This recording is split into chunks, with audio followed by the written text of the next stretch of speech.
Suspense, a new series of programs with one strict purpose in view, your entertainment. Each week at this time, CBS sets aside 30 minutes to excite you, to mystify you, and on occasion to horrify you with a catalog of the world's great thrillers, dramas from the stage and screen, from fiction and radio, dramas that bring you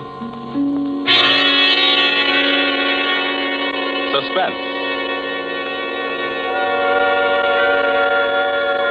This, the second offering of a new series, is a unique one.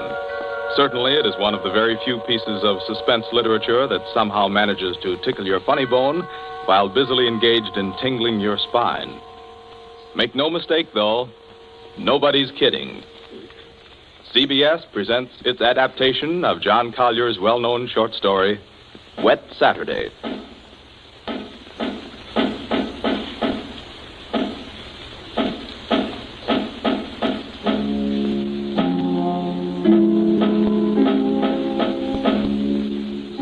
Yes, it's a wet Saturday. Never saw it rain harder. I'm Princey, Frederick Princey, just an ordinary family man. I have a son, a daughter, and a wife. I might be out golfing now if it hadn't been for the rain. I'm Mrs. Princey. I plan to drive over to the nurseries this afternoon for some arbutus. The boarders, you know, but... Oh, the whole lot of them make me sick. Yes, I'm George, son and heir. I had a date to go punting.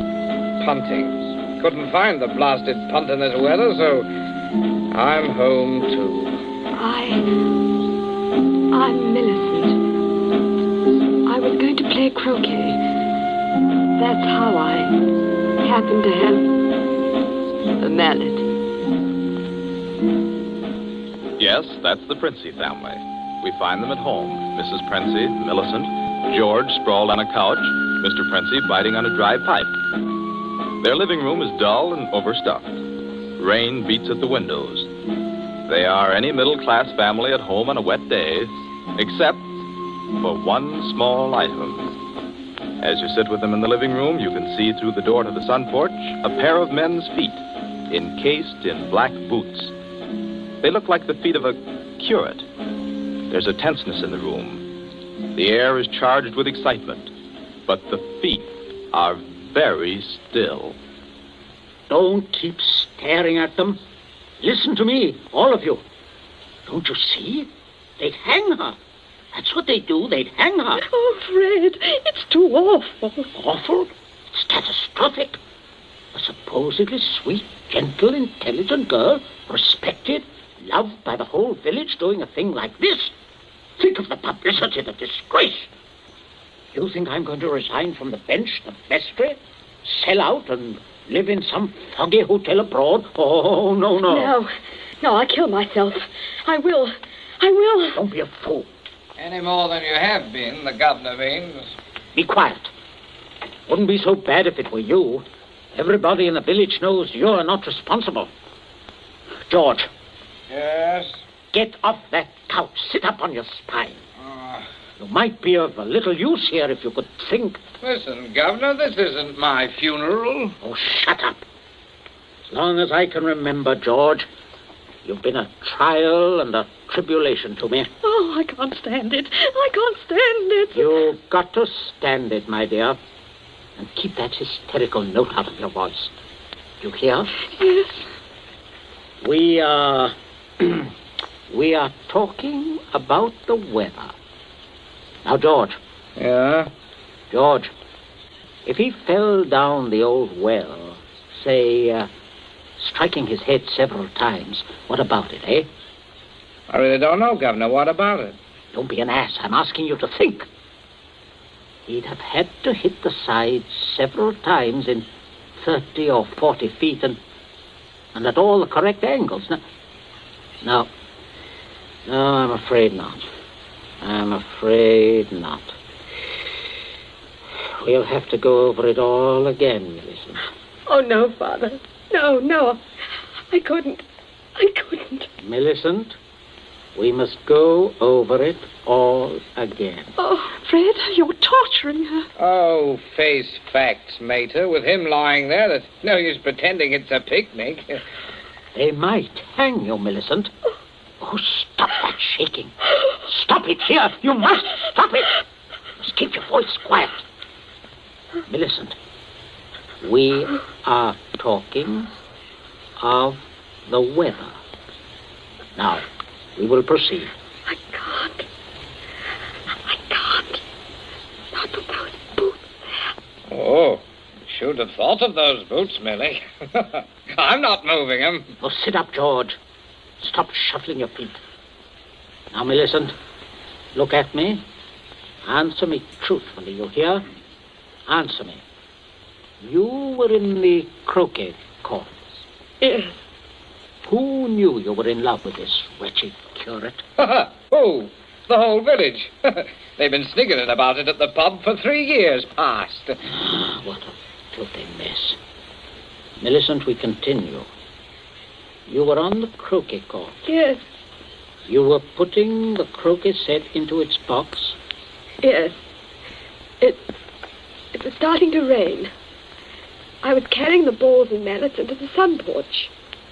The box was there. You heard someone enter the garden gate and come across the yard? Yes. Could you see who it was? Oh, not at first. I was going into the sun porch. I threw down all the mallets but the red one and turned around. It was Withers? Yes. So you called him? Yes. Loudly? Did you call him loudly? Could anyone have heard? No, Father, I'm sure not. I didn't really call him. I just spoke his name. He saw me as I went to the door. He just waved his hand and came over. How can I find out from you whether there was anyone about? Whether he could have been seen? I'm sure not, Father. I'm quite sure. So, you both went into the sun porch? Yes. It was raining hard then. What did he say? He said, "Hello, Millie," and excuse his coming in the back way, but he set out to walk over to Lisbon. Yes? And he said, passing the park, he'd seen the house and suddenly thought of me. And he thought he'd just look in for a moment. He had something to tell me. Go on. He said he was so happy, he wanted me to share it. He'd heard from the bishop he was to have a vicarage. And it wasn't only that. It meant he could marry. Then he began to stutter and get all confused. And of course, I thought he meant me. Don't tell me what you thought. Tell me exactly what he said, nothing else. Well, oh, dear. Oh, stop crying. It's a luxury you can no longer afford. Tell me what happened. He said, no. He said it wasn't me. It's Ella Bragdon Davis. And he was sorry and all that. Then he went to go. And then? I went mad. He turned his back. I had the red mallet of the croquet set in my hand. I forgot to drop it in the box when he came.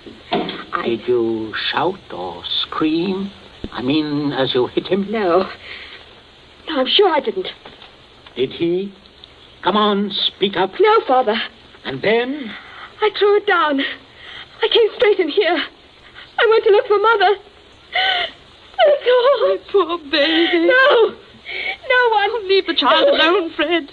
Not such a child, mater. Millie, I had no idea Keep you had... quiet. I'm thinking. You see, George, he probably told people he was going to Liston. Certainly no one knows he came here, for he didn't decide until he crossed the park. He might have been attacked in the woods. We must consider every detail. A curate with his head battered in. Don't, Father, don't. A curate, head battered in. Now, who would want to kill Withers? Kill Withers? Well, I would with pleasure. How do you do, Mrs. Princey? Captain Smollett. Oh, sit down, pray. Mustn't get up for me, Mrs. Princey. You either, Millicent. My word. Just being neighbourly on a bad day. I wanted to ask you about those dahlia bulbs, Princey. Took a shortcut on account of the rain and walked right in. Knew you wouldn't mind. Oh, he heard you, Father. My dear, we can all have our little jokes. Don't pretend to be shocked. This way, Smollett. This chair, facing the fireplace. Sit down, Mother. Just straightening the curtains to the sun porch, dear. It looks so gloomy out there. Might as well shut the rain out. Just talking about a little theoretical cure at killing, Smollett. You know, young people these days like thrillers. Parsonicide. Justifiable parsonicide. Have you heard about Ella Bragdon Davis? I shall be most properly laughed at. Why? Why should you be laughed at, Smollett? No, and a shot in that direction myself. She half said yes, too. Hadn't you heard? She told most people. Now it'll look as if I got turned down for a white rat in a dog collar. Oh, too bad. Oh, fortune of war. Yes, fortune of war. Odd how it happens, isn't it? Sit down, Smollett. Millicent, console Captain Smollett with your best light conversation. You too, Mother. George and I have something to look at outside. There's this rain, you know, very bad, very bad. Come, George. Righto, Governor. Maybe we'll need raincoats, what? Oh, I don't think so. Just make yourself at home, Smollett. Make yourself at home. A cigarette, Captain Smollett? Thank you, thank you. Oh, nasty day to be going out. It's something about the old well, just off the sun porch door, you know. This terrible sodden weather seems to have loosened some of the stones. Oh, too bad. Dash too bad. Spoils the tennis and croquet, I mean, a day like this. Doesn't it, Millie? Doesn't it, Millie? Oh, yes, it does. She was practicing out on the croquet court earlier, but, do pull your chair nearer the fire, Captain. It was so damp, we thought it would be cozy to light it. Thank you, I'm quite comfortable. I hope you don't feel too bad about Ella Davis. Can't always win. Can't see, though, what you women see in these bloodless clerics. Oh, I always thought Mr. Withers is a very charming man. Quite agree, but why should anyone want to marry him? You wouldn't want to marry him, would you, Millie? Not now. That is, are you? Oh, no, of course not. Smollett. Yes, Princess. Good Lord, man, you come in on a fellow suddenly. Guess I did. Oh, don't mind this old double-barrel shotgun.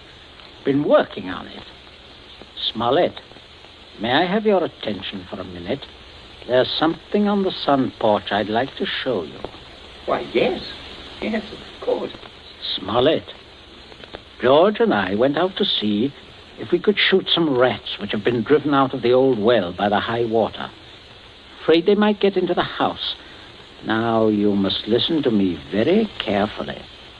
Very carefully, or you will be shot by accident. Princey, what's got into you? You heard me ask as you came in, who would kill Withers? You also heard Millicent make a comment, an unguarded comment. Well, what of it? Very little. Unless you were to hear that Withers had met a violent end this very afternoon. And that, my dear Smollett, is what you are going to hear. What? Withers? Yes. Who killed him? Millicent. Good Lord. Yes, it's a mess. And of course, you would have remembered and guessed. Maybe, yes, I suppose I should. Therefore, you constitute a problem. Why did she kill him? Oh, it's one of those disgusting things. Pitiable, too. She deluded herself that he was in love with her. Good heavens, Millie. Oh, yes, of course, I see. He had told her about the Davis girl. I understand. Now, I have no wish, as you will comprehend, that she should be proved either a lunatic or a murderess. I could hardly go on living here after that. I suppose not. On the other hand, you know about it. Yes, I see that makes me a problem. You're wondering if I could keep my mouth shut. If I promised... I am wondering if I could believe you. But if I promised... If things went smoothly, yes. But not if there was any sort of suspicion, any questioning. You would be afraid of being an accessory. Why, I don't know. I do. What are we going to do? I can't see anything else. You'd never be fool enough to do me in. You can't get rid of two corpses. Oh, I regard it as a better risk than the other. It could be an accident. Or you and Withers could both disappear. There are possibilities in that. Listen, you can't. I can, but there may be a way out. There is. Smollett, you gave it to me yourself. I did what? You said you would kill Withers. You have a motive. Oh, look here, I was joking. Of course you saw that. You are always joking. Listen, Smollett, I can't trust you. You must trust me. Else I will kill you now in the next minute. I mean that. You can choose between dying and living. Go on. Now, there's the old well just outside the sun porch door. That's where I'm going to put Withers. No one outside knows he has come up here this afternoon. No one will ever look there for him unless you tell them. You must give me evidence that you have murdered Withers. I murdered him? Why do you want that? So that I shall be dead sure that you will never open your lips on the subject. I see. What evidence? George, hit him in the face. Sure. George, don't! Keep out of this. Oh, Captain, you should be more careful. Look what your teeth did to my knuckles. Again, George. Okay. Oh, I can't stand it. Oh, how can you? Keep quiet. You women keep out of this. I'm sorry, Smollett, but there must be traces of a struggle between you and Withers. Then it will not be altogether safe for you to go to the police. But can't you take my word, man? I will when we are finished. George? Yes? Get the croquet mallet. Right, Governor. Take your handkerchief to it. In there on the sun porch floor. Yeah. Yes, I got it, Governor. There, Captain. There's the weapon. As I told you, Smollett. Now, you just grasp the end that mashed Withers' head. I shall shoot you if you don't. But good Lord, you can't. All right. There. That's it. Now deposit it out by the side of the house. Out of the rain, of course. No. Wait, George. Huh? First, you'd better pull a few hairs out of his head and put them under the nails of Withers' right hand. Princey, have you gone mad? Do you know what you're doing? With this gun, yes. Go ahead, George. Sorry to muss your hair up, Captain. Shut up, Smollett. There. That's all we need. Now for Withers, and we'll fix it right up. Be right with you, Governor. Smollett, you may turn around. Withers is just there in the sun porch. Draw back the curtain. Good Lord, Princey.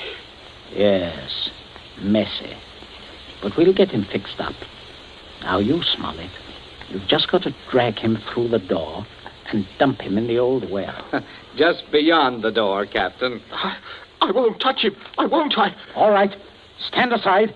Out of range, George. Right. Only one place I want this bullet to go. Father. Oh, Father. Keep quiet. My aim's none too good. Wait a minute. That's better, Smollett. Much better. Go on now. In here. You'll have to take him outside.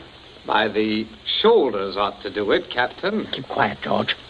Go on, Smollett. Go on.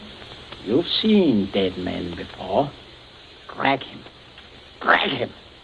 I'll just hold the gun here to make sure that everything goes all right.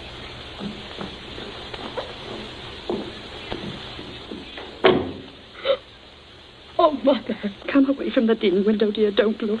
But Captain Smollett. Your father is a very resourceful man, Millicent. I'm sure what he's doing is right. But the Captain. I can't stand it. You mustn't question your dear father. I say, are you two still at it? There's enough trouble around here without blubbering. I'm not blubbering, George Princey. So, you see, Smart, everything is perfectly safe. They'll never look in our well. You see how safe it is? I guess it is. Oh, good heavens, man, you're dripping wet. Why didn't you slip your raincoat on? Tea ready, my dear? In just a minute, dear. I'll ring for Bridget. Exactly what you need, Smollett. Cup of tea. Best thing in the world to ward off a cold. Sit down, won't you? Oh, don't mind getting the chair wet. Cigarette? Help yourself. I stick to my pipe, you know. Funny how... Mrs. Princey, everything's hot, ma'am. Oh, Bridget, yes. Put the tray in front of me here, on the table. Yes, ma'am. That's it. I say, Captain, you've gone and cut your lip. I just knocked it. Oh, how dreadful. Here, Bridget, Yes, give the captain this cup. No, thank you. I rather think I'll be running along now, if you don't mind. Why, Captain Smollett, without any tea? Oh, yes. If you don't mind, Mrs. Princey, if I could just have my raincoat. Oh, I'll get it for you, Captain. Oh, this is very distressing, Smollett, very. Oh, I'll be all right presently, I'm sure. Here we are now. Let me help you. Oh, thank you, young man. There. Better go out the front way, Smollett. The walk is dry. Oh, let me hold the door for you, Captain. Don't worry, old fellow. Don't worry at all. No, Good afternoon. Nothing serious, I imagine. A little rest and he'll be as right as rain. By the way, Millicent, you're not looking any too well. No, not well at all. I'm sure it was that croquet court. Being outdoors in weather like this is simply foolhardy. The mater's right, Millie. You saw what happened to Captain Smollett. Oh, come along, dear. I shall give you a hot foot bath and put you to bed. And a couple of days in bed, and you'll be fine again. Get plenty of rest, Millicent, and don't worry about a thing. That's the best cure. Well, I guess I'll have a little rest too, Governor. It's a fine afternoon for a nap. Indeed it is, son. Well, enjoy yourself. I'll see you later. I'll see you all later.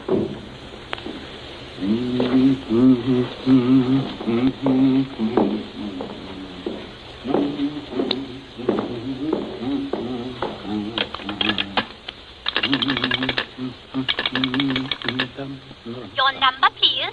Oh, would you get me the police station, please? Police station. Right away, sir.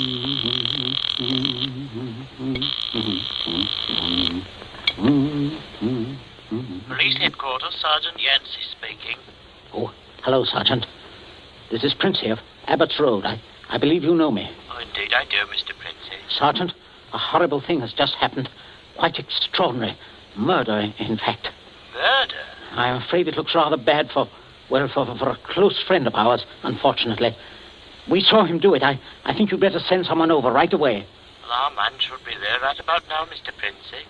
I beg your pardon? I say, our man should be there now. Constable Martin has his post right below your house there. Just rang in. Seems Captain Smollett was with him. Captain Smollett? He reported some rather queer goings-on at your place, but I certainly didn't understand it was murder. Just don't touch anything, Mr. Princey. And don't worry. Don't worry at all. No. No. I won't, Sergeant. Thank you. Governor, where are you? There's a man I'm right outside. here. Stop shouting. We have some visitors, Governor. Oh, yes. Yes, I can see that. Well, Constable, good afternoon. Good afternoon, Mr. Princey. And Smollett, I say what a remarkable fellow you are, coming back like this. Here to reenact the crime? Only the one against me, Princey. The one against the curate I'll leave to you people. Extraordinary sense of humor. Mr. Princey, I just had a look at what's in your well. Not a pretty sight, that. Not pretty at all. Yes, Captain Smollett was thorough, if nothing else. You saw him when he did it, sir, out in the back? Oh, quite. We were just returning from a walk. Smollett evidently had been laying for the curate, hiding out in those bushes by the road, I imagine. He was never inside this house? Never. And you say, Captain? I say that while I was inside this house, a guest of the family, I was coerced into dragging the curate's body outside and dumping it in the well. Well, there we are. Not entirely, Constable. I'll just remove my raincoat. There. And demonstrate how damp I got my clothes when I went outside without it. No. That's interesting, isn't it? Quite. He undoubtedly removed his coat at some point between here and your post. I might as well tell you that his weapon, a red croquet mallet, is out by the side of the house. I shouldn't be at all surprised, but that you'd find his fingerprints all over it. All over the end of the mallet, Constable. The end that mashed Withers' head. And not the end I'd have had to grasp in order to do the mashing. Governor. That's a decent try, Smollett, but it won't work. There must be other evidences, Constable. You'll undoubtedly find them when you examine the body. Oh, he means my hair under Withers' nails. Well, sir, if you look carefully, I believe you'll find a few of my precious hairs under his son's nails, too. Here, what are you trying to... Shut up. Constable, this is an utter waste of time. So far as the violent struggle between Smollett and Withers is concerned, Smollett's face speaks for itself. Quite eloquently, I believe. Oh, but no more eloquently than your son's knuckles. As you see, Constable, a fresh abrasion. He did that on my teeth. Or did he? What? I say, or did he? He might have done that on Withers' teeth. Oh, I see. I see what you mean. But I didn't. Governor, he said I... Oh, keep still, you nitwit. Let me think. As a matter of fact, George, the more I think of it, the more I'm convinced it was your voice I heard. Quite a vigorous quarrel. Something about the curate jilting your sister. Oh, don't be ridiculous, Smollett. Very well, Princey. If your son didn't do it, who did? That's what I'd like to know. How about it, Mr. Princey? Well, that is a sticker, all right. George, my boy, it looks like you're elected. Elected? What do you mean? I didn't do it. Why, I had nothing to do. Keep your mouth shut, will you? I won't. I'm not going to take the blame for her. Millie did it. She did it with that mallet. I saw. You could prove that? Prove it? Yes. Her fingerprints on the mallet. The handle. Why, George, don't you remember when you made me touch the mallet? When you picked it up with your handkerchief? No, George, I'm sure you wiped that handle clean. Oh, well, I could hardly expect you to remember that if you can't even remember killing the curate. Governor, I told you to keep still. But, Governor, you're not going to turn me over. As long as I can remember, George, you've been a trial and a tribulation to me. Governor, You shouldn't have done it, son. You really shouldn't. No, George, that was definitely wrong. I say, Princey, I think I'll have that cup of tea after all. Nothing like it in weather like this. Wet Saturday, from the short story by John Collier. You have just heard the second in Columbia's new series, a series designed to bring you the best in thrill entertainment. Outstanding dramas from the field of fiction and radio, stage and screen. Dramas of pure suspense.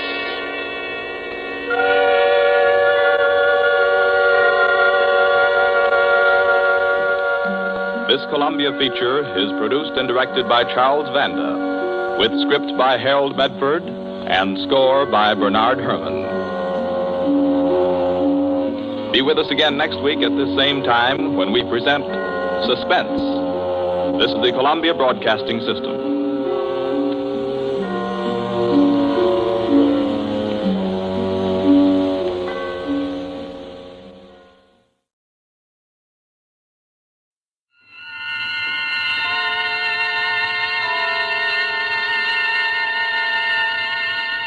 The Columbia Network takes pleasure in bringing you Suspense.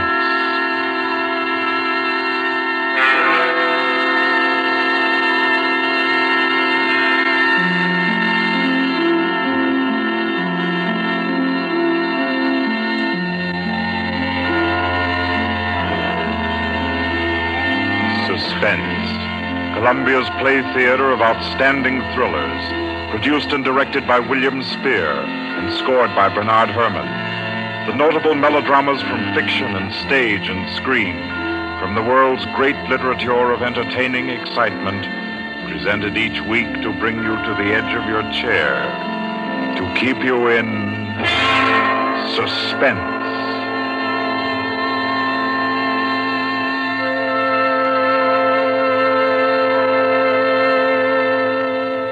Tonight's adventure in suspense is from the pen of Dorothy Sayers. She called it The Cave of Ali Baba. Like the tale told by Scheherazade, a distinguished ancestress in the storytelling art, Miss Sayers' thriller deals with 40 thieves and with 2 magic words. For your uneasy listening, then, Suspense presents The Cave of Ali Baba.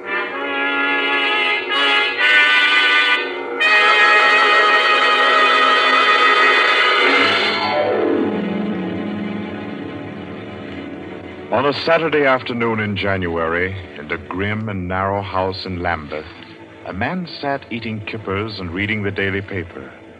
He was smallish and spare, with brown hair rather too regularly waved and a strong, brown, pointed beard. His double-breasted navy blue suit, his socks, tie, and handkerchief were all scrupulously matched, and his brown boots just a trifle too highly polished. He did not look a gentleman, not even a gentleman's gentleman. Yet there was something about his appearance which suggested that he was accustomed to the manner of life in good families. A superior butler, perhaps, yet not old enough to be retired. A footman who had come into a legacy, yes.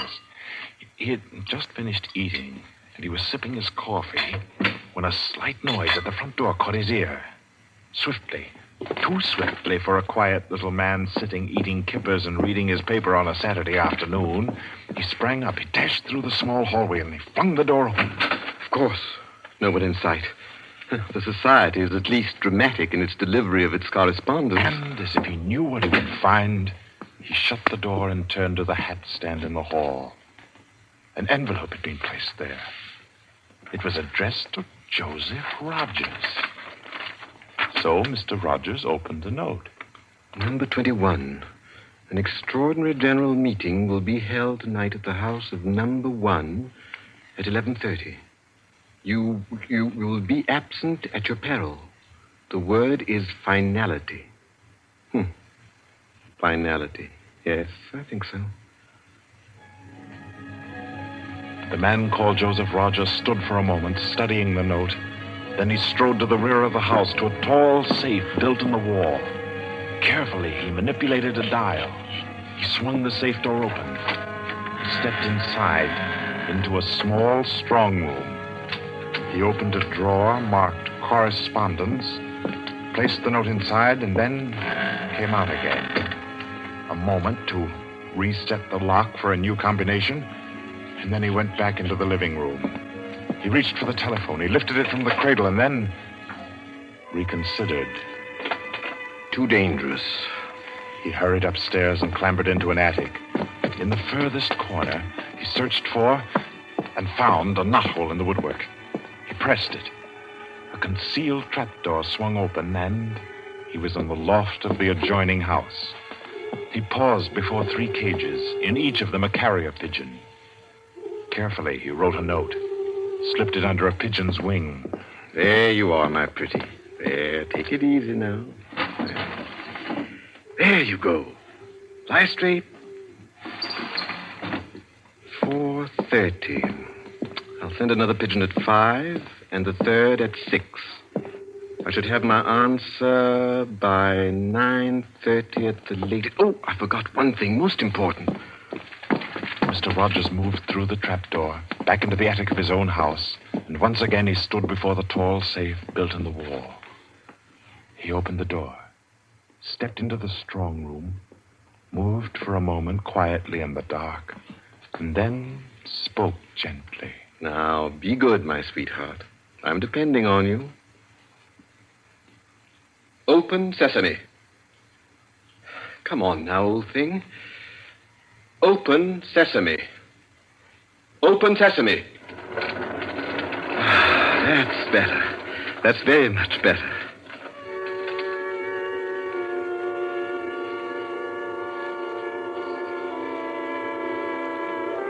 By 9:30, his answer was back.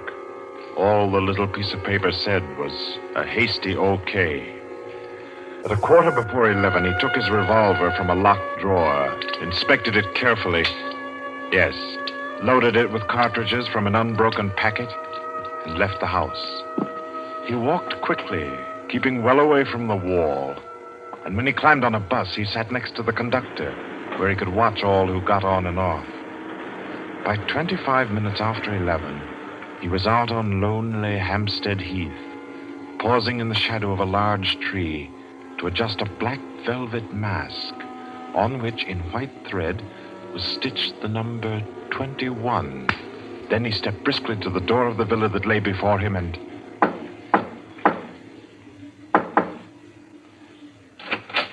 What is it? Finality. Come in. Go right on through. Number 1 will check you in. Right.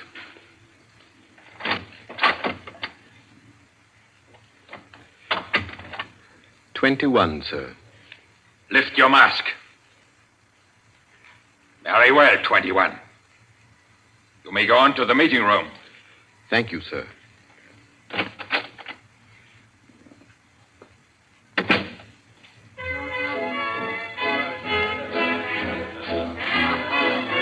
The room of the villa in which Mr. Rogers now stood was a large one, a brilliantly lighted room. There was a gramophone in one corner blaring out a jazz tune. To its rhythm, couples, masked men and women, were dancing. Some were in evening dress, some in tweeds and jumpers. In another corner of the room was the bar. Mr. Rogers went up to it and asked the masked man in charge for a double whiskey. He consumed it slowly, leaning on the bar. The room filled. Presently, someone moved across to the gramophone and stopped it. Mr. Rogers looked around. Number 1, the massive gentleman in evening dress who had checked him in, appeared on the threshold.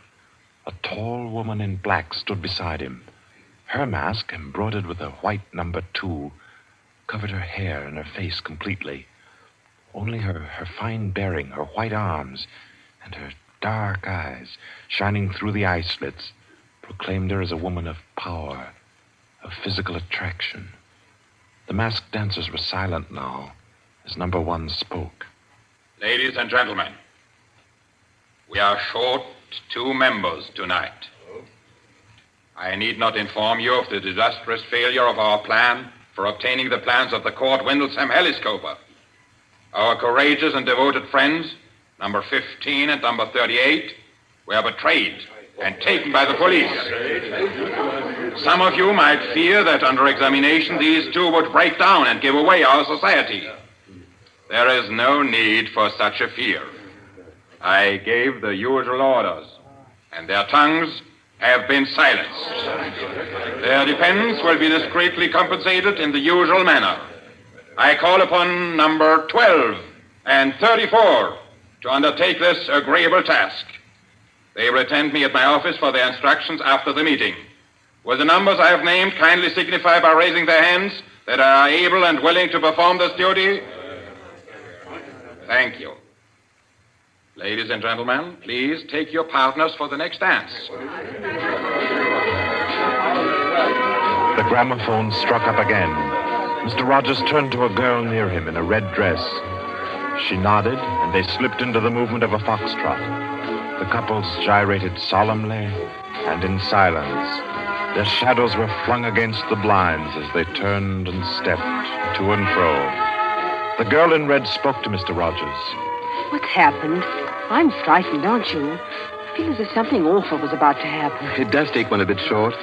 Number 1's way of doing things, but it's safer like that. Oh, those poor men. No talking, please. You know the rules. Sorry. In silence, the dance continued. And then it came to an end. And then when it had finished, the dancers came again to where number 1 sat and waited with tense eagerness for him to speak. Ladies and gentlemen, you may wonder why this extraordinary meeting has been called. The reason is a serious one. The failure of our recent attempt was no accident. The police were not on the premises that night by accident. We have a traitor amongst us.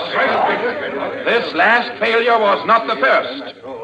You'll remember the unfortunate way in which the affair of the Dinglewood pearls turned out. And there were others. However, I am happy to say that our minds can now be easy. All these troubles have been traced to their origin. The offender has been discovered and will be removed. The misguided member who introduced the traitor to our ranks will be placed in a position where his lack of caution will have no further ill effects. There's no cause for alarm. Ladies and gentlemen, please take your partners for the next dance.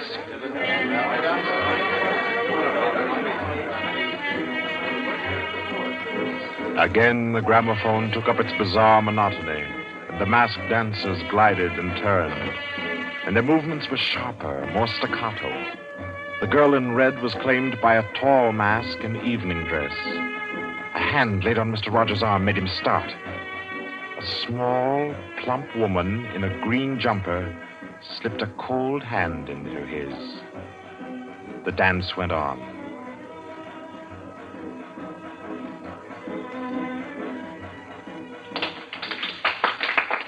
When it stopped, everyone stood detached, stiffened in expectation. The endless interval was over. Number one raised his voice. Ladies and gentlemen, you will no doubt wish to be relieved of the questions on your mind. I will name the persons involved. Number 37. No! Silence! I swear on never! Silence! You have failed in discretion. You will be dealt with. If you have anything to say in defense of your folly, I'll hear it later. Sit down. Number 37 sank down upon a chair. He pushed his handkerchief under the mask to wipe his face. Two tall men closed in upon him. The rest fell back. Ladies and gentlemen, I will now name the traitor. Stand forward. Number 21. Take off your mask. Number 37. This man was introduced to our society by you under the name of Joseph Rogers, formerly second footman in the service of the Duke of Denver, dismissed for petty thievery. Did you take steps to verify the statement? I did, as God's my witness. It was all straight. I had him identified by two of the servants. I asked all over about him. The story was true. I'll swear it was. Number 21. Your name has been given as Joseph Rogers. Is that your real name? Answer me.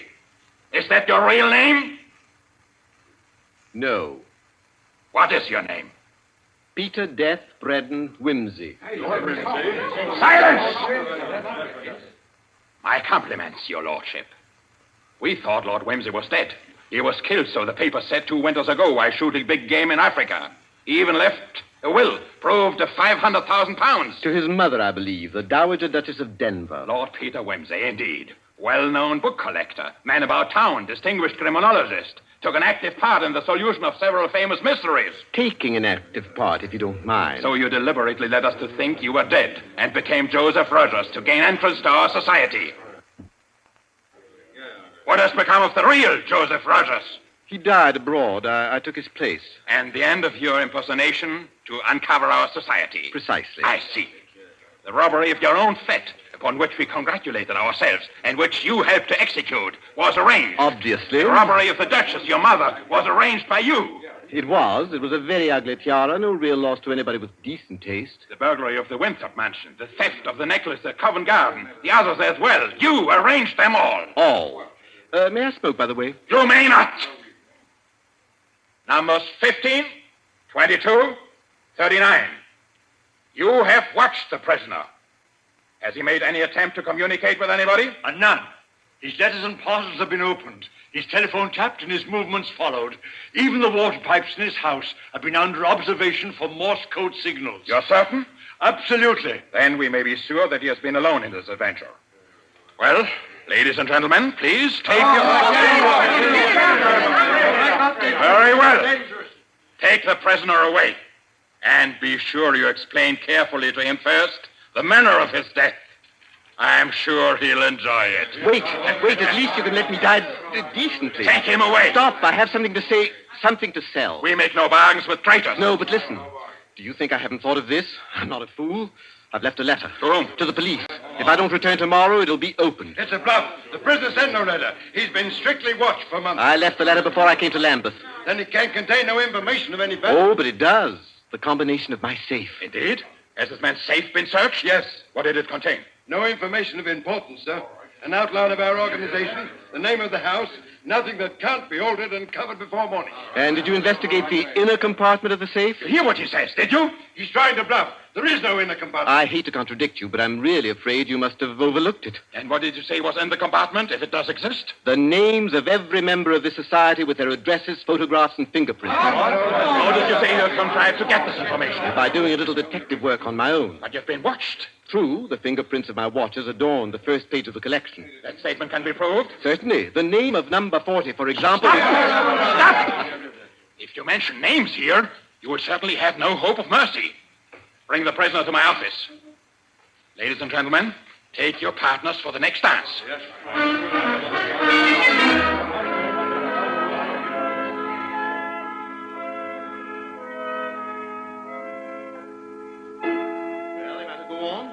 Prove that I know your gang from number 1 through number 25. Do you want me to prove that I know the others as well? My lord, your story fills me with regret that you are not, in fact, a member of our society. Wit, courage, and industry are valuable in an association like ours. I fear I cannot persuade you. No, I suppose not.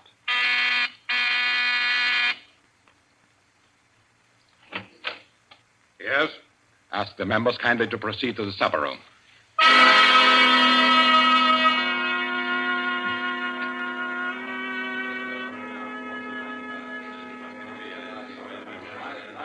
Ladies and gentlemen, I'll not conceal from you the seriousness of the situation.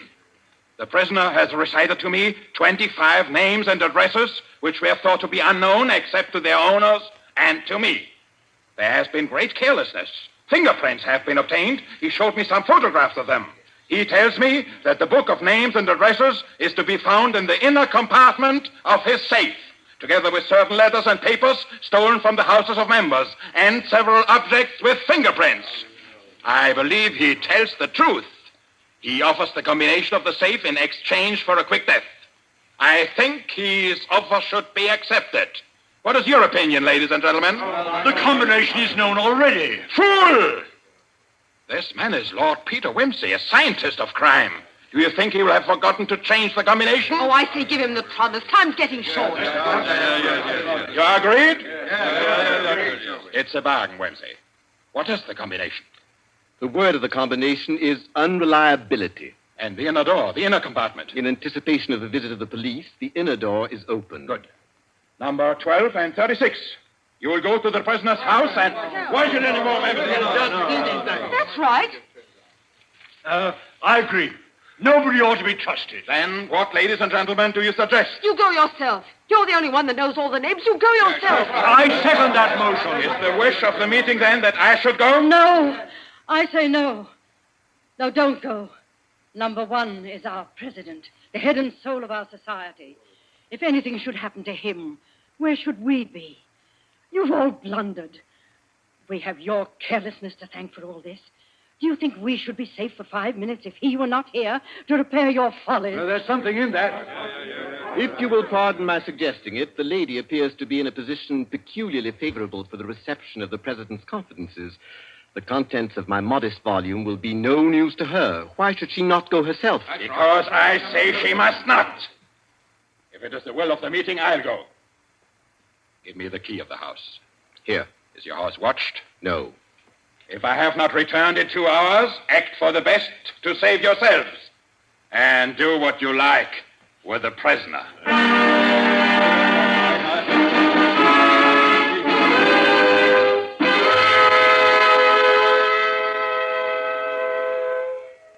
The president has been gone 2 hours.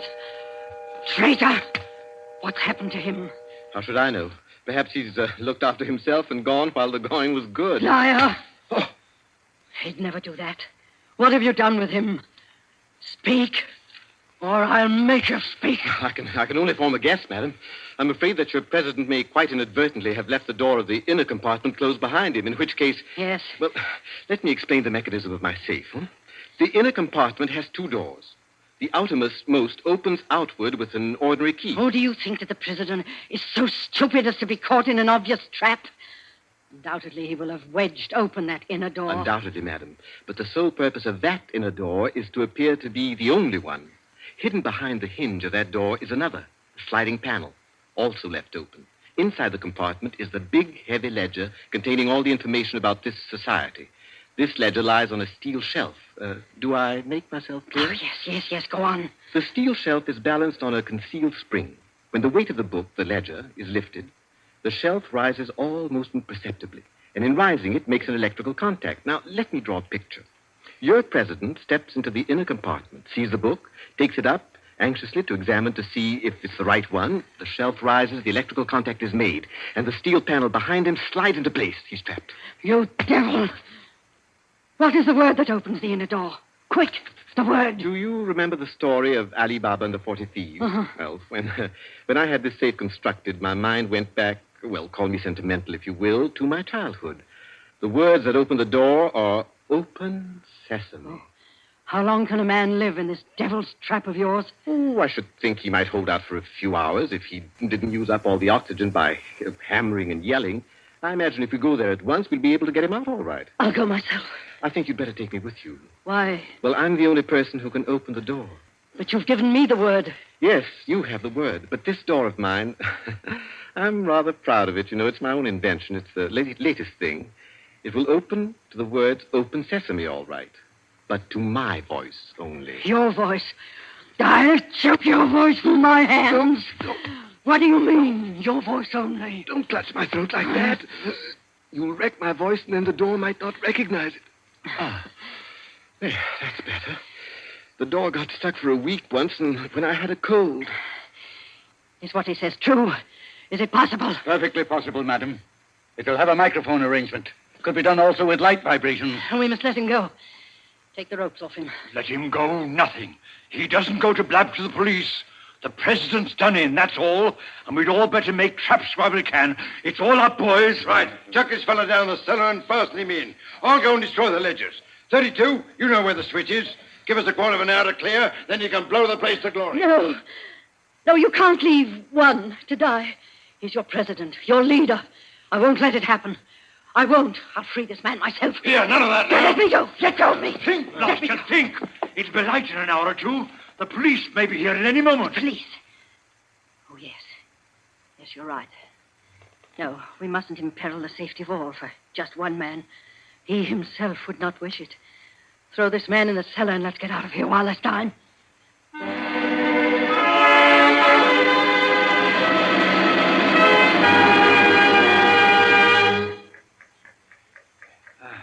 Here.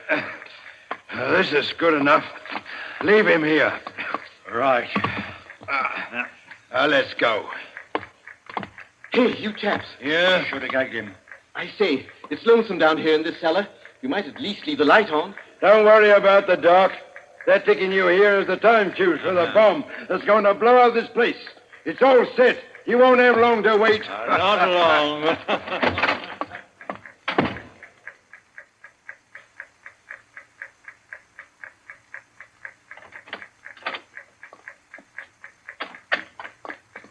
Who is it? Who's there? Hold still, so I can cut the ropes. Well, if it isn't two. My compliments, madam, on your loyalty to your president. Quick. They've set the time fuse. The house is mine. Follow me as fast as you can. Number one must be saved. And only you can do it. Well, how did you manage to? There's no time for questions. Get up and follow me. You will release him. You promise. I promise. But I warn you, madam, that this house is surrounded. When my safe door closed, it gave a signal to Scotland Yard. All the members of the society are taken. Never mind them. Here, outside. Quick. All right, who's there? Is that you, Inspector? Get your fellows away, quick. The house is going up in a minute.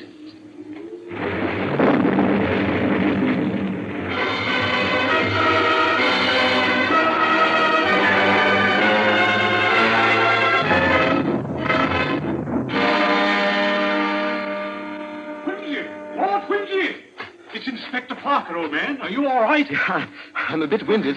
What's happened, Inspector? Oh, about half a dozen of them got blown up. The rest we bagged. Hurry, we must hurry. Who's this? for one of the gang. She's called number 2. We must save him. We must. Golly, I clean forgot the gentleman in the safe. Parker, where's your car? It's down the lane. Send one of your men down to get it. Right. Johnson, bring that car here. Yes, sir. I've got the number 1 of the whole company, quietly asphyxiating at home. I promised we'd get back and save him.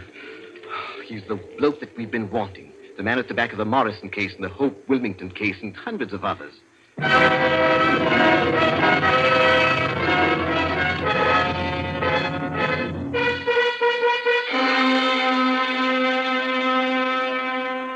Is this it? Quite a contraption. Yes, I only hope he hasn't upset the adjustment by thumping at it. Oh, please, hurry. I hope you haven't hurt my voice. You sound all right. If I can only be conversational. Come on, old thing. Show us your paces. Open sesame. Open sesame, confound you. Open sesame. Open sesame.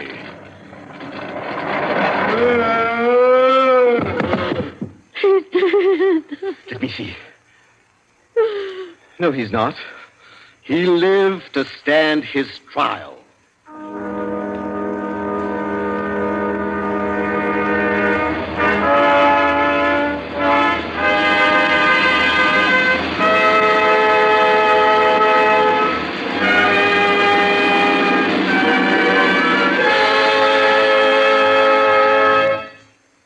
And so, all's right with the world, as it always is when Lord Peter Wimsey is involved.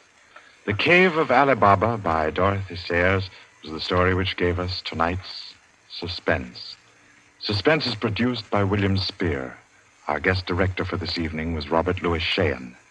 Tonight's radio drama was written by Peter Lyon and scored by Bernard Herrmann. Romney Brent was Peter Wimsey, William Moulton played number 1, and Ira Gerald, the lady in the case. Others in the cast were Kathleen Cordell, Victor Beecroft, Roland Bottomley, J.W. Austin, William Podmore, Ian Martin, and William Moulton. Next Wednesday, Suspense will not be heard because of a special all-star Hollywood broadcast which Paramount Pictures will present. 2 weeks from tonight, at this time, Columbia will bring you another selected story from the world's great literature of thrills. Another study in suspense.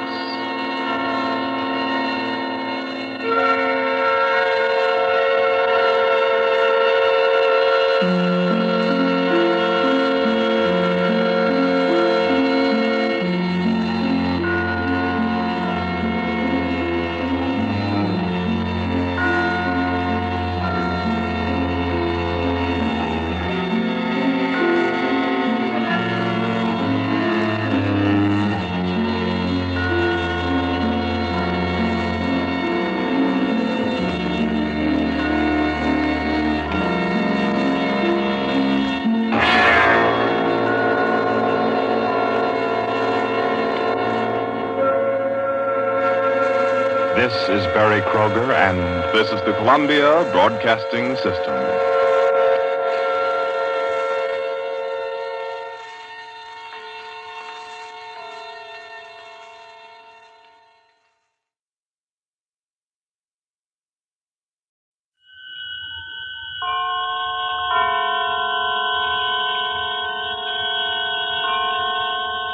The Columbia Network takes pleasure in bringing you Suspense.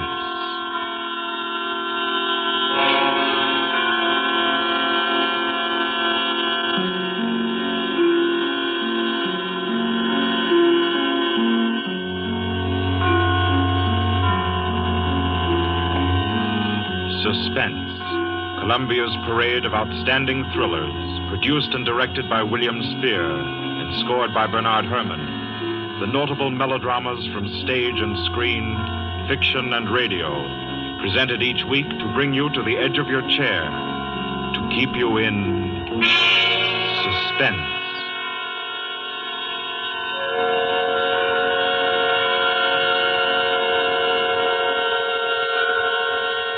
Good evening. This is Orson Welles. I'm very happy I am to be back in the United States and back on the Columbia Network, even for so short a visit as this one. Back with old friends like Johnny Dietz, who is tonight's director, and Bernard Herrmann. The Mercury Theater presented tonight's radio play for the first time last year. We came right out then and hailed it as a classic of the medium. Nobody argued the point. A lot of people asked us to do it again, so it's gratifying to get the chance now and to find a favorite of ours in this distinguished anthology of spook shows. Personally, I've never met anybody who didn't like a good ghost story. But I know a lot of people who think there are a lot of people who don't like a good ghost story. For the benefit of these, at least, I go on record at the outset of this evening's entertainment with the sober assurance that although blood may be curdled on this program, none will be spilt. There's no shooting, knifing, throttling, axing, or poisoning here. No clanking chains, no cobwebs, no bony and/or hairy hands appearing from secret panels, or, better yet, bedroom curtains. If it's any part of that dear old phosphorescent foolishness that people who don't like ghost stories don't like, then again, I promise you, we haven't got it. Not tonight. What we do have is a thriller. It's half as good as we think it is. You can call it a shocker. It's already been called a real Orson Welles story. Now, frankly, I don't know what this means. I've been on the air directing and acting in my own shows for quite a while now, and I don't suppose I've done more than half a dozen thrillers in all that time. Honestly, I don't think even that many, but it seems I do have a reputation for the uncanny. Quite possibly, a little escapade of mine involving a couple of planets, which shall be nameless, is responsible. Doesn't really matter. Don't think I disapprove of thrillers. I don't. A story doesn't have to appeal to the heart. It can also appeal to the spine. Sometimes you want your heart to be warmed, and sometimes you want your spine to tingle. The tingling, it's to be hoped, will be quite audible as you listen tonight to The Hitchhiker. That's the name of our story, The Hitchhiker.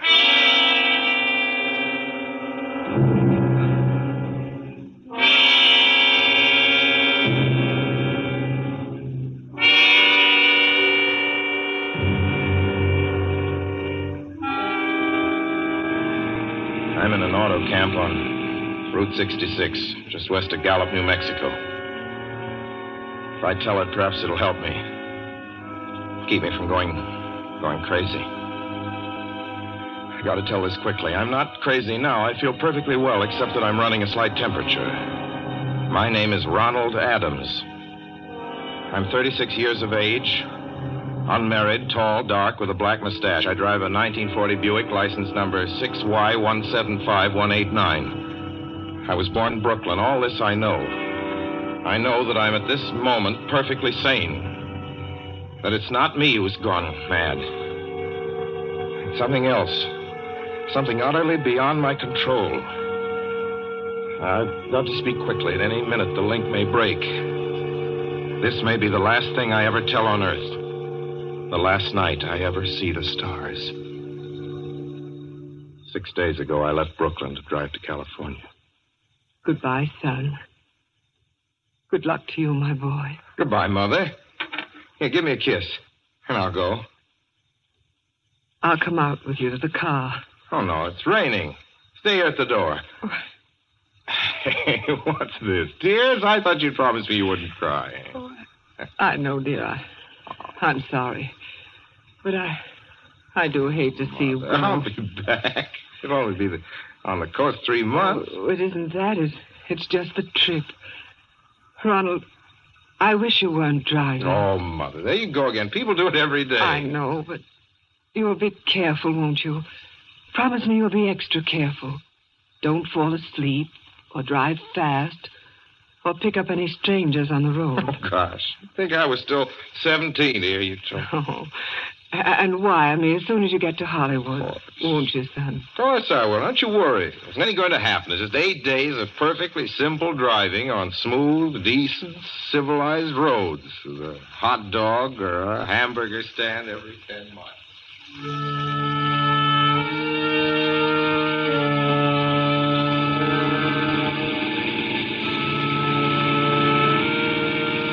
I was in fine spirits.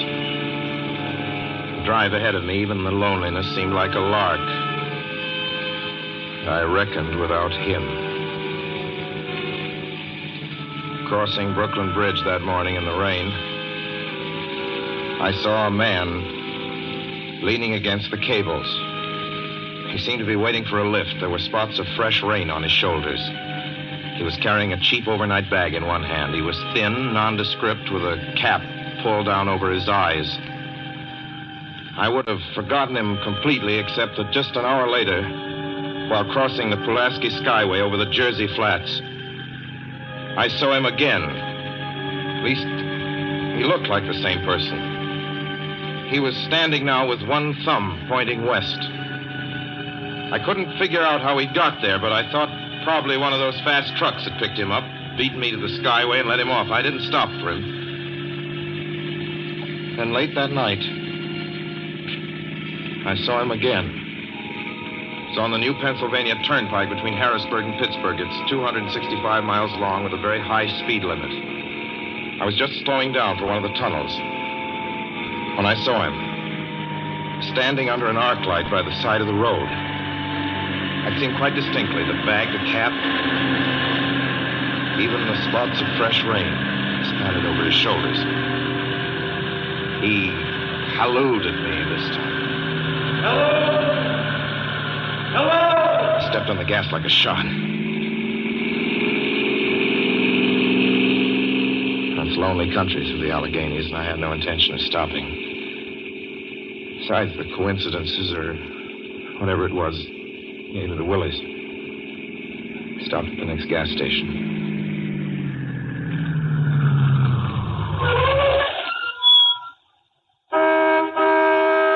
Yes, sir. Fill her up. Certainly, sir. Check your oil, sir? No, thanks.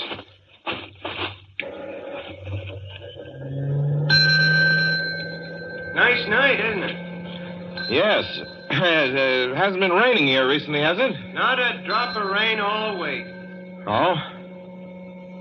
I suppose that doesn't done your business any harm. Oh, people drive through here all kinds of weather. Mostly business, you know. There aren't many pleasure cars out on the turnpike this season of the year. I suppose not. What about hitchhikers? Hitchhikers here? What's the matter? Don't you ever see any? Not much. If we did, it'd be a sight for sore eyes. Why? Oh, I'd be a fool who started out to hitch rides on this road. Look at it. Then, you've never seen anybody? No. Maybe they get the lift before the turnpike starts. I mean, you know, just before the toll house. But then it'd be a mighty long ride. Most cars wouldn't want to pick up a guy for that long a ride. And you know, this is pretty lonesome country here. Mountains and woods. You ain't seen anybody like that, have you? No. Oh, no, not at all. I was just a technical question. I see. Well, that'll be just $1.49 with the tax.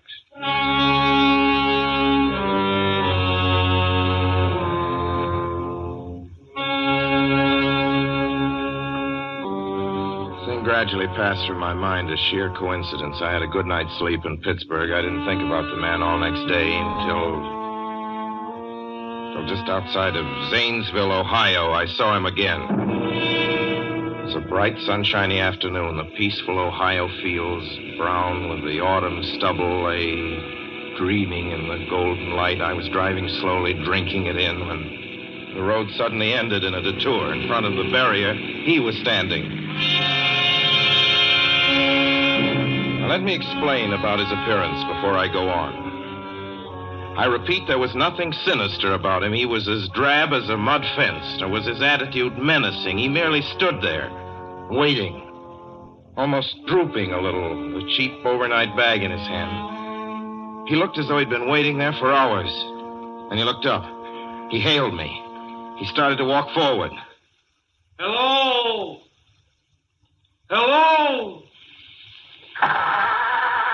Hello? No, not just now. Sorry.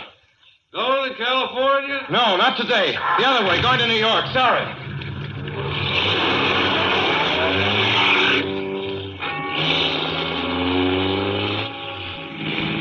After I got the car back on the road again, I felt like a fool. Yet the thought of picking him up, of having him sit beside me, was somehow unbearable. At the same time, I felt more than ever unspeakably alone.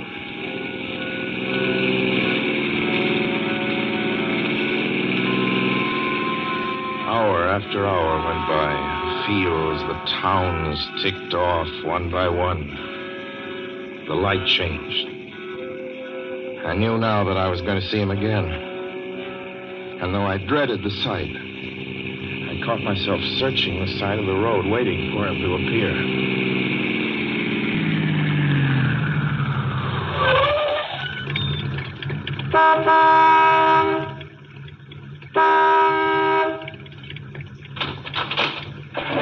Yeah, what is it? What do you want? Sell sandwiches and pop here, don't you? Yeah, we do in the daytime. But we're closed up now for the I night. know, but I was wondering if you could possibly have a cup of coffee, black coffee, just... No, not this time of night, mister.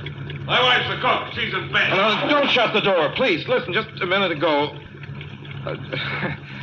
just a minute ago, there was a man standing here right beside this stand, a suspicious-looking man. I don't mean to disturb you. You see, I was driving along when I just happened to look, and there he was. How's he doing? Well, nothing. You've been taking a nip. That's what you've been doing. Now, on your way before I call out Sheriff Oates.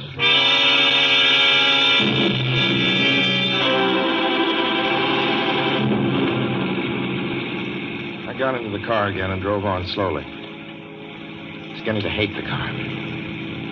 If I could have found a place to stop, to rest a little. I was in the Ozark Mountains of Missouri now. A few resort places there were closed, only an occasional log cabin, seemingly deserted. That's all that broke the monotony of the wild, wooded landscape. I had seen him at that roadside stand. I knew I'd see him again. Maybe at the next turn of the road. I knew that when I saw him next, I would run him down.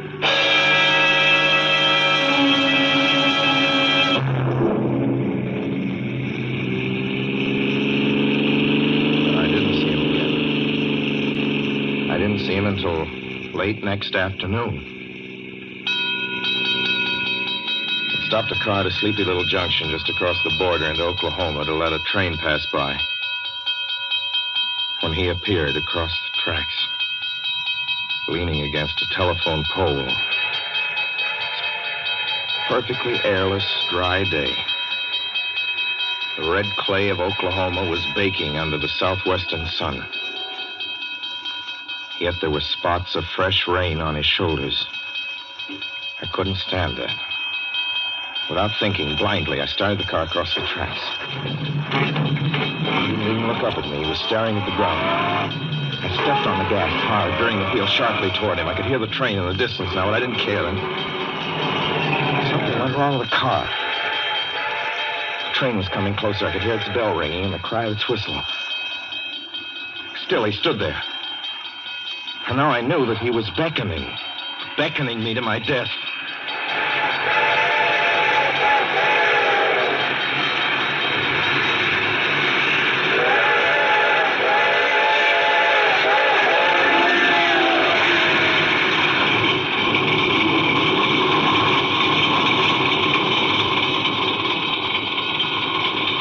No. I frustrated him that time. The starter worked at last. I managed to back up. When the train passed, he was gone. I was all alone in the hot, dry afternoon.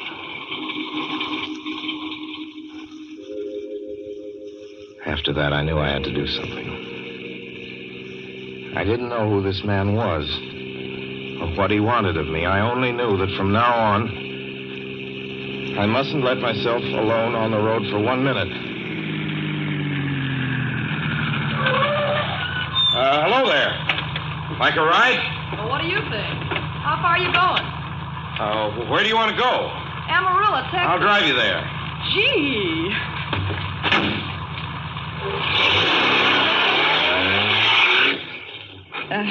You mind if I take off my shoes? My dogs are killing me. Go right ahead. Oh, gee, what a break You this is. hitchhike much? Sure. Only it's tough sometimes in these great open spaces to get the brake. I should think it would be, though I'll bet you get a good pickup in a fast car. If you did, you could get places faster than, say, another person in another car, couldn't you? I don't get you. Well, take me, for instance. Suppose I'm driving across the country, say, at a nice, steady clip, about 45 miles an hour. Couldn't a girl like you just standing beside the road waiting for lifts beat me to town? Or any town, provided she got picked up every time in a car doing from 65 to 70 miles an hour? I don't know. What difference does it make? Oh, no difference. It's just a crazy idea I had sitting here in the car. Imagine spending your time in a swell car thinking of things like that. What would you do instead? What would I do? If I was a good-looking fella like yourself, why, I just enjoy myself every minute of the time.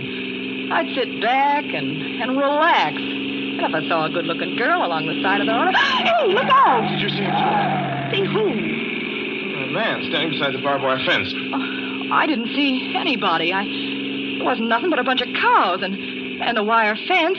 No? What'd you think you was doing? Trying to run into the barbed wire There's a man fence? there, I tell you. A thin gray man with an overnight bag in his hand. And I was trying to run him down.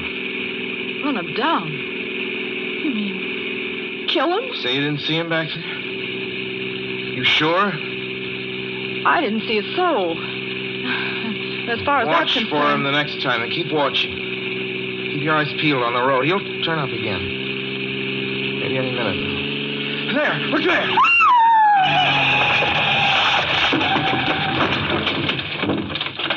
How does this door work? I'm getting out of here. See him that time? No, I didn't see him that time.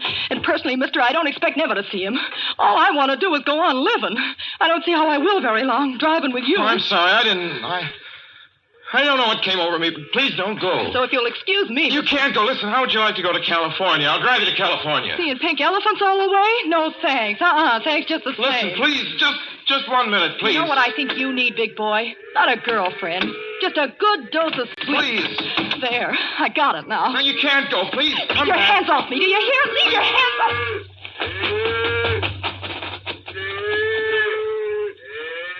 She ran from me. As though I were a monster. A few minutes later, I saw a passing truck pick her up. I knew then that I was utterly alone. It was in the heart of the great Texas prairies. There wasn't a car on the road after the truck went by. I tried to figure out what to do, how to get hold of myself. I could find a place to rest, or even if I could sleep right here in the car for a few hours along the side of the road. I was getting my winter overcoat out of the back seat to use as a blanket when I saw him coming toward me, emerging from the herd of moving steer. Hello?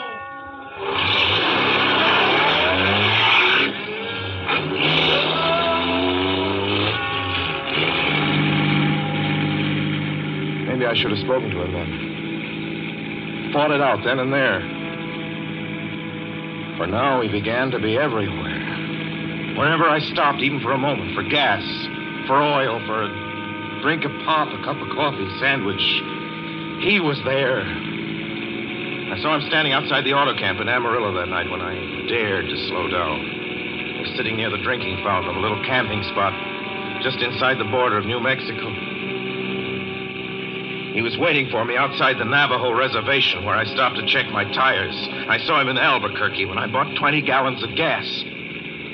I was afraid to stop now. I began to drive faster and faster. I was in lunar landscape now. The great arid mesa country of New Mexico. I drove through it with the indifference of a fly crawling over the face of the moon.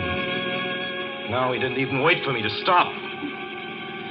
Unless I drove at 85 miles an hour over those endless roads, he waited for me at every other mile. I'd see his figure, shadowless, flitting before me, still in its same attitude, over the cold, lifeless ground, flitting over dried-up rivers, over broken stones cast up by old glacial upheavals, flitting in that pure and cloudless air.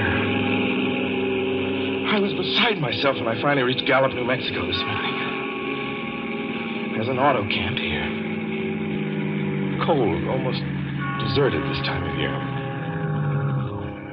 I went inside and asked if there was a telephone. I had the feeling that if only I could speak to someone familiar, someone I loved, I could pull myself together.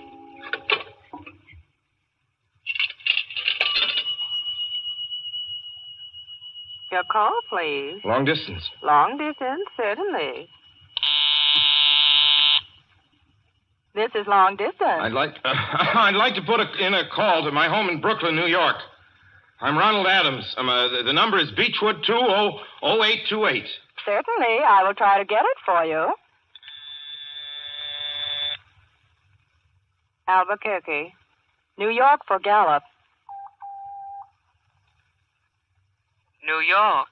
Gallup, New Mexico, calling Beechwood 20828. I'd read somewhere that love could banish demons. It's the middle of the morning. I knew Mother'd be home. I pictured her tall and white-haired in her crisp house dress, going about her tasks. Be enough, I thought, just to hear the even calmness of her voice. Will you please deposit $3.85 for the first 3 minutes? When you have deposited $1.50, will you wait until I have collected the money?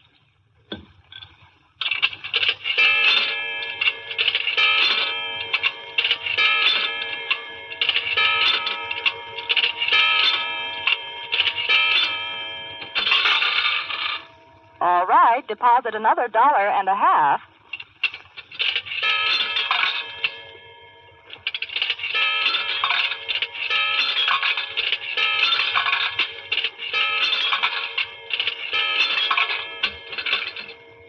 Will you please deposit the remaining 85 cents?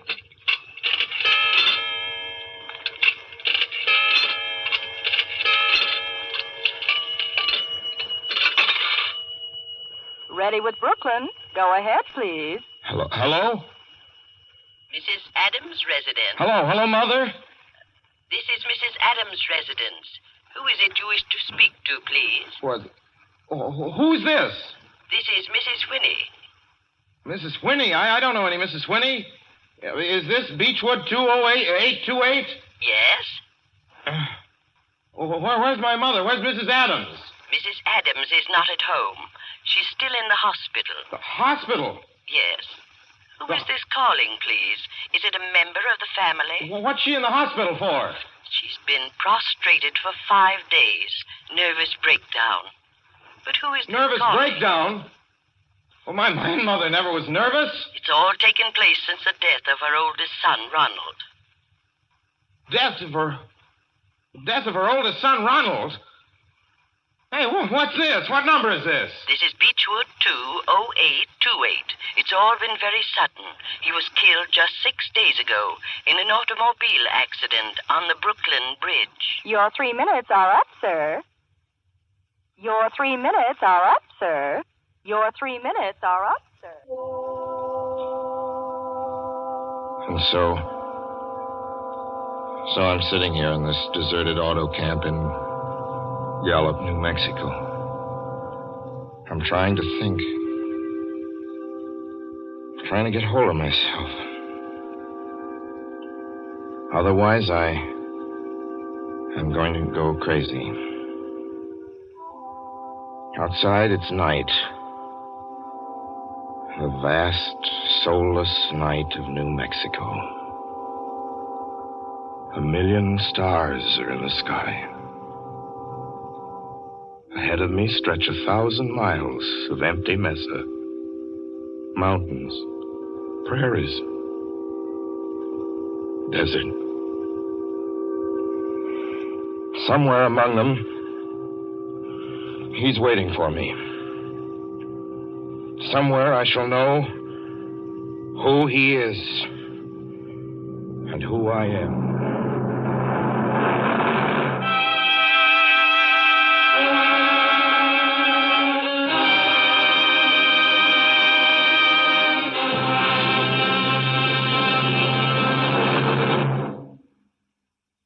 So ends The Hitchhiker, and to Orson Welles our considerable thanks for his playing of the title role.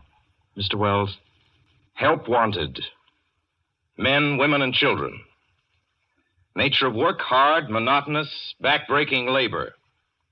Hours, 75 a week minimum. Pay, few cents an hour. Added inducement, 2 meals a day, including several ounces of bad bread and a cup of thin soup.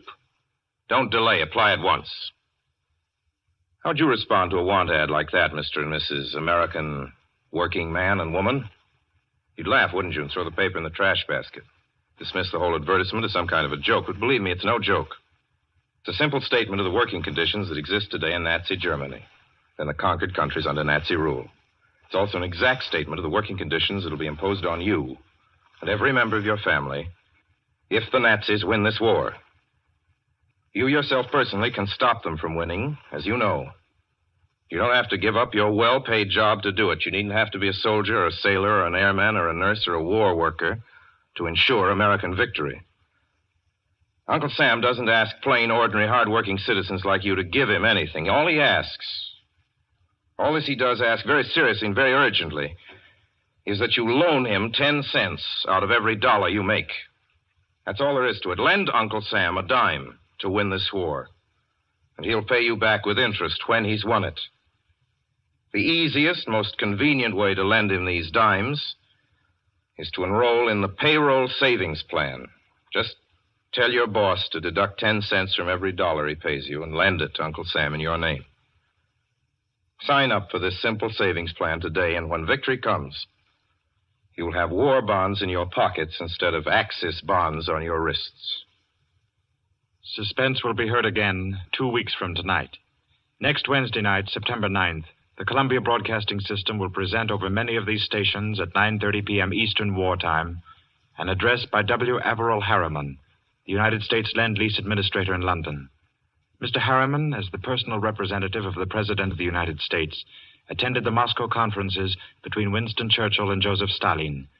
Next Wednesday's broadcast will be Mr. Harriman's first public address since his return to this country. Suspense is produced and directed by William Spear. John Dietz was our guest director this evening. Tonight's radio drama was written by Lucille Fletcher. The original score was by Bernard Herrmann.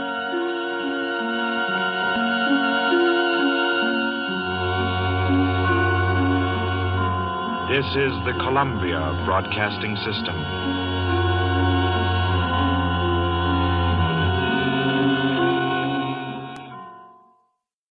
Will you give a few seconds of your time to help win this war? Then listen. At Stalingrad the other day, a Nazi tank unit attacked a corps of Russian soldiers. The Russians tried to stop the tanks and fought until their guns were silenced. Then did they surrender? Did they retreat? No. 18 of them rushed forward with bombs in their hands, got under the tanks, and blew them up. They gave their lives for their country. You and I are not asked to give our lives for ours. All we're asked to do is buy war bonds and stamps. Our American soldiers are giving their lives for us each day. More and more of them every day. Can we do less than loan our money to them? It's such a simple, easy thing to do. Out of every dollar you earn, lend 1 dime to your country. Do it regularly by joining the 10% club where you work. And do it now. Our soldiers need your help.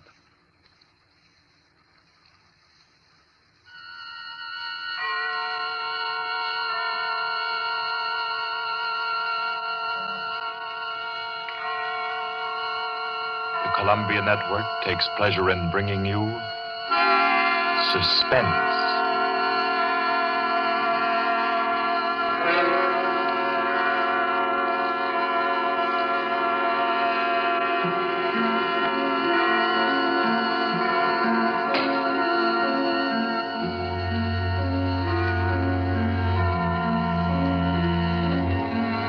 Suspense, Columbia's parade of outstanding thrillers, produced by William Spear and scored by Bernard Herrmann. The notable melodramas from stage and screen, fiction and radio, presented each week to bring you to the edge of your chair, to keep you in suspense.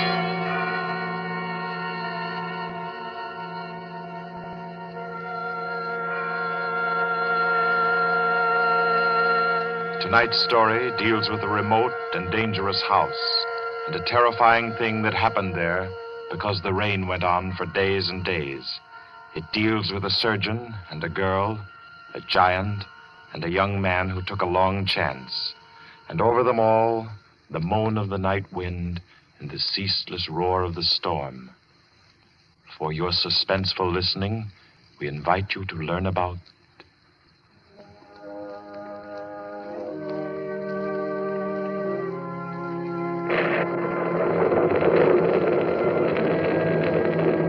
the Kettler method.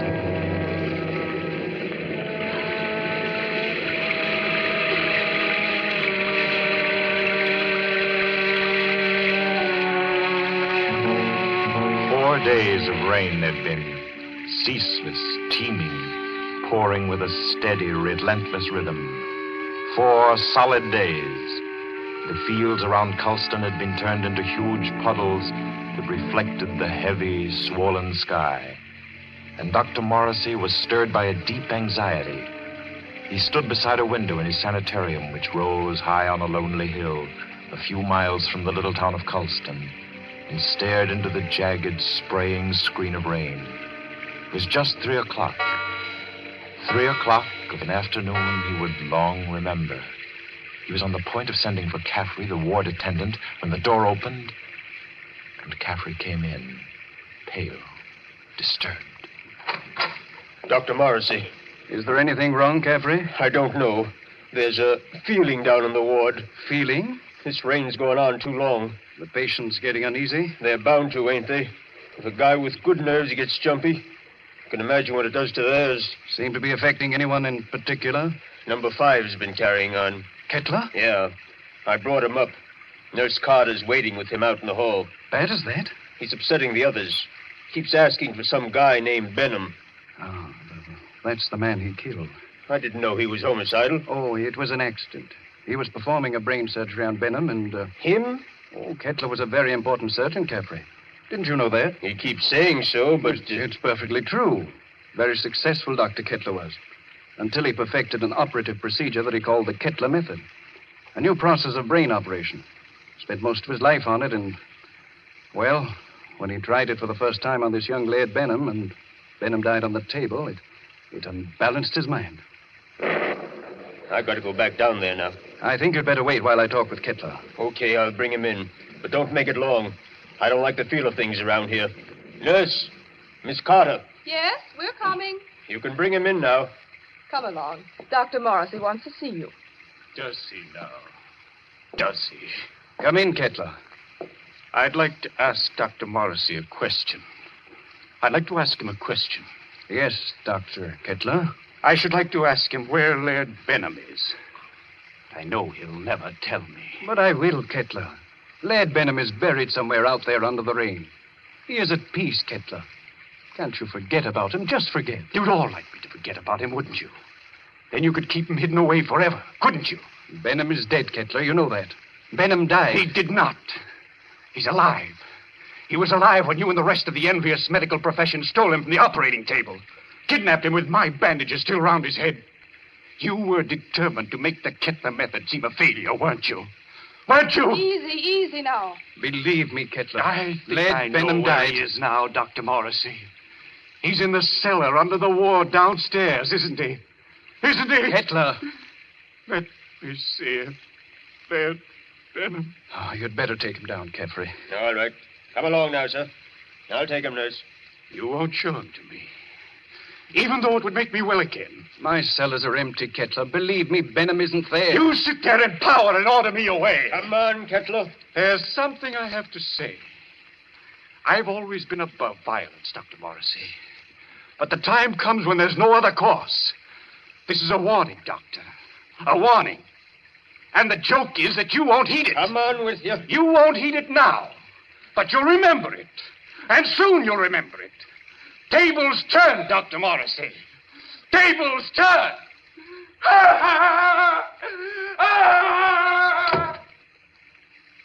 Poor thing. I'm afraid I'm failing with him. Failing completely. But you're not. It takes time to put a man back together. Oh, it's taken me too long with Kettler.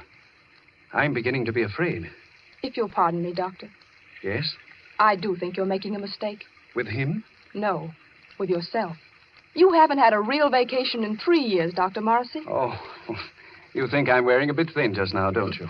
And you're right. But I really can't leave my patients in anyone else's hands. Not now, at any rate. No, I'll have to make the best of it. But you need relaxation, Doctor. I know. Well, I hope to soothe my ragged nerves somewhat over this weekend. Oh? I've some friends coming down from the city Friday night. Leslie and Claire Winton. Young married couple, newlyweds. And I'm just going to relax with them and forget everything until Monday morning. You must, Doctor. You do need it so badly. Oh, by the way, Doctor. Yes? I slipped some those new sample bandages into your coat pocket. Well, thanks. I'll have a look at them. I think they're quite good. The salesman said that... Yes, nurse. What is it? Did you hear something? Thunder, wasn't it? Something else besides thunder. I thought it... Well, I didn't hear it. My nerves must be getting the best of me. Perhaps it's a case of nurse heal thyself, eh? I'm not the only one who needs a rest. You know, it might be a very good idea if we both... Dr. Morrissey. I heard that. What is it? It's coming from the ward. Sounds like... That was a shot, nurse. You get on the phone. Call the police at Colston. Hello? Keep at it. Hello? Someone's trying to get in from the hall. Dr. Morrissey! Dr. Morrissey! It's Caffrey. Just a moment. Caffrey, what is it? He's ganged up on me. All of them are coming up the stairs. Kittler, clear out of here. Oh. Steady, nurse. He's dead, isn't he? Yes. Dr. Morrissey. Kittler. Remember my warning. Remember it, Doctor. Tables turn, Dr. Morrissey. Tables turn.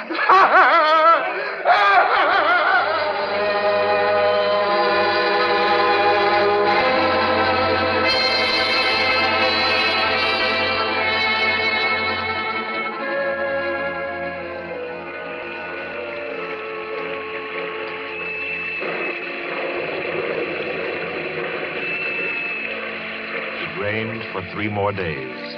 Friday night came, black, wet, and glistening. And the 8:15 express groaned into Colston Station, bringing Leslie and Claire Winton out from the city with their weekend luggage.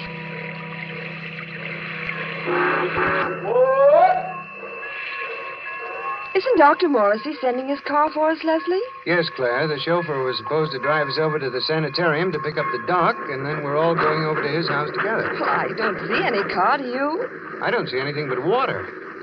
Maybe we're rowing over in a skiff. Oh, I hate that sound.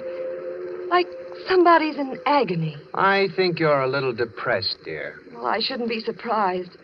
My head's still aching dreadfully. Poor lover. How long's that been going on now? Almost a week. It frightens me. I don't think it's anything serious. Waiting in the rain like this doesn't do it any good, I'm sure. I don't understand. Doc's usually so punctual, right on the dot. You don't suppose we ought to call the sanitarium? You people for Dr. Morrissey, yes? Well, yes, we're the Wintons. Doc sent you to pick us up? I, Cato, Dr. Morrissey's chauffeur. You got luggage? Yes. Here it is. I take. You follow me to car. Come. We're coming. Leslie? Yes? He's tremendous, isn't he? He must be 6.5 feet tall. I'm over 6 myself, darling. He's nearer 8. That's a giant. Get those shoulders. He could snap me in two like a matchstick. Well, I hope he likes us. So do I, light of my life. Waiting. You come, please. But I really don't think he does. Coming.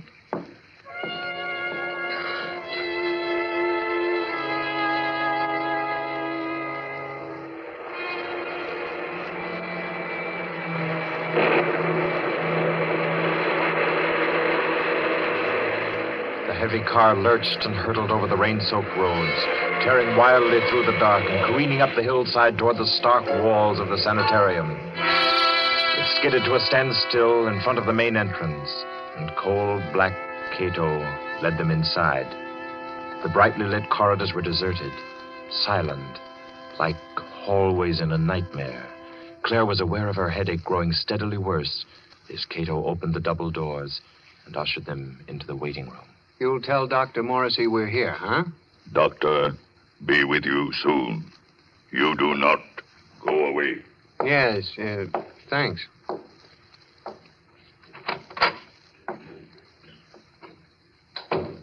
I hope we're not staying in here very long. It isn't very cheery, is it? Oh, I don't like places like this. I suppose it's very foolish of me, but I always feel as if I'm in some sort of danger. That's the headache again. Everything seems worse than it really is when you're not feeling well. Don't you always find... Leslie. Yeah?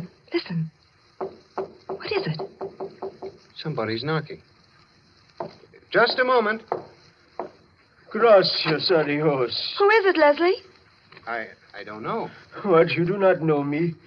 I am Arturo Alvarez, the South American pianist. You have heard of me? Well, sure, I've heard of Arturo Alvarez, but I'd hardly expect to find him Leslie, humor him. Oh, of course, for a moment I forgot where I was. I've heard of you, Mr. Alvarez. Is there anything I can do for you? Will you help me? I must get out of this place. Oh, sure. I came here several days ago to be treated for a mild nervous trouble. And now they won't let me go. I am being held a prisoner. And tonight I am scheduled to give a concert at Carnegie Hall, and I must get out of here. Please, will you help me? Number 10 out of the ward again, I see. How many times must I tell you that is strictly against the rules? I was doing nothing wrong. I was only telling this gentleman that I must be at Carnegie Hall for my concert. Yes. I'm sure the gentleman was very interested. Cato. Yes, Doctor. Cato, you will escort number 10 back to the ward and see to it that he doesn't wander back into the waiting room. No, I will not be taken back to the ward. Help me. Oh, no. Help me, no. I will no. How strongly he believes in his delusion. Strange fantasy of a diseased mind. Seriously believes that he's Arturo Alvarez. He was telling me. Oh, I'm very sorry. I'm afraid I haven't been very cordial. Won't you sit down? Is there anything I can do for you? Well, you see, Dr. Morrissey invited us up for the weekend. Oh, yes, of course. He told me he was expecting you. Does he know we're here? I'm afraid not. Dr. Morrissey was unexpectedly called away on an emergency case, and I'm in charge of the sanitarium until he returns. Well, do you have any idea about when that'll be? Well, it's very hard to say. However, he asked me to ask you to wait and see to it that you're made comfortable. Let me see now. Your name is... Winton, Leslie Winton. And this is my wife, Claire. Yes. Permit me to introduce myself. I'm Dr. Kettler, Dr. Morrissey's assistant. What can I do for you? A bite of food or a drink, perhaps? I don't think so. There's nothing in the world I want so much as an aspirin. Aspirin? Yes, Doctor. She's had a headache that's been troubling her for days. It's terribly annoying. I can well imagine. Annoying and interesting. That is to a man of my profession, of course. But if you will step into the inner office, I think I can offer you something a good deal more effective. Oh, I'd hate to trouble you. No trouble at all. I find these things most intriguing. Should I, Leslie? I think you might as well. Morrissey won't be back for a long time by the looks of things. You're quite right, Mr. Winton. Dr. Morrissey won't be back for a long, long time. Oh, well, then, which way do I go? Right this way. The large door on your left. You won't mind waiting alone, will you, darling? Oh, Mr. Winton shall make himself comfortable. There are cigarettes in the box, whiskey in the liquor cabinet, and a radio behind the ferns there. I'm sure he will be quite happy. After you, Mrs. Winton. If Dr. Morrissey comes in, let me know. I hope you'll find everything you want, sir. Thanks. By the way, Doctor. Yes? You said you had something better than aspirin. I didn't know there was anything better than aspirin for a headache. I have something, Mr. Winton. Really? It is a process which I invented myself. One that never fails. A little treatment, very effective and highly complicated, called the Kettler method. Please make yourself at home, Mr. Winton.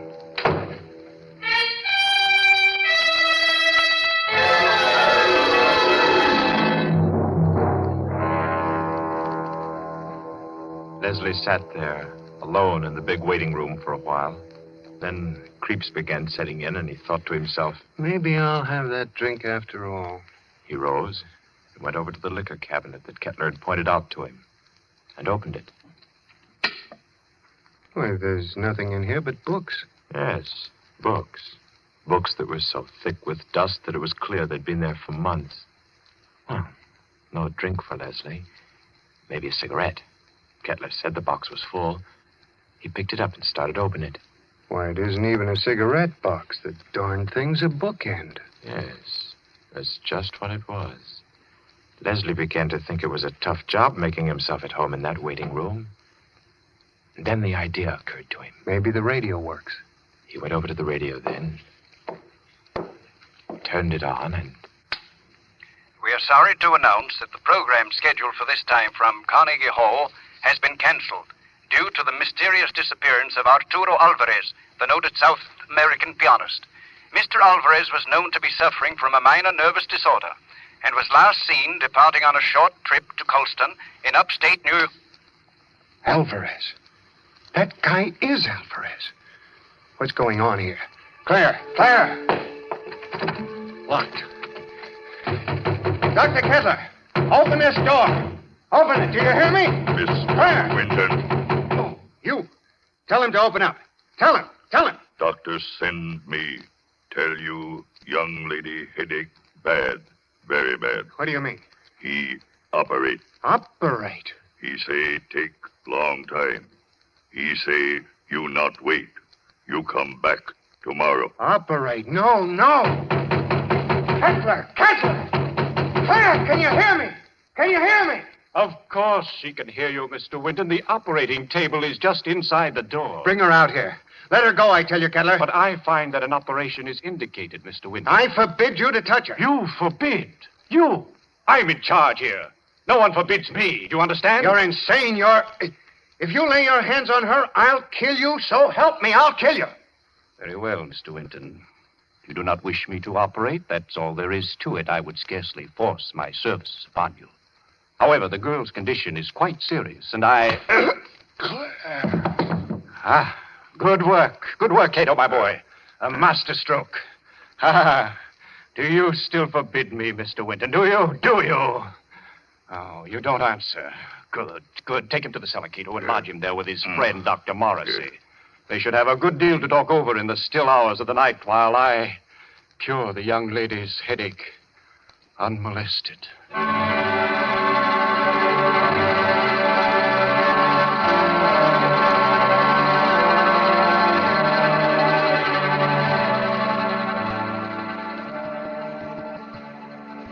You've got to pull yourself together, Leslie. Now try. Try to think. Cato brought you down a few moments ago. You've been hit in the head. Can you remember? Yes, I was talking to Kettler, trying to make him let Claire go. Claire? Oh, good Lord, Morrissey. Where is she? He's got her. Kettler? She's on that operating table up there. We've got to do something. We've got to do something. Well, I'm afraid there's not much we can do. I've been here for 3 days and nights. What happened? It was a nightmare come to life. I'd had Kettler in my office for treatment. Yeah? He was off on a wild tangent, insisting that I had a man whom he had killed hidden down here in the cellar. That I and the rest of the medical profession had kidnapped him off the operating table with his head still swathed. He thinks I've been keeping this venom from him all along, even though I've known that just one side of him would cure his mental disorders. He hates me with every fiber of his twisted brain. He's a dangerous case, Leslie. He'll kill Claire? He may. There's a slim chance he won't. What's that? Well, all the surgical instruments are locked away. It's possible they may not be able to find them. Isn't there any way we can get out of here? Well, wouldn't I have used it? Where does that corridor lead to? To the staircase that goes to the first floor. Well? Not a chance. Comes out in the operating room, and they keep that door locked as tight as a drum. Besides, Kettler still has the pistol he took from my nurse. I've got to think. I've got to. My head hurts so I can't make good sense. Let's say that. I think they gave you a nasty cut. Oh, it doesn't matter. Say, Doc. Yes? What was his name? Who? The guy Kettler thought you were keeping from him, the one he killed. Benham. Laird Benham. Why? Was he a young fellow? Yes, rather tall, slender chap. Say, Doc. Hmm? Do you have any bandages down here? What? Bandages. Why, yes, I think so. They're stored down here. Enough to bandage my whole head, face, and everything? Why? I might have a chance of getting through that door up there.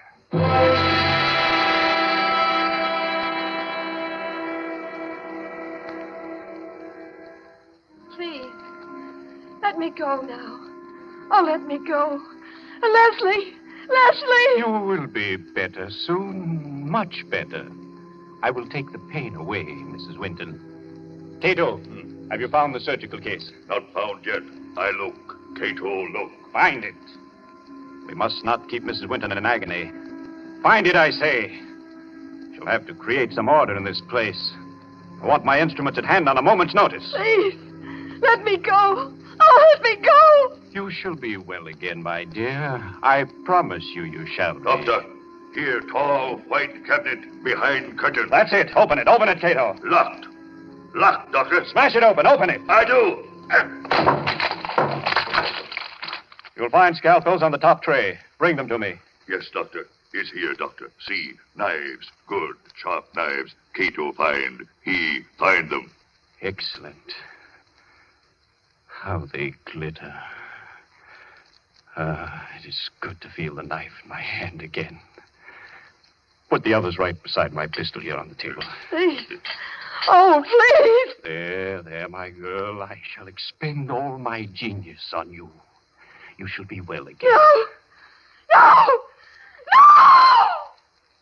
Now to work. What was that? Who's there? Dr. Kepler, Who is it? I have found my way back to you. Open the door, Dr. Kepler. I've come back again. Who are you? You remember? You remember Laird Benham? Cato! Cato! Yes, Doctor. The door! Let him in! He's come back! Let him in, I say! Yes, Doctor. Oh, let me out of here! He's come back, Cato. Dr. Kepler. Benham, I knew it. I knew it all along. You're alive. You're living. Yes. Living. Yes, Dr. Kepler. You. Just as they took you from the table. Yes. They took me away before the operation was complete. Finish it now. Hurry. I can't live much longer. I'm about to die. No. Cato, get Benham out of the table. Girl on table. Take her off. Take her out of here. Put her in the cellar. Let Benham take her place. At once, do you hear? Yes, Doctor. Cato. No, I won't be put in the cellar. I won't. It might be well if you went down into the cellar, you know. It's nice down there. You'll see old friends, perhaps. Old friends who need help. Leslie. Hurry, I say. Yes, Doctor. Come. I'm coming. Are you all right, Benham? Weaker. Cato! Cato, close door. No, stop wasting time. Leave the door alone. Help me. Help me get Benham on the table. Yes, Doctor. Cato, do. That's right. Now lift him carefully. Yes. Good. Now, lie back. Lie back. Gently. All right. Careful now. There we are. Cato, give me the knife. Yes, Doctor. Take off the bandages. From the top, Cato. That's correct. That's proper procedure. There. Yeah, now that's... I thought his hair was blonde, not black. Well, perhaps I've forgotten. I've forgotten so many things that... There was a scar on his forehead. I clearly remember a scar on his forehead. Maybe I imagined that, too. Perhaps it was someone else with brown eyes.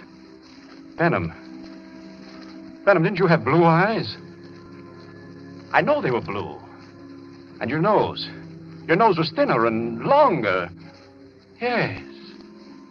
And your lips. You had thick lips. That I know. Bandages off, Doctor. Dr. Kettler, there's a trick here. You're not Benham. You're not Benham. You're that young Mr. Winton. Dr. Kettler, listen to me. Cheat. So you wanted me to finish you, did you? Yes, Mr. Winton, I will. Hold him, Cato. Hold him. See the knife, Mr. Winton? Watch it glisten as it comes down, down, down, and into the...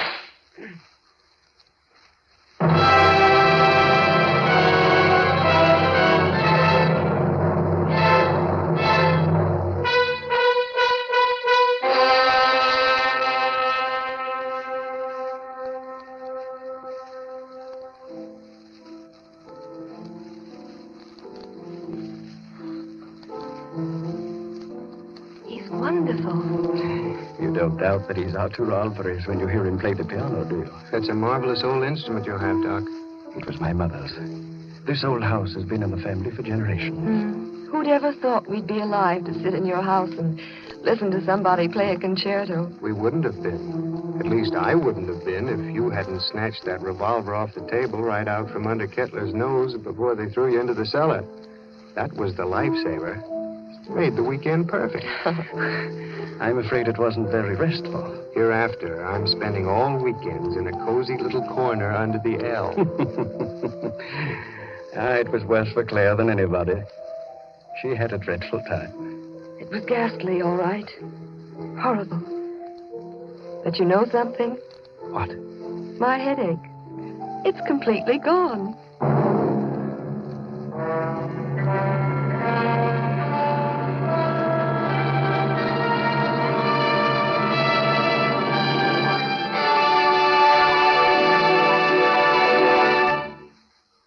So ends the Kettler method, the tale of a memorable weekend and a long-awaited dead man who didn't return after all. This was tonight's story of Suspense.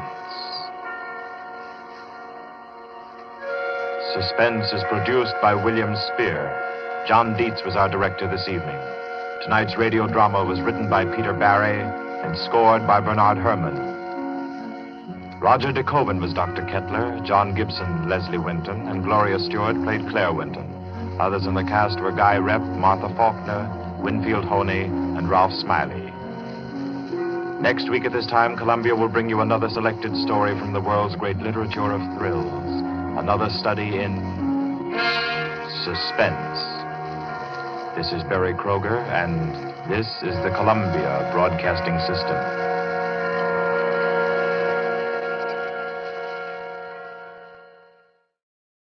Will you give a few seconds of your time to help win this war?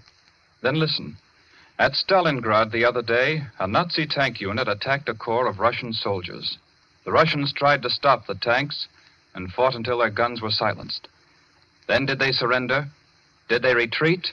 No. 18 of them rushed forward with bombs in their hands, got under the tanks, and blew them up. They gave their lives for their country. You and I are not asked to give our lives for ours. All we're asked to do is buy war bonds and stamps. Our American soldiers are giving their lives for us each day. More and more of them every day. Can we do less than loan our money to them? It's such a simple, easy thing to do. Out of every dollar you earn, lend 1 dime to your country. Do it regularly by joining the 10% club where you work. And do it now. Our soldiers need your help.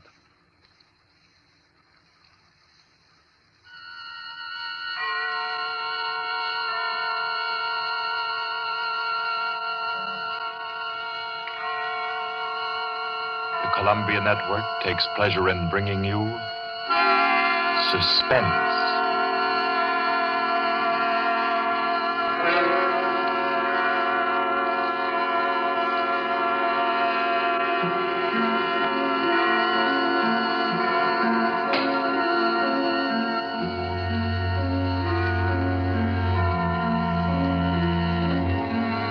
Suspense, Columbia's parade of outstanding thrillers.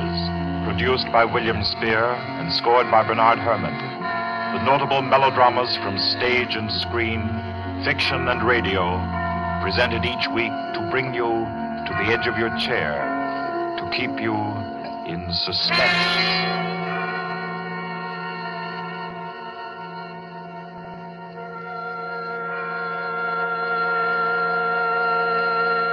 Tonight's story deals with a remote and dangerous house, and a terrifying thing that happened there because the rain went on for days and days.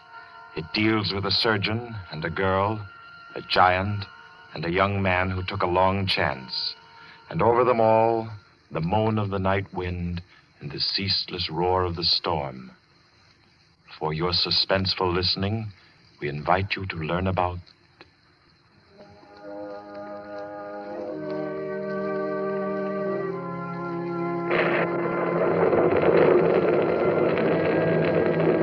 the Kettler method.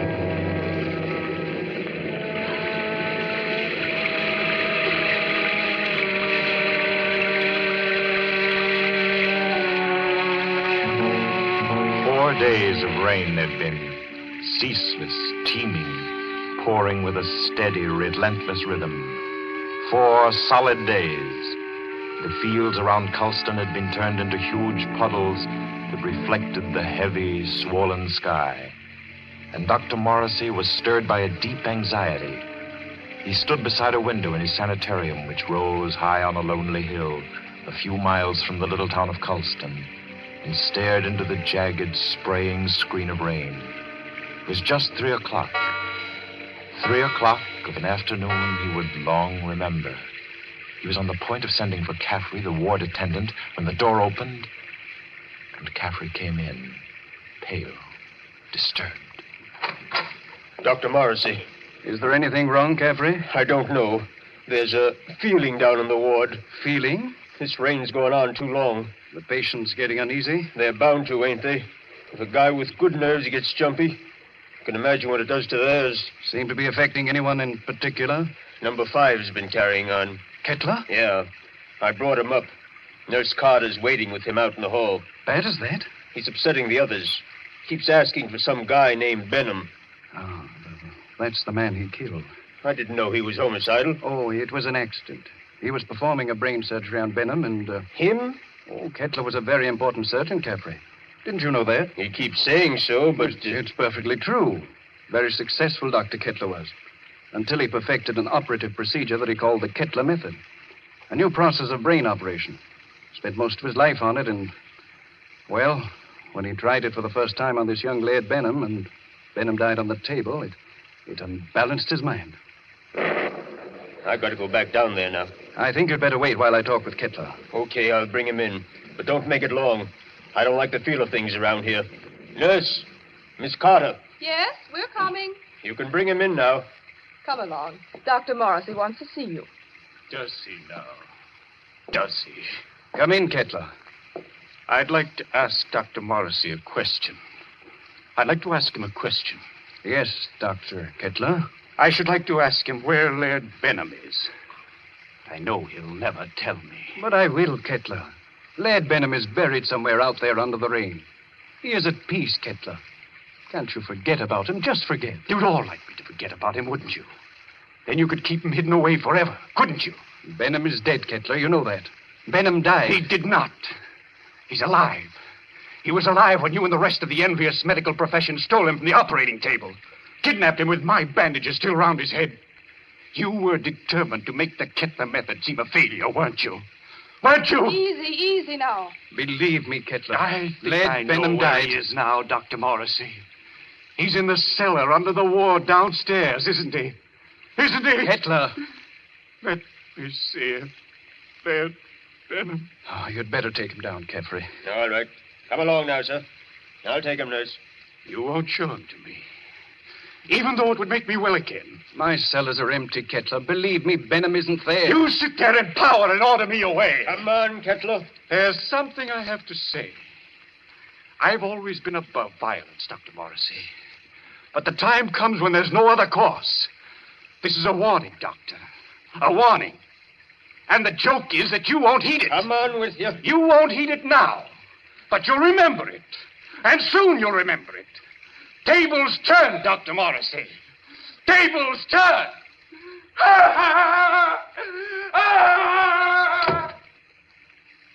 Poor thing. I'm afraid I'm failing with him. Failing completely. But you're not.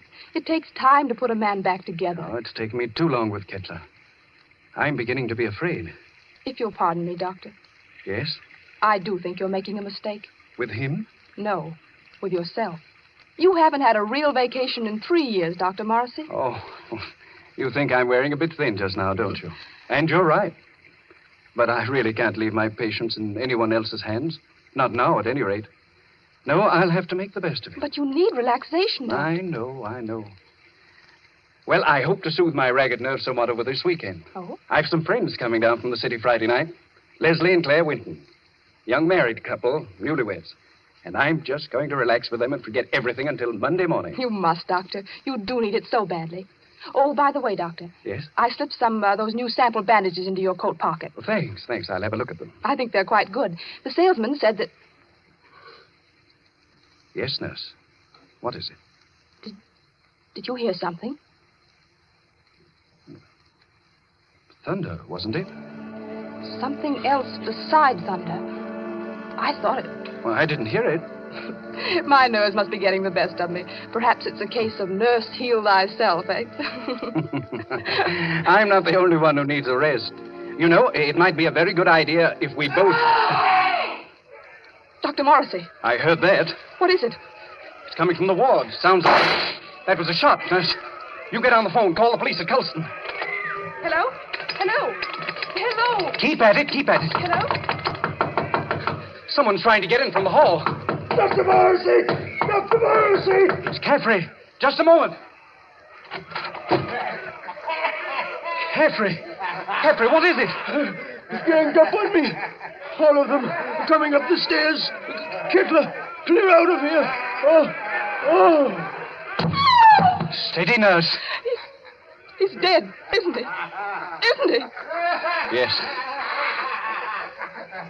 Dr. Morrissey. Kittler. Remember my warning.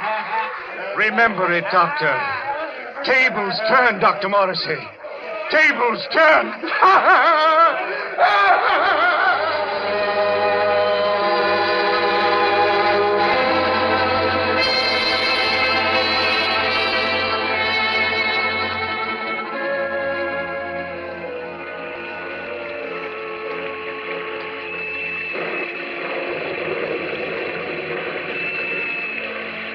Rained for 3 more days. Friday night came, black, wet, and glistening. And the 8:15 express groaned into Colston Station, bringing Leslie and Claire Winton out from the city with their weekend luggage.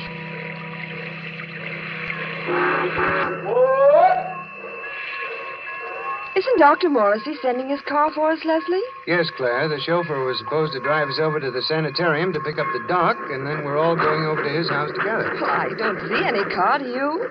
I don't see anything but water. Maybe we're rowing over in a skiff.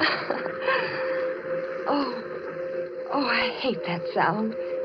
Like somebody's in agony. I think you're a little depressed, dear. Well, I shouldn't be surprised. My head's still aching dreadfully. Poor lover. How long's that been going on now? Almost a week. It frightens me. I don't think it's anything serious. Waiting in the rain like this doesn't do it any good, I'm sure.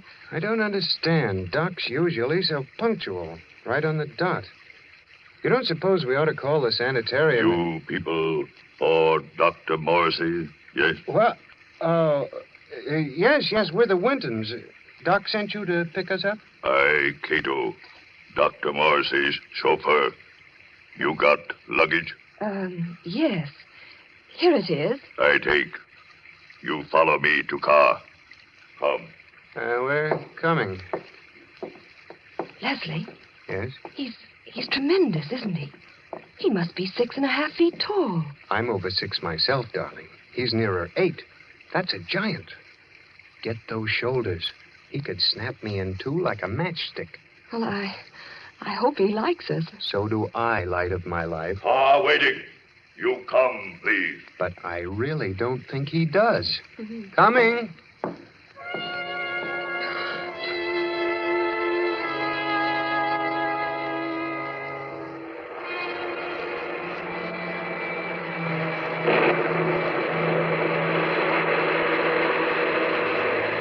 The heavy car lurched and hurtled over the rain-soaked roads, tearing wildly through the dark and careening up the hillside toward the stark walls of the sanitarium. It skidded to a standstill in front of the main entrance, and cold black Cato led them inside. The brightly lit corridors were deserted, silent, like hallways in a nightmare. Claire was aware of her headache growing steadily worse as Cato opened the double doors and ushered them into the waiting room. You'll tell Dr. Morrissey we're here, huh? Doctor, be with you soon. You do not go away. Yes, thanks.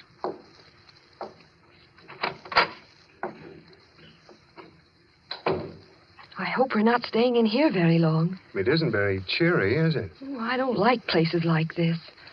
I suppose it's very foolish of me, but I always feel as if I'm in some sort of danger. That's the headache again. Everything seems worse than it really is when you're not feeling well.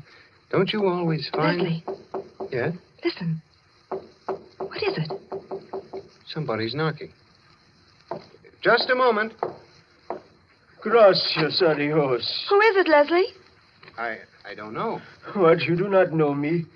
I am Arturo Alvarez, the South American pianist. You have heard of me? Well, sure, I've heard of Arturo Alvarez, but I'd hardly expect to find him Leslie, humor him. Oh, of course, for a moment I forgot where I was. I've heard of you, Mr. Alvarez. Is there anything I can do for you? Will you help me? I must get out of this place. Oh, sure. I came here several days ago to be treated for a mild nervous trouble. And now they won't let me go. I am being held a prisoner. And tonight I am scheduled to give a concert at Carnegie Hall, and I must get out of here. Please, will you help me? Number 10 out of the ward again, I see. How many times must I tell you that is strictly against the rules? I was doing nothing wrong. I was only telling this gentleman that I must be at Carnegie Hall for my concert. Yes. I'm sure the gentleman was very interested. Cato. Yes, Doctor. Cato, you will escort number 10 back to the ward and see to it that he doesn't wander back into the waiting room. No, I will not be taken back to the ward. Help me. Oh, no. Help me, no. How strongly he believes in his delusion. Strange fantasy of a diseased mind. Seriously believes that he's Arturo Alvarez. He was telling me. Oh, I'm very sorry. I'm afraid I haven't been very cordial. Won't you sit down? Is there anything I can do for you? Well, you see, Dr. Morrissey invited us up for the weekend. Oh, yes, of course. He told me he was expecting you. Does he know we're here? I'm afraid not. Dr. Morrissey was unexpectedly called away on an emergency case, and I'm in charge of the sanitarium until he returns. Well, do you have any idea about when that'll be? Well, it's very hard to say. However, he asked me to ask you to wait and see to it that you're made comfortable. Let me see now. Your name is... Winton, Leslie Winton. And this is my wife, Claire. Ah, yes. Permit me to introduce myself. I'm Dr. Kettler, Dr. Morrissey's assistant. What can I do for you? A bite of food or a drink, perhaps? I don't think so. There's nothing in the world I want so much as an aspirin. Aspirin? Yes, Doctor. She's had a headache that's been troubling her for days. It's terribly annoying. I can well imagine. Annoying and interesting. That is to a man of my profession, of course. But if you will step into the inner office, I think I can offer you something a good deal more effective. Oh, I'd hate to trouble you. No trouble at all. I find these things most intriguing. Should I, Leslie? I think you might as well. Morrissey won't be back for a long time by the looks of things. You're quite right, Mr. Winton. Dr. Morrissey won't be back for a long, long time. Oh, well, then, which way do I go? Right this way. The large door on your left. You won't mind waiting alone, will you, darling? Oh, Mr. Winton shall make himself comfortable. There are cigarettes in the box, whiskey in the liquor cabinet, and a radio behind the ferns there. I'm sure he will be quite happy. After you, Mrs. Winton. If Dr. Morrissey comes in, let me know. I hope you'll find everything you want, sir. Thanks. By the way, Doctor. Yes? You said you had something better than aspirin. I didn't know there was anything better than aspirin for a headache. I have something, Mr. Winton. Really? It is a process which I invented myself. One that never fails. A little treatment, very effective and highly complicated, called the Kettler method. Please make yourself at home, Mr. Winton.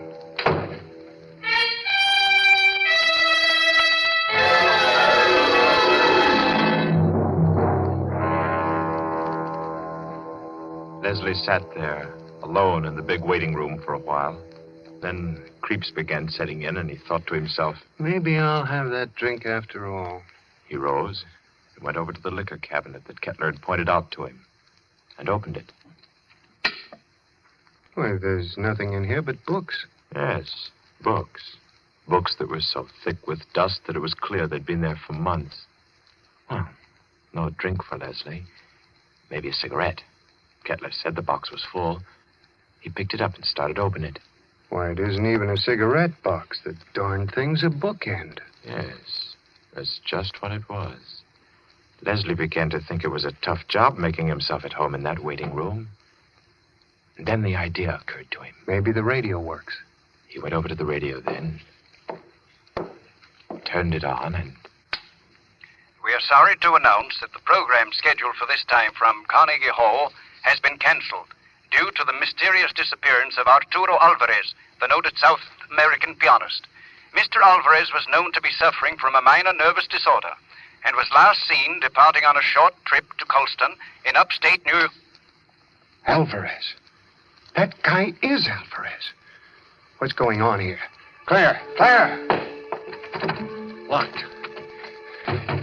Dr. Kettler, open this door.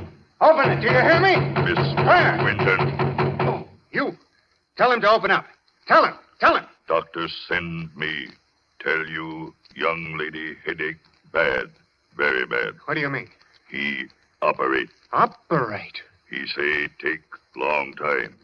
He say you not wait. You come back tomorrow. Operate? No, no. Kettler! Kettler! Claire, can you hear me? Can you hear me?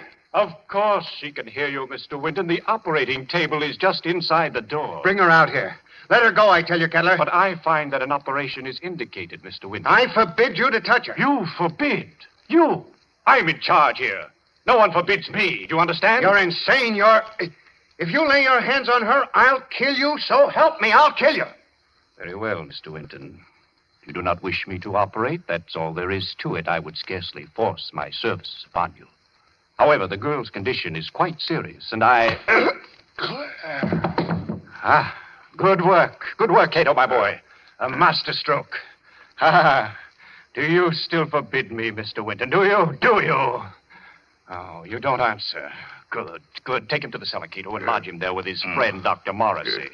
They should have a good deal to talk over in the still hours of the night while I cure the young lady's headache unmolested.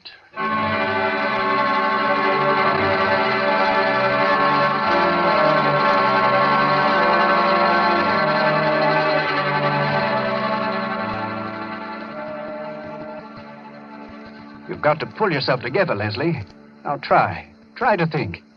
Cato brought you down a few moments ago. You've been hit in the head. Can you remember? Yes, I was talking to Kettler, trying to make him let Claire go. Claire? Oh, good Lord, Morrissey. Where is she? He's got her. Kettler? She's on that operating table up there. We've got to do something. We've got to do something. Well, I'm afraid there's not much we can do. I've been here for 3 days and nights. What happened? It was a nightmare come to life. I'd had Kettler in my office for treatment. Yeah? He was off on a wild tangent, insisting that I had a man whom he had killed hidden down here in the cellar. That I and the rest of the medical profession had kidnapped him off the operating table with his head still swathed. He thinks I've been keeping this venom from him all along, even though I've known that just one side of him would cure his mental disorders. He hates me with every fiber of his twisted brain. He's a dangerous case, Leslie. He'll kill Claire? He may. There's a slim chance he won't. What's that? Well, all the surgical instruments are locked away. It's possible they may not be able to find them. Isn't there any way we can get out of here? Well, wouldn't I have used it? Where does that corridor lead to? To the staircase that goes to the first floor. Well? Not a chance. Comes out in the operating room, and they keep that door locked as tight as a drum. Besides, Kettler still has the pistol he took from my nurse. I've got to think. I've got to. And my head hurts, so I can't make good sense. Let's say that. I think they gave you a nasty cut. Oh, it doesn't matter. Say, Doc. Yes? What was his name? Who? The guy Kettler thought you were keeping from him, the one he killed. Benham. Laird Benham. Why? Was he a young fellow? Yes, rather tall, slender chap. Say, Doc, Hmm? do you have any bandages down here? What? Bandages. Why, yes, I think so. They're stored down here. Enough to bandage my whole head, face, and everything? Why? I might have a chance of getting through that door up there.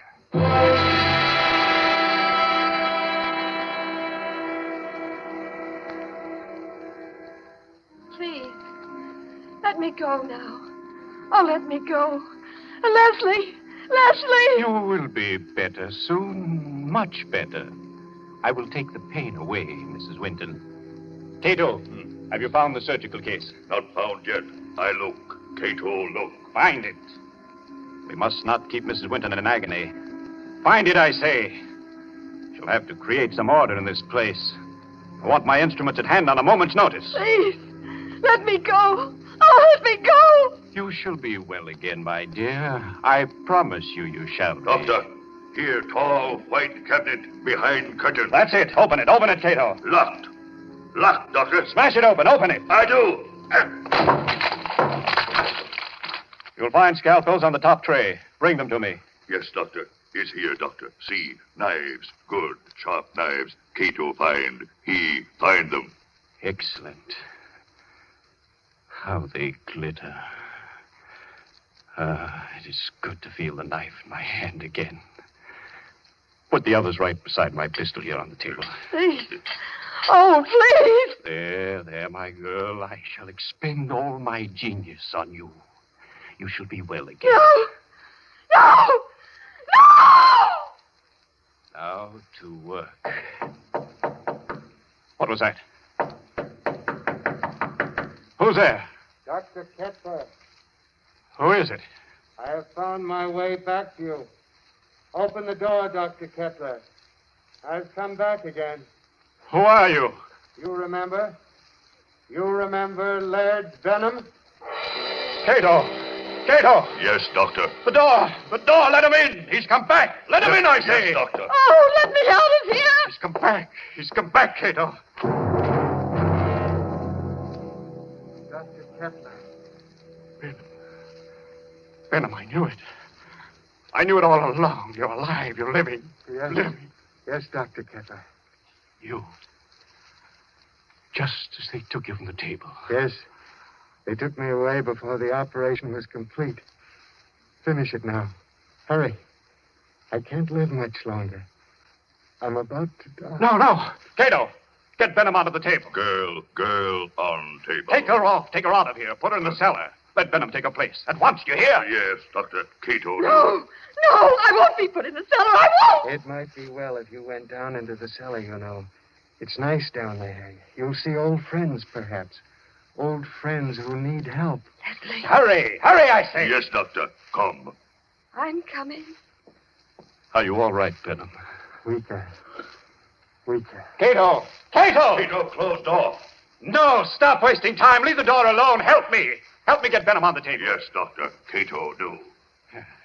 That's right. Now lift him carefully. Yes. Good. Now, lie back. Lie back. Gently. All right. Careful now. There we are. Cato, give me the knife. Yes, Doctor. Take off the bandages. From the top, Cato.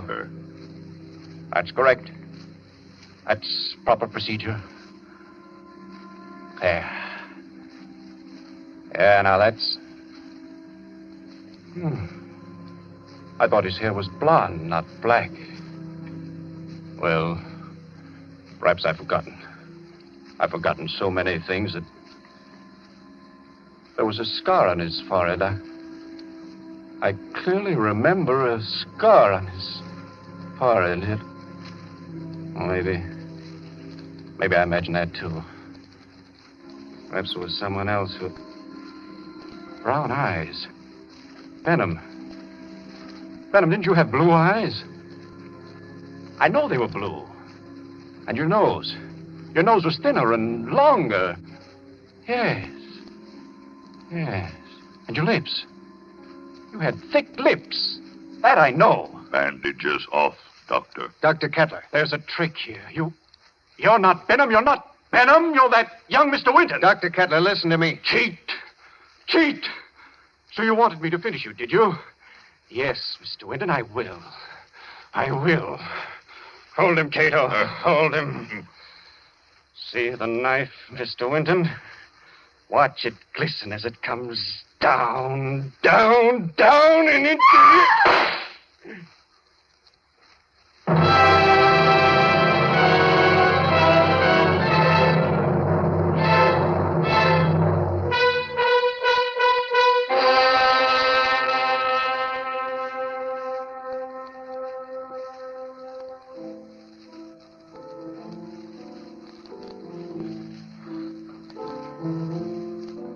He's wonderful.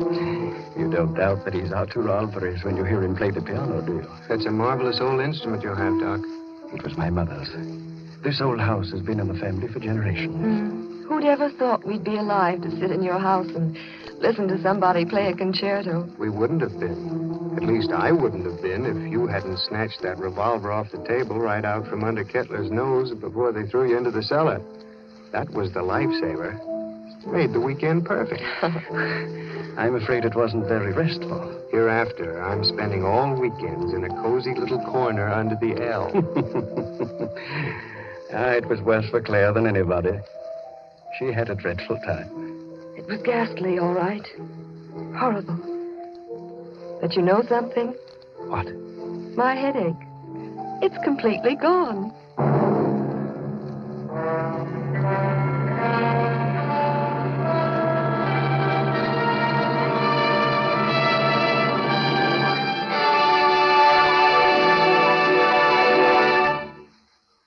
So ends the Kettler method, the tale of a memorable weekend and a long-awaited dead man who didn't return after all. This was tonight's story of Suspense. Suspense is produced by William Spear. John Dietz was our director this evening. Tonight's radio drama was written by Peter Barry and scored by Bernard Herrmann. Roger De Koven was Dr. Kettler, John Gibson, Leslie Winton, and Gloria Stewart played Claire Winton. Others in the cast were Guy Repp, Martha Faulkner, Winfield Honey, and Ralph Smiley. Next week at this time, Columbia will bring you another selected story from the world's great literature of thrills. Another study in suspense. This is Barry Kroger, and this is the Columbia Broadcasting System.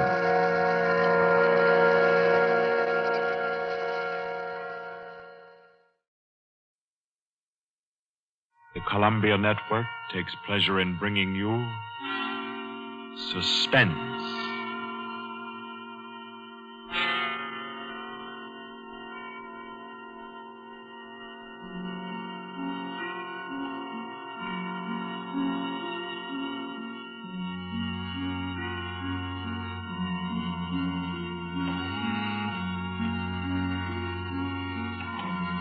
Suspense. Columbia's parade of outstanding thrillers, produced by William Spear and scored by Bernard Herrmann. Notable melodramas from stage and screen, fiction and radio, presented each week to bring you to the edge of your chair, to keep you in suspense.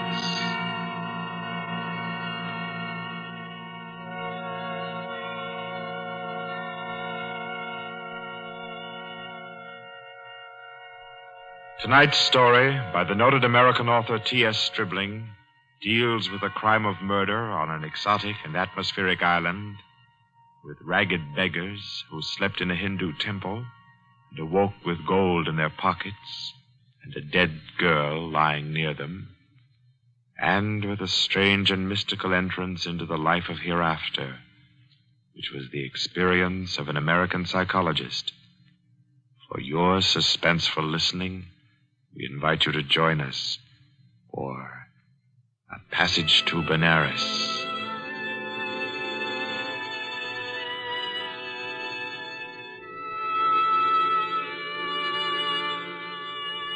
In Porto, Spain, in Trinidad, at 5:30 in the morning, Mr. Henry Poggioli, an American psychologist, stirred uneasily, became conscious of a splitting headache, opened his eyes in bewilderment, and then, with a shock, saw where he was.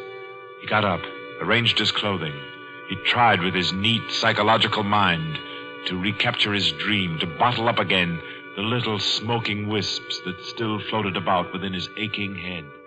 By 7 o'clock, he had found his way back to the house of Mr. Lowe, his host in Port of Spain. Lowe was already about his coffee, with an interested spoon poised above the morning paper.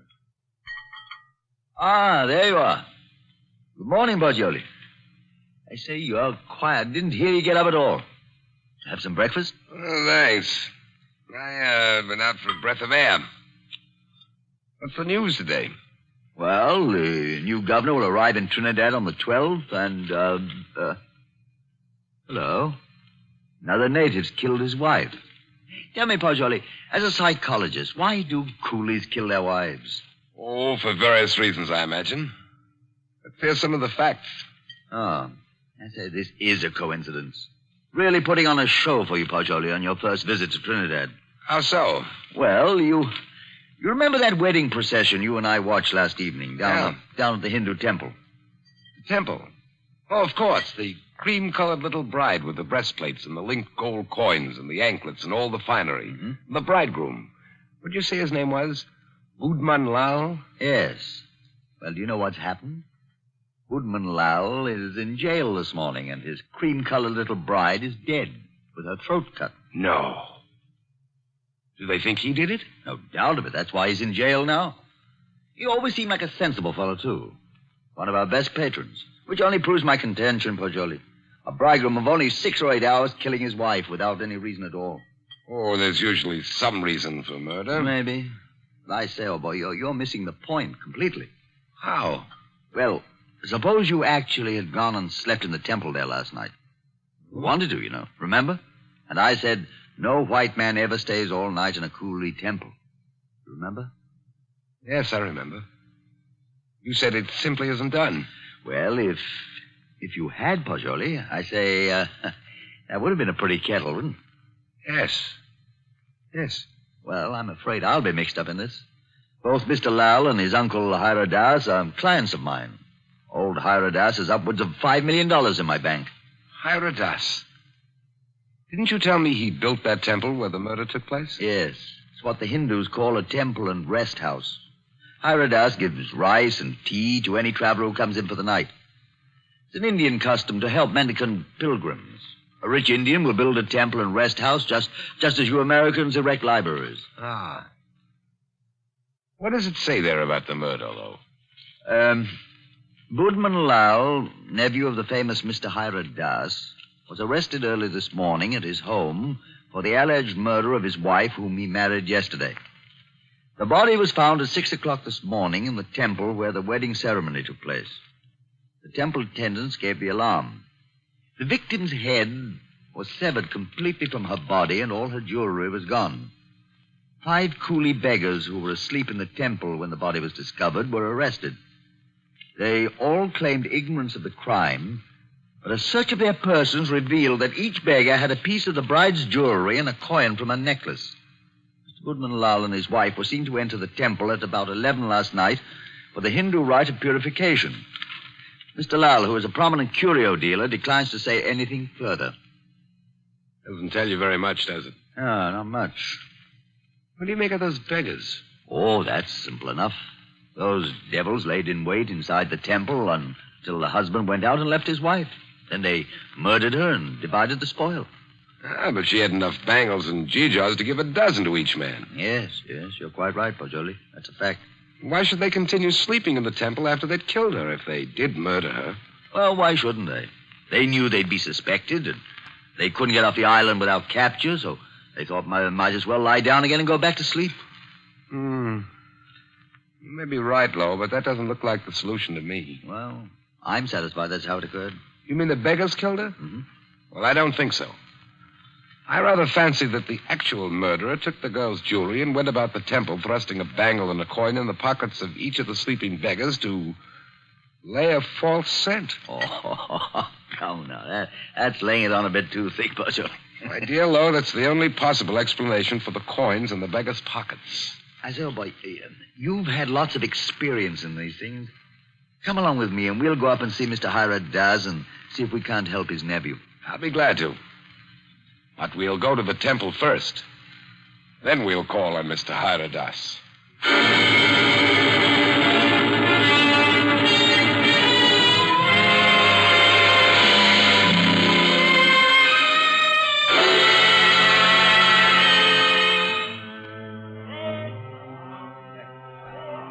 here we are. In spite of the police guard at the door, the temple doesn't look sinister in the daylight. No, it just looks dirty.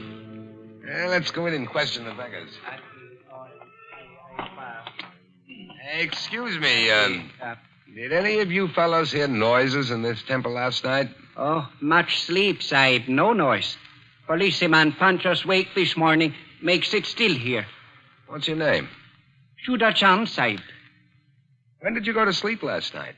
When I ate rice and tea, Sahib. Mm-hmm. Do you remember seeing Budman Lal and his wife enter this building last night? Yes, remember, Sahib. Did you see them go out? No, Sahib. No one remember go out. You were all asleep then, huh? All asleep, Sahib. Did you have any dreams during your sleep? Hear any noises? I dream bad dreams, Sahib. Huh? When policeman punched me awake this morning, I think dream has come true. And me, Sahib. Me, too. Me. You all have bad dreams? Yes, all have bad dreams. Look here, Pajoli. I don't see where this is getting us. I do think we ought to be getting on to old Haradas's house. No, I think we can now entirely discard the theory that the beggars murdered the girls. On what grounds? They told you nothing except that they all had bad dreams. That's the reason. They all had wild, fantastic dreams. That suggests that they were given some sort of opiate in their rice or tea last night. It's quite improbable that 5 ignorant coolies would have wit enough to concoct such a piece of evidence as that. That's a fact, but I don't believe a Trinidad court would admit such evidence. We're not looking for legal evidence. We're after some indication of the real criminal. Now I suggest that we get on to the house of Hiradas.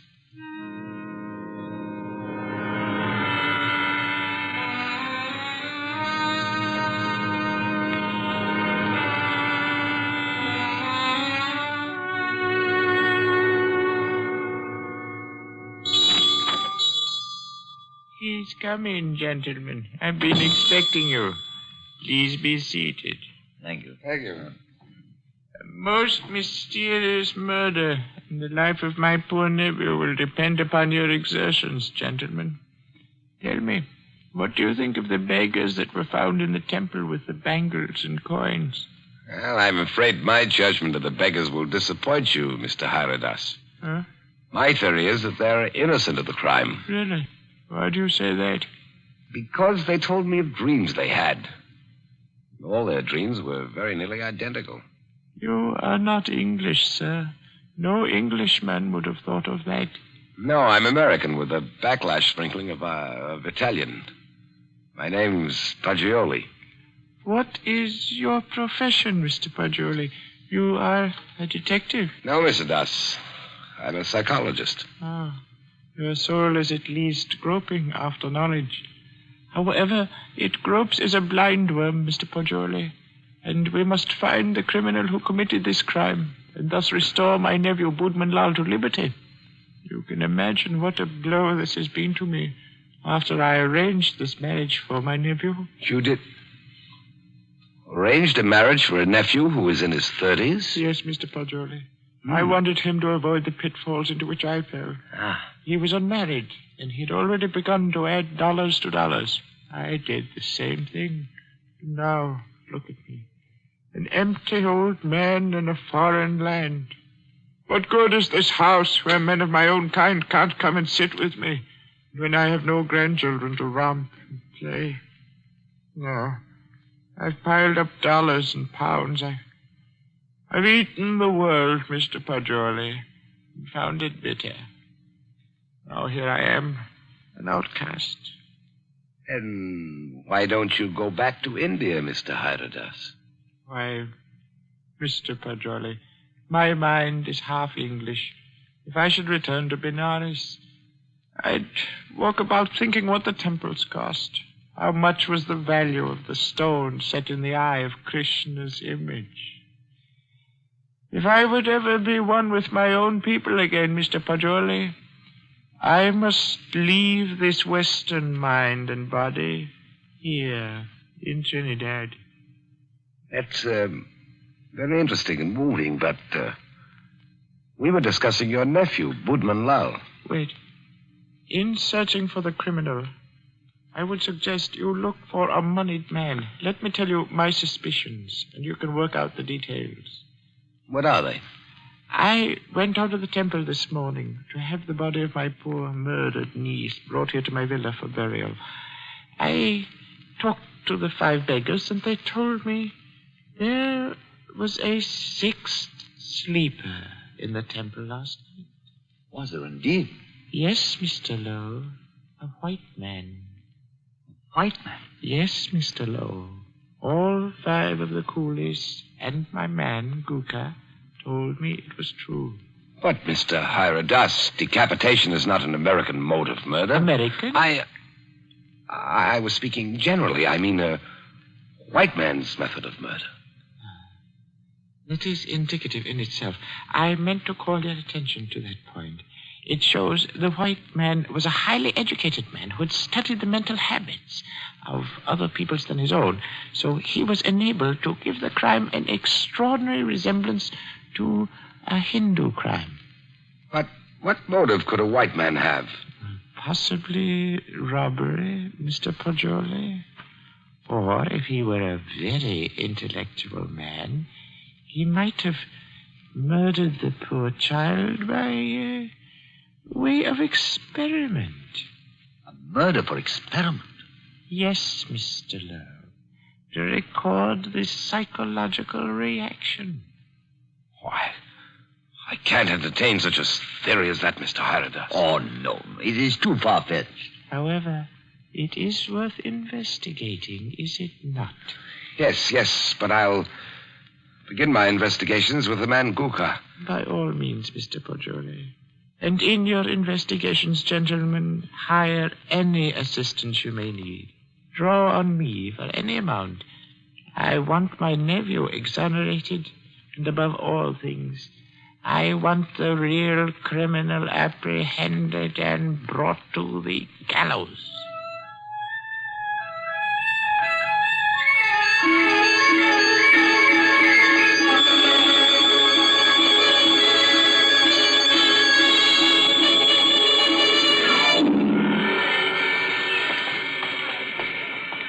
What do you think of that, Poggioli? White man in that temple. Sounds like pure fiction to me, to shield Bob and Lau. You know, these fellows hang together like thieves. Say, it's a jolly good thing we didn't decide to sleep in the temple last night, isn't it? You know, in my opinion, Lowe, the actual criminal is Budman Lau. Same here. I've thought so ever since I first saw the account in the paper. Somehow these fellows will chop their wives to pieces for no reason at all. Lowe, what do you know about Budman Lau? Well, he was born here and has always been a figure because of his rich uncle. Lived here all his life? Uh-huh. Except when he was in Oxford for 6 years. Oh, he was an Oxford man, huh? Yes. There you are. That's the trouble. I don't understand. What do you mean, Poggioli? No doubt he fell in love with some English girl, but when old Hiradas chose a Hindu child for his wife, Budman couldn't refuse marriage. No man's going to quarrel with a $5 million legacy. Then he chose this ghastly method of getting rid of the child bride. I dare say you're right. I feel sure Budman Lau killed the girl. Jones, I'm getting tired of walking. There's a cab. Let's hop it and ride the rest of the way. Hi, cabby! A cab!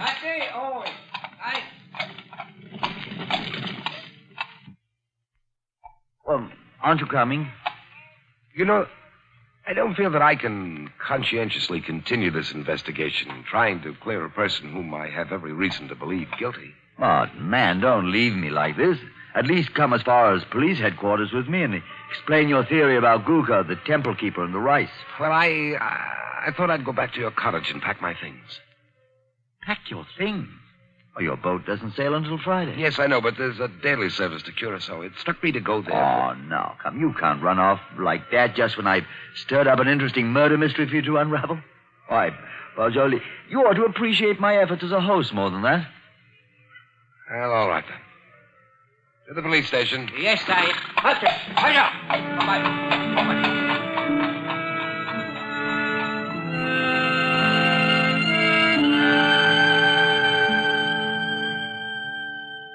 Chief Vickers, this is my friend, Mr. Poggioli. Mr. Poggioli, Mr. Vickers is chief of Trinidad's police force. How do you do? How do you do? Chief Vickers, I've asked Mr. Poggioli's counsel in the Budman Lowell murder case. He's already developed a theory as to who is the actual murderer of Mrs. Budman Lowell. So have I. Now, in this matter, Chief Vickers, I want to be perfectly frank with you. I'll admit we're in this case in the employ of Mr. Haradas and are making an effort to clear his nephew, Budman Lowell.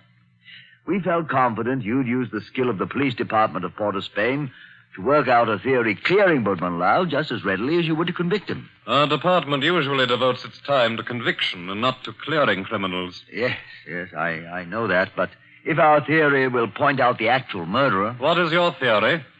Mr. Poggioli's deduction is based on the dreams of the men who were found in the temple. So Mr. Poggioli's deduction is based on dreams. It would be a remarkable coincidence, Mr. Vickers, if 5 men had lurid dreams simultaneously without some physical cause. It suggests strongly that their tea or rice was doped. Now, if you find out what soporific was used, then have your men search the sales record of the drugstores in the city to see who has lately bought such a drug. You will find the murderer. Uh-huh. How do you like Trinidad, Mr. Poggioli? I'd like it very much indeed. You've just arrived, haven't you? Yes. In what university do you teach back in the States? Ohio State. A chair of criminal psychology in an ordinary state university? I'm not a professor. I'm simply a docent, and I haven't specialized on criminal psychology. I quiz on general psychology. You're not teaching now? No, this is my sabbatical year. You look young to have taught in the university 6 years, but then you Americans start young in your land of specialists. Now, Mr. Poggioli, I suppose you're wrapped up heart and soul in your psychology. I am. You'd do anything in the world to advance yourself in the science. I rather think so. Especially keen on original research work. That's what he is, Chief Vickers. You know what he asked me to do yesterday afternoon? No, what, Mr. Lowe? Oh, I don't think we ought to burden Mr. Vickers with our household anecdotes. Oh, but I'm really curious. Just what did Mr. Poggioli ask you to do yesterday afternoon, Mr. Lowe? Oh, well, really nothing at all. It was just a little psychological experiment he wanted to do. And did he do it? Oh, no. I wouldn't hear of it. Oh, as unconventional as that? Oh, it was really nothing at all. I think I could guess your anecdote if I tried, gentlemen. About a half an hour ago, I received a telephone message from my man stationed at the temple to keep a lookout for you and Mr. Poggioli. A lookout for us? Yes, because one of the coolies under arrest told him that Mr. Poggioli slept in the temple last night. Oh, but that's not true. That's exactly what he didn't do. He suggested it to me, but I said no. You remember, Poggioli, You didn't do it. Did you, Poggioli? Did you? You see, he did.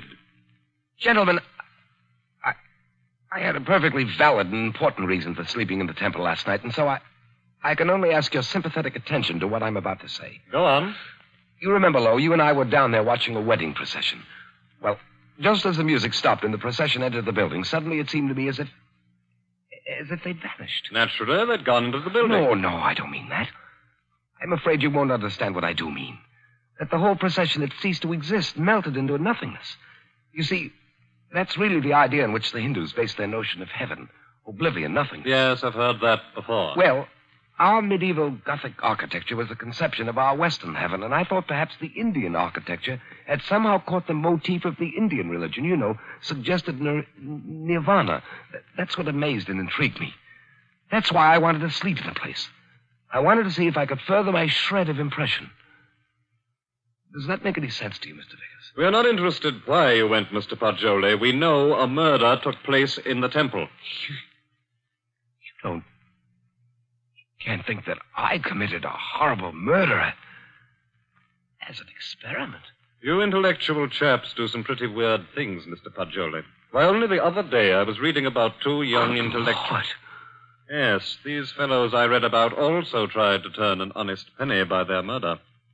I don't suppose you happened to notice yesterday that the little bride, Maila Ram, was almost covered with gold bangles and coins? Of course I noticed it. I had nothing whatever to do with her. I did sleep in the temple. By the way, you say you slept on a rug just as the coolies did. Yes, I did. And you didn't wake up either, Mr. Poggioli? No. Then did the child's murderer happen to put a coin and a bangle in your pockets, just as he did the other sleepers in the temple? I don't know. I haven't looked in my pocket since then. Then please do so now, Mr. Poggioli. yes. Here they are, Mr. Vickers. You don't happen to have any more, do you? No. I've already been through all my pockets, and I haven't any more. Well, that's something. Of course, you might have expected just such a questioning as this and provided yourself with these 2 pieces of gold, but I doubt it. Somehow, I don't believe that you're an experienced enough man to think of such a thing. However, we shall see. I suppose you have no objection, Mr. Paggioli, to my accompanying you over to have a little search of your baggage in Mr. Lowe's cottage?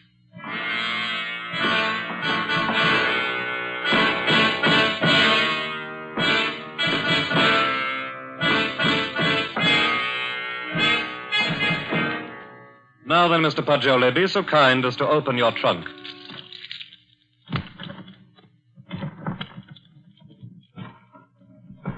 Good heavens.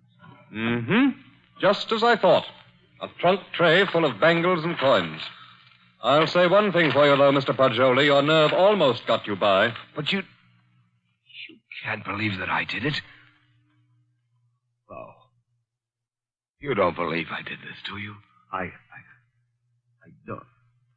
In your trunk, I did it. I was sleepwalking. God, to think that it's possible that right here in my own trunk. Well, we might as well start back, I suppose. This is all. I'll go back with you, Paggioli. I'll see you through. Somehow I can't. I won't believe you did it. Thanks. No, Paggioli. You set out to clear Boatman Lal, and, well, dash it all, it looks as if you had. No, he didn't. Boatman Lal was out of jail at least an hour before you fellows came into police headquarters to see me. Out? You mean that you turned him loose? Yes. How's that, Chief Vickers? Because, Mr. Lowe, he didn't go to the temple at all with his wife last night. He went down to Queen's Park Hotel and played billiards till 1 o'clock. He called up a few friends and proved that easily enough. My word, that leaves nobody but... Yes, Paggioli. I don't know anything about it. If I did commit the murder, I was asleep. I don't know anything about it. That's all I can say. I don't know anything about it. Perhaps arrest in jail will help restore your memory. Well, we'll see. Come now, Paggioli, old man. Don't be too downhearted. I promise you, I'll do everything I can.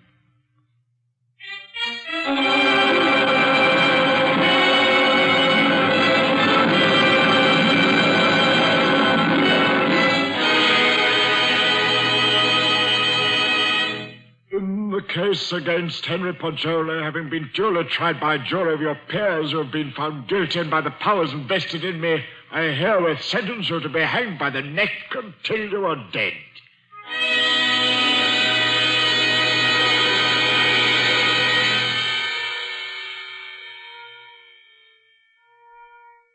To recall a lost dream is the most tantalizing task ever a human brain was driven to. But if I lie still long enough on this bunk, perhaps I can recapture the dream I had in the temple last night. Yes. It seems to me that the image on the altar moved, and suddenly the dome overhead was opened and left me staring upward into a vast abyss, where I was alone in endless space, where all creatures and all matter that had ever been or ever would be were wrapped up in me, Paggioli. That was my dream. That's an odd thing. 6 men dreaming the same dream in different turns. There must be a physical cause for such a phenomenon. Of course. I've got it. Vickers! Whoa! I have it! I've solved it! Get me out of here! I know who killed the girl!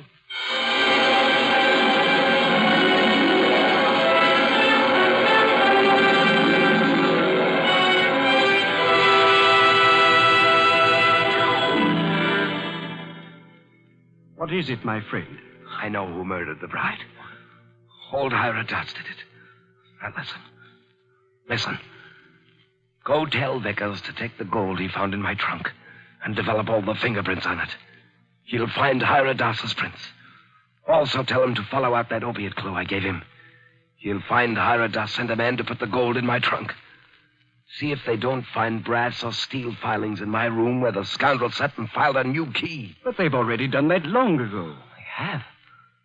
But certainly. And old Hieronymus confessed everything.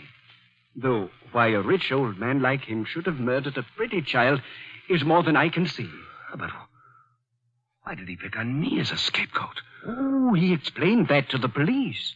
He said he picked on a white man so the police would make a thorough investigation and be sure to catch him. He did? Aye. But what I can't see is why the old boy wanted to be caught and hanged. Why didn't he commit suicide? Why? I know why. Because according to his religion, in that case his soul would have returned in the form of some beast.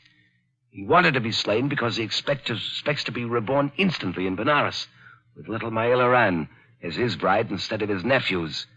He hopes to be a great man with wife and children. All the things he was not, here in Trinidad. Yes, you must be right.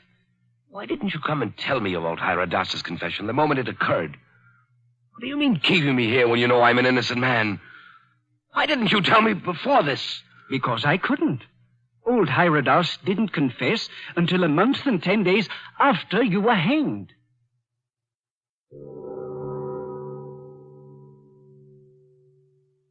So ends A Passage to Benares, T.S. Stribling's tale of mysterious death and death mysterious. This was tonight's story of Suspense. Suspense is produced by William Spear. John Dietz was our guest director this evening. Tonight's radio drama was written by Carol Case and scored by Bernard Herrmann. Paul Stewart was Poggioli, Barry Kroger was Mr. Hira Das, and Horace Brem played Mr. Lowe. Others in the cast were Alan Hewitt and Guy Rep. Next week at this time, Columbia will bring you another selected story from the world's great literature of thrills, another study in suspense. This is Barry Kroger, and this is the Columbia Broadcasting System.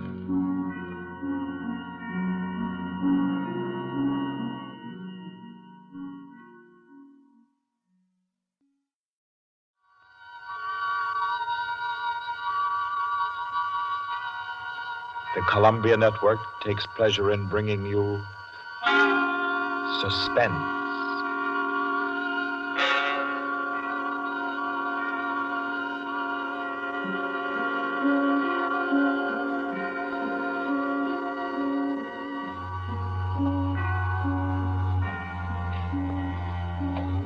Suspense, Columbia's play theater of outstanding thrillers, produced and directed by William Spear, and scored by Bernard Herrmann. The notable melodramas from fiction and stage and screen, from the world's great literature of entertaining excitement, presented each week to bring you to the edge of your chair, to keep you in suspense.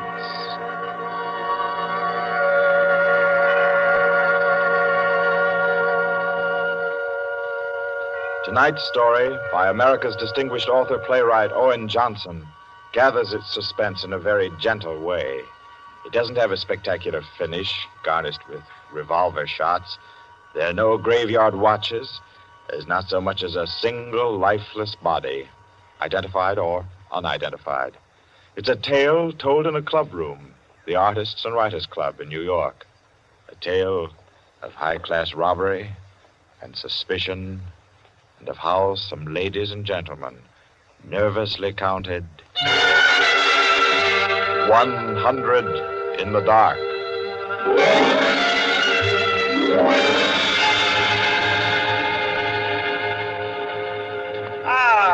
That was a fine meal. Me for the club anytime. Here, we can all sit here, Quinty. Yes, if you'll just draw up that chair for Mr. Peters. Oh, yeah. Here you are, Mr. Peters. Thank you. Do you all know Peters? This is Mr. Steingall. How do you do? I know you. Mr. Golier? Oh, I believe we've met. Oh, yes. How are you? Oh, you know each other. Yes. And the one who drew up the chair, Mr. Rankin. How do you do? Well, I guess we're all acquainted now. To get back to our table discussion, Quinty. Oh, yes. How about a drink? Who'll join me? Oh, yeah, pleasure. Fine. John. Well, now, Steingall, as I said, there are only half a dozen stories in the world. What is more to the point? There's every reason Yes, sir. What? Oh, 5 with soda, John. Yes, sir. Now, where was I? Oh, yes.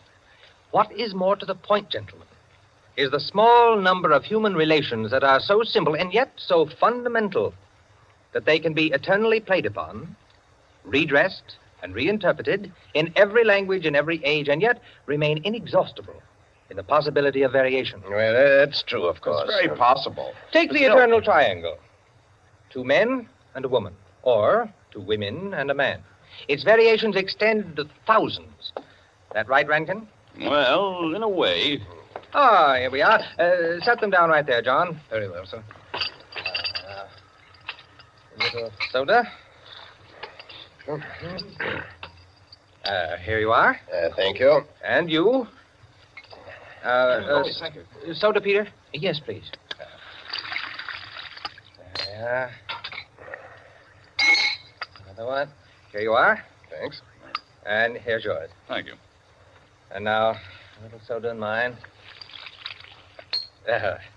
Well, here's to you all. Cheers. Cheers.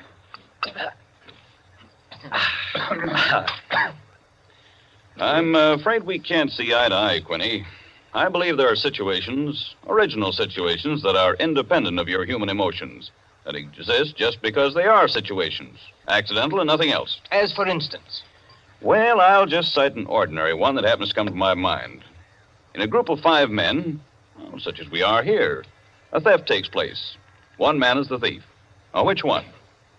Now, I'd like to know what emotion that interprets. And yet it certainly is an original theme at the bottom of a whole literature. It's not the same thing at all. Detective stories. I could answer that the situation you give can be traced back to the commonest of human emotions, curiosity. I think Quinny has you there, Rankin. What is the peculiar fascination that the detective problem exercises over the human mind? You will say curiosity. Yes and no. Admit at once that the whole art of a detective story consists in the statement of the problem. Anyone can do it. I can do it. Steingall can do it. Rankin, I believe even you can do it. The solution doesn't count. It is usually banal. It should be prohibited. What interests us is, can we guess it? There you have it, the problem, the detective story. Now, why the fascination? I'll tell you. It appeals to our curiosity. Yes, but deeper, to a sort of intellectual vanity. 5 men present. The theft takes place. Who's the thief? Who will guess it first? Whose brains will show its superior cleverness? You see? That's all. That's all there is to it. Out of all of which, the interesting thing is that Rankin has supplied the reason why the supply of detective fiction is inexhaustible. It does all come down to the simplest terms. 5 possibilities, 1 answer. Well, the reason is that the situation does constantly occur. It's a situation that any of us might get into any time. Yes, I know of an incident of that kind that happened to a friend of mine last month. Of course, gentlemen. You are glorifying commonplaces. Every crime, I tell you, expresses itself in the terms of the picture puzzle that you feed to your 6-year-old. It's only the variation that is interesting. Take the well-known instance of the visitor at a club and the rare coin, for example. You all know that story. You've heard it, haven't you? I don't think I have. Sure. Why, it's very well known. Oh, go ahead, Quinny. Tell it. A distinguished visitor is brought into a club. A dozen men, say, present at dinner, long table. Conversation finally veers around to curiosities and relics. One of the members present then takes from his pocket what he announces as one of the rarest coins in existence. Passes it around the table. Coin travels back and forth, everyone examining it. And the conversation goes to another topic. All at once, the owner calls for his coin. It is nowhere to be found. Everyone looks at everyone else. First, they suspect a joke. Then it becomes serious. The coin is immensely valuable. Who has taken it? The owner is a gentleman. Does the gentlemanly, idiotic thing, of course. Laughs as he knows someone is playing a practical joke on him and that the coin will be returned tomorrow. The others refuse to leave the situation so. One man proposes that they all submit to a search. Everyone gives his assent until it comes to the stranger. He refuses, curtly, roughly, without giving any reason. Uncomfortable silence. The man is a guest. No one knows him particularly well, but still he is a guest. One member tries to make him understand that no offense is offered. that the suggestion was simply to clear the atmosphere. The stranger becomes very firm, very proud, and says, I refuse to allow my person to be searched, and I refuse to give the reason for my action. Another silence. The visitor evidently has the coin, but he is their guest, and etiquette protects him. Nice situation, huh? Well, what's the answer? The table is cleared. A waiter removes a dish of fruit, and there, under the ledge of the plate, where it's been pushed, is the coin. Banal explanation, eh? Of course. Solutions always should be. At once, everyone apologizes to him, whereupon the visitor rises and says, now I can give you the reason for my refusal to be searched. There are only 2 known specimens of that coin in existence, and the second happens to be here in my vest pocket. That's rather obvious. Of course, the story is well invented, but the turn to it is very nice. Very nice, indeed. Well, I don't know. Ending is very unsatisfactory. The visitor should have had on him not another coin, but something absolutely different, something destructive, say, of a woman's reputation. And a great tragedy should have been threatened by the casual misplacing of the coin. Well, I've heard the same story told in a dozen different ways. Oh, it's happened 100 times. It must continually happen. I know of one extraordinary instance. In fact, the most extraordinary instance of this sort I've ever heard. Peters, you rascal. I see you've been quietly letting us set the stage for you. Well, it's not a story that will please everyone. Why not? Because you will want to know what no one can ever know. It has no conclusion, then? Yes and no. As far as it concerns a woman, quite the most remarkable woman I've ever met, the story is complete. Do I know the woman? Possibly. Probably, I should say. Uh-huh. As a matter of fact, this should be particularly interesting to you because I believe that most of you are acquainted with the people involved. The names, of course, are disguised. I think... yes, I have. Just time before I catch my train to tell it to you.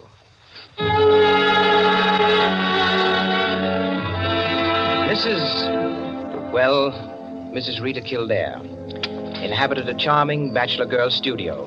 Very elegant. With a duplex pattern and one of the buildings just off Central Park West. She knew very nearly everyone in that indescribable society in New York that's drawn from all levels and that imposes but one condition for membership, to be amusing. In this mingled society, her invitations were eagerly sought. Her dinners were spontaneous, and the discussions, though gay and usually daring, were invariably under the control of wit and good taste. On the Sunday night of this adventure, she had, according to her custom, sent away her Filipino butler and invited to an informal chafing dish supper 7 of her more unusual friends. At 7 o'clock, having finished dressing, she put in order her bedroom, which formed a sort of free passage between the studio and a small dining room to the kitchen beyond. Then, going into the studio, she struck a match and was about to light the candlesticks which illuminated the room when the bell rang, and a Mr. Flanders, a broker, compact, nervously alive, well-groomed, was waiting as she opened the door. Well, you're early. On the contrary, you are late. Well, in any case, hello, and come inside. Here, let me take your things. Thank you. Well, I'm the first, I suppose. Of course. And since you are, you can be a good boy and help me with the candles. Delighted. Who's to be here tonight? The Enos Jacksons. I thought they were separated. Not yet. How interesting. Only you, dear lady, would dream of serving us a couple on the verge. It is interesting, isn't it? Assuredly. Where did you know Jackson? Through the Warings. Jackson's a rather doubtful person, isn't he? Well, let's call him a very sharp lawyer. They tell me, though, he's been gambling pretty much. In deep. How about yourself? Me? I'm a bachelor. If I lose my shirt, it makes no difference. Is that possible? Probable, even. Who else is coming? Oh, Maud Lily. You know her? I don't think so. You met her here some time ago. A journalist. Oh, yes, of course. I'd forgotten. Mr. Harris, a clubman, is coming, and the Stanley Cheevers. Stanley Cheevers? Are we going to gamble? Don't tell me you object. Certainly not. Only the Cheevers.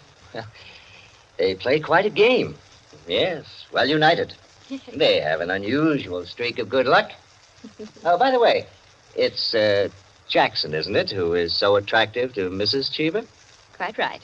What a charming party. Where does Maud Lily come in? Don't joke. She's in a desperate way. And young Harris? Oh, he's to make the salad and cream the chicken. See the whole party. I, of course, am to add the element of respectability. Of what? Don't play baby with me, my dear Flanders. I apologize. That's better. No one, of course, knows who else is coming. No one, of course.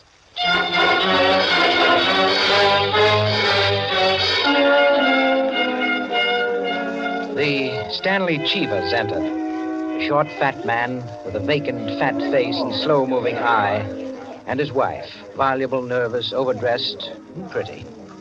Mr. Harris came in with Maud Lily, a woman straight, dark, Indian, great masses of somber hair, held in a little too loosely for neatness, with thick, quick lips and eyes that rolled away from the person who was talking to her. The Enos Jacksons were late, and still agitated as they entered. His forehead had not quite banished the scowl, nor her eyes the scorn. He was of the type that never lost his temper, but caused others to lose theirs. Mrs. Jackson seemed fastened to her husband by an invisible leash. You looked at her curiously and wondered what such a nature would do in a crisis, with a lurking sense of a woman who carried with her her own impending tragedy. As soon as the company had been completed and the incongruity of the selection had been perceived, a smile of malicious anticipation ran the rounds, which the hostess cut short by saying, Well, now that everyone's here, this is the order for the night. You can quarrel all you want, you can whisper all the gossip you can think of about one another, but everyone is to be amusing. Also, everyone is to help with dinner. And nothing formal, nothing serious. We may all be bankrupt, divorced, or dead tomorrow, but tonight we'll be gay. That's the invariable rule of the house. For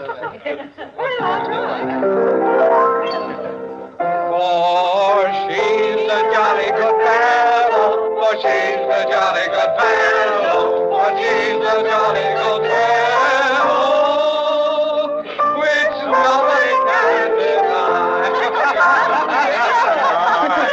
Oh, thanks, everyone. Now, if you'll excuse me, I'll get on with the cooking. Harris, I'll need you. Right with you. May I be of any help? Thank you, Maud, dear. Oh, Mrs. Cheever, you might come along, too. All right.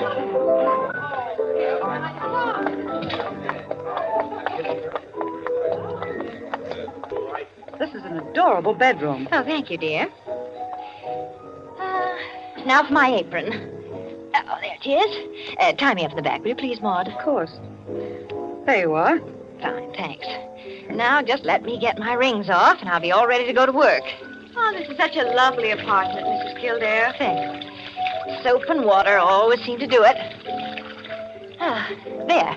Your rings are so beautiful. They are nice, aren't they? But there's only one that's very valuable, the sapphire. Oh, it's beautiful. Let me see. Oh, it must be very valuable. It cost $10,000 6 years ago. It's been my talisman ever since.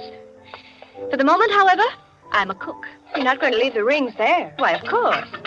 Now, I'm the cook. Maud Lily, you're the scullery maid. Harris is the chef, and we're all under his orders. Mrs. Cheever, did you ever peel onions? Oh, good heavens, no. Well, there are no onions to peel. All you have to do is help set the table.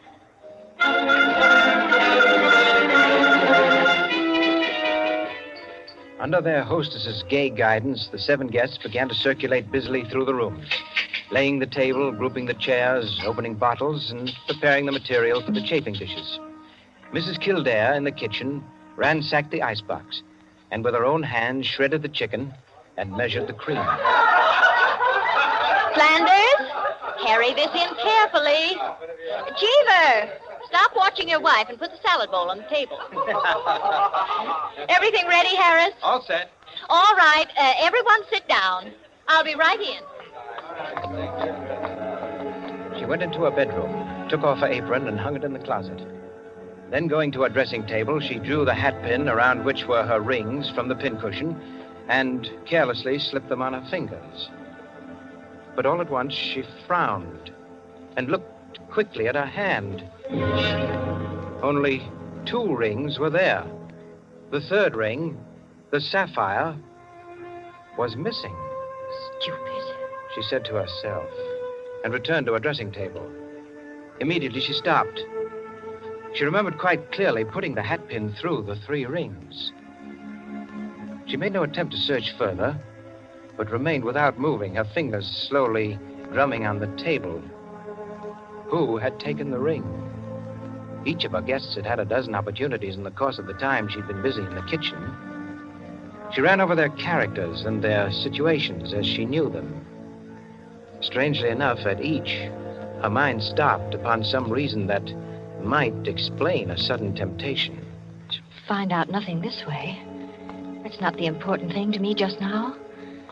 Important thing is to get the ring back.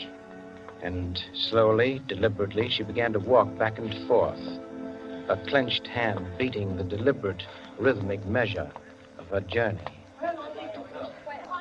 5 minutes later, as Harris, installed as chef over the chafing dish, was giving directions, spoon in the air, Mrs. Kildare came into the room like a lengthening shadow. Her entrance had been made with scarcely a perceptible sound, and yet each guest was aware of it at the same moment, with a little nervous start. Heavens, heavens, dear lady. You come in on us like a Greek tragedy. What is it you have for us? A surprise? I have something to say to you. Mr. Enos Jackson, Yes, Miss Kildare? kindly do as I ask you. Certainly. Go to the door, Go to the door. please. Yes? Lock it and bring me the key.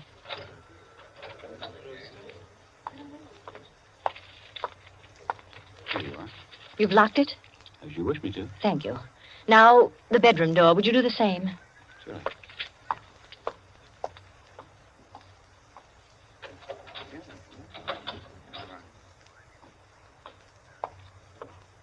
Thank you, Mr. Jackson.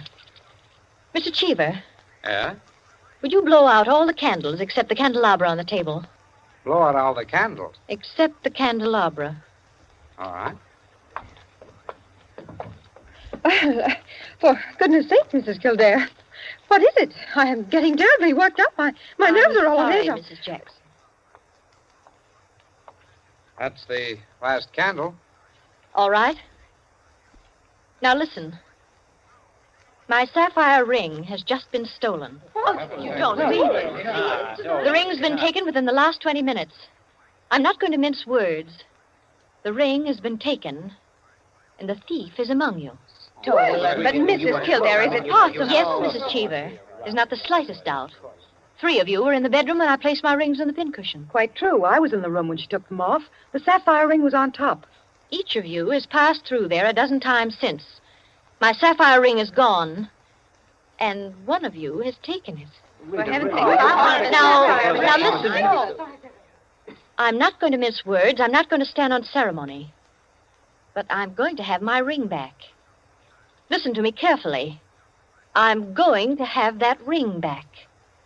And until I do, not a soul shall leave this room.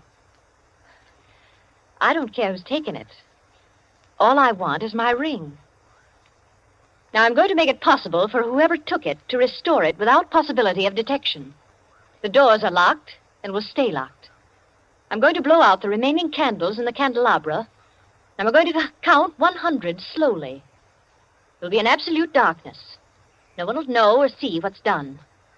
But if, at the end of that time, the ring is not here on the table, I shall telephone the police and have everyone in this room searched. Am I quite clear? Everyone take his place about the table and remain standing, please. That's it. That'll do.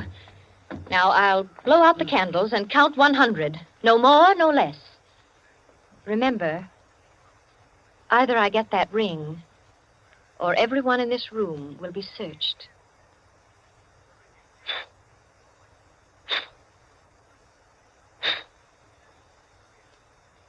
One, 2, 3, 4, 5, 6, 7, 8, 9, 10, 11, 12, 13, 14, 15, 16, 17, 18, 19, 20, 21, 22, 23, 24, 25, 26, 27, 28, 29, 30, 31, 32, 33, 34, 35, 36, 37,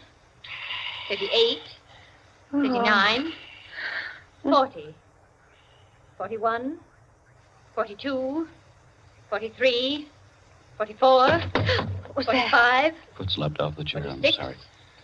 47, 48, 49, 50, 51, 52, 53, 54, 55, 56, 57, 58, 59, 60, 61, 62, 63, 64, 65, 66, 67, 68, 69, 70, 71, 72, 73. The ring. 74. There it is. 75, 76, 77, 78, 79, 80, 81, 82, 83, 84, 85, 86, 87, 88, Oh, really? 89, 90, 91, 92, 93, 94, 95, 96, 97, 98, 99, 100. Well, it is there, isn't it? Mr. Cheever, you may hand it to me. Well, now that that's over, we can have a very gay little supper. The lights, someone.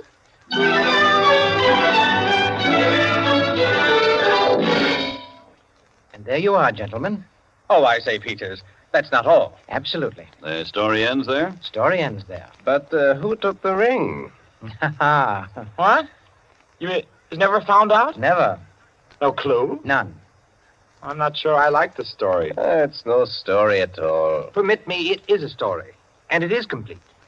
In fact, I consider it unique because it has none of the banalities of a solution and leaves the problem even more confused than at the start. Well, I don't see... Of course you don't see, my dear Enkin.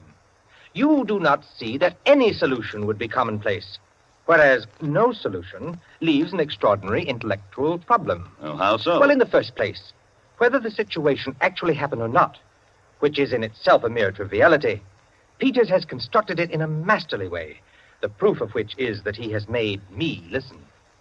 Any of those present might have taken the ring. There are therefore 7 solutions, all possible and all logical. But beyond this is left a great intellectual problem. Well, how so? Was it a woman who lacked the necessary courage to continue? Or was it a man who repented his first impulse?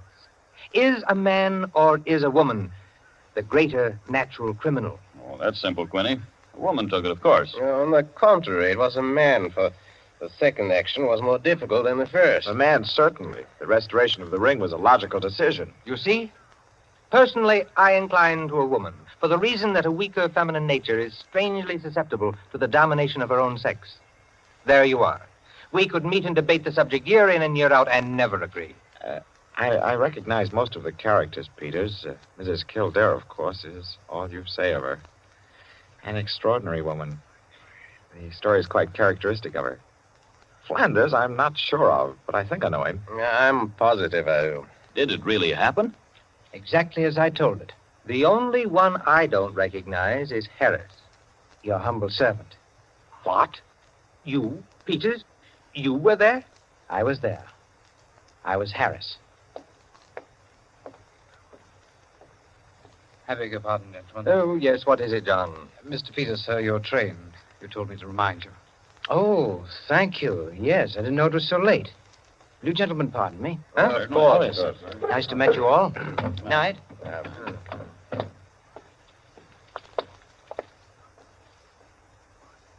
Curious chap. Extraordinary. Well, now, I wonder. I wonder if we're wondering the same thing, gentlemen.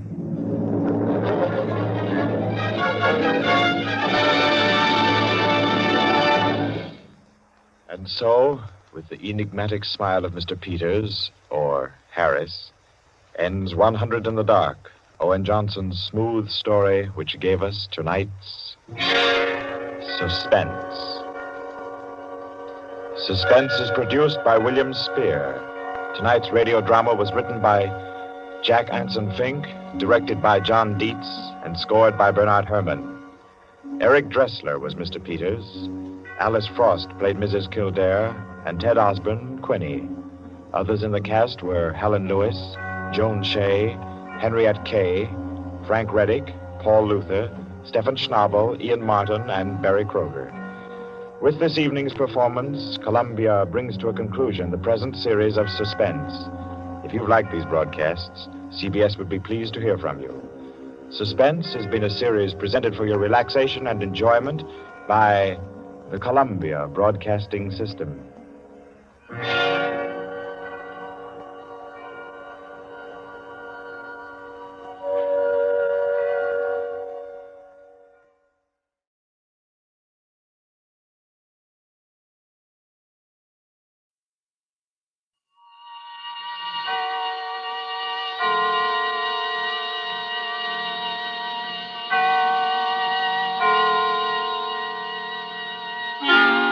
Suspense.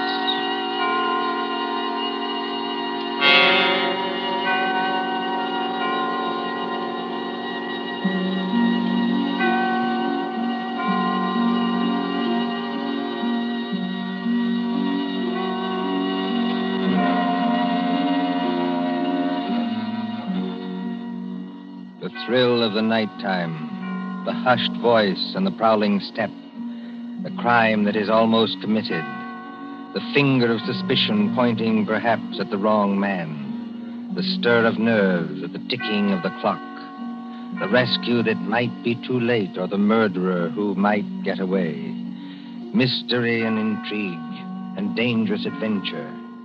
We invite you to enjoy stories that keep you in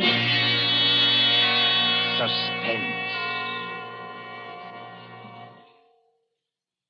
For Suspense, tonight we present The Lord of the Witch Doctors by John Dixon Carr.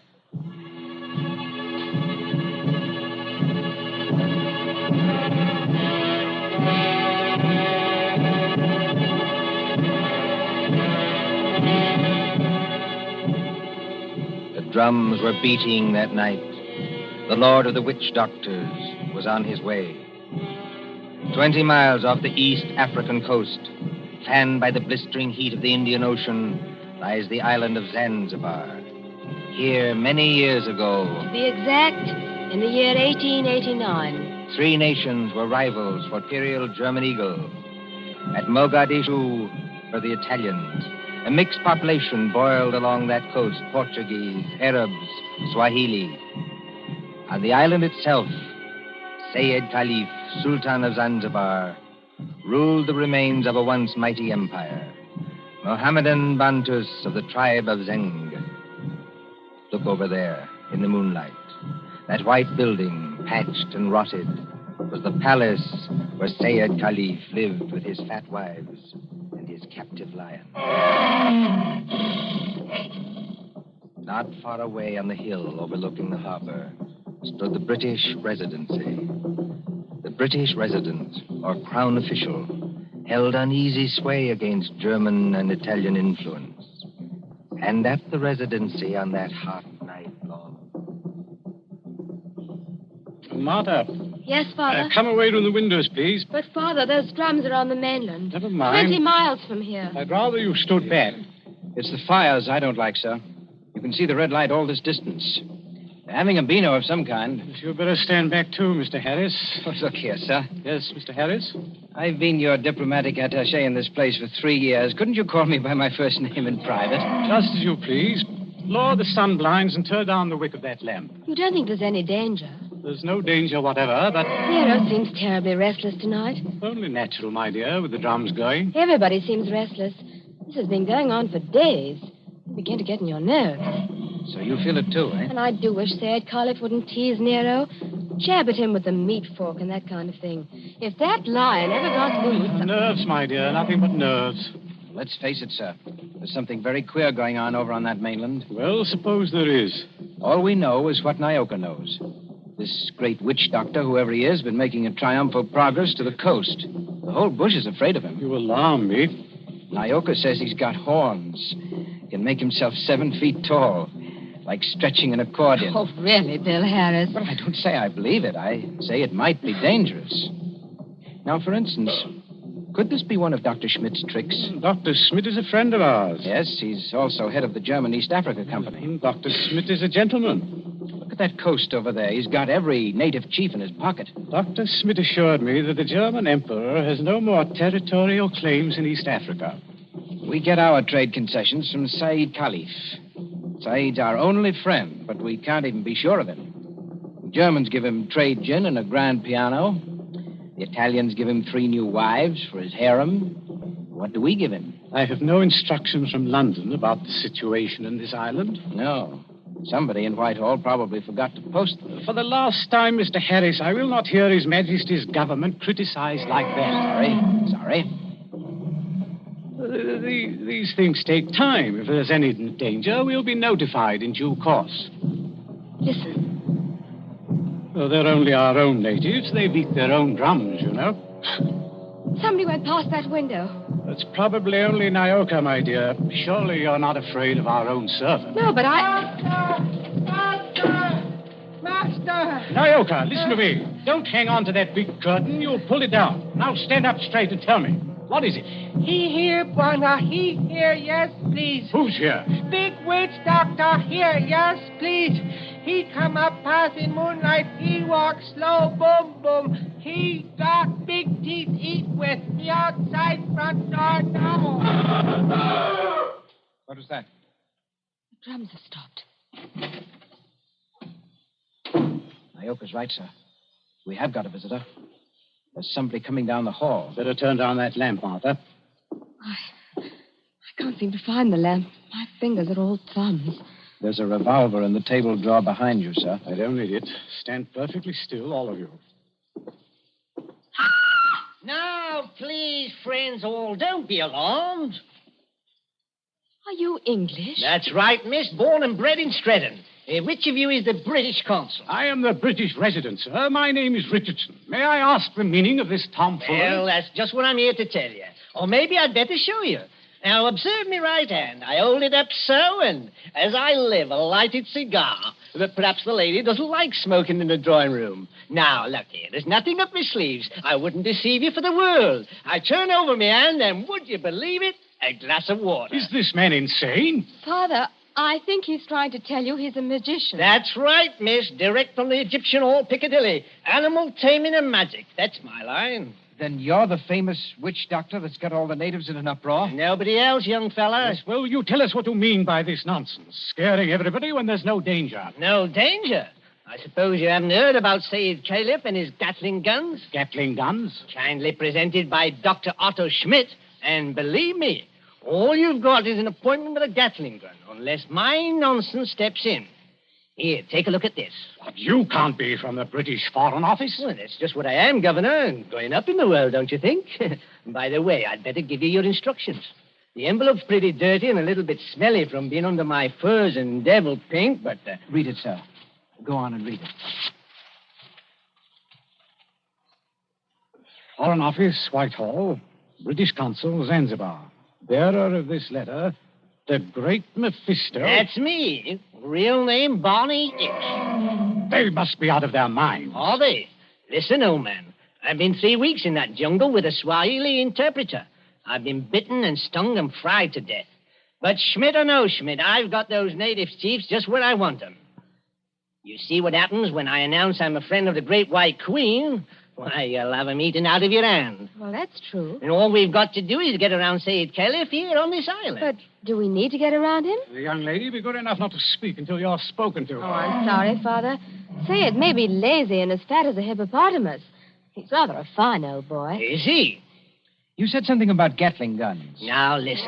Here's the game. Father, I don't like this. I've never heard Nero as restless as that. Never mind, Nero. Go on. Well, I came over here tonight in a steam launch. Tomorrow I'm paying my state visit to the great Sultan Sayyid Caliph. Now, you present me as your friend and a friend of the Great White Queen, and I do my best tricks at it. Is anything wrong with your native boy? Nyoka, be still. You're not afraid of our witch doctor friend, are you? No, I good Christian. Here, what are you doing? Come out from under that sofa. But, Bwana, I see something. I look out through window slats. See Bwana Baldhead coming apart. Well, a baldhead? That's Dr. Schmidt.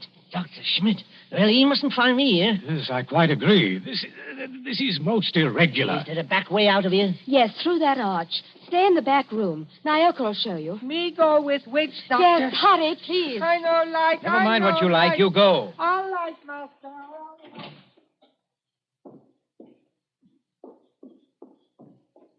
It's all right. They've gone. Yes, about time, too. Well, good evening, Dr. Schmidt. Pleasure to see you. Always a pleasure to see you. Ah, my friends, I wish I could say it was such a pleasure to see you. Isn't it, Doctor? This at any time but now. Do not mistake me, I beg of you. No, it is that confounded lion, Nero. Always I say it will happen, and now it has happened. What about Nero? My friends, I regret. He has made his kill. He has tasted blood. What's that? You permit that I sit down and take off my sun helmet. I am not young, and I'm tired. It's not Sayyid Caliph. Yeah, it is so. He has teased that lion once too often. Oh, poor old boy. He was our friend. He's not dead. Yeah, I regret. Yeah, he is dead. Sultan of Zanzibar is dead. Oh, Gad.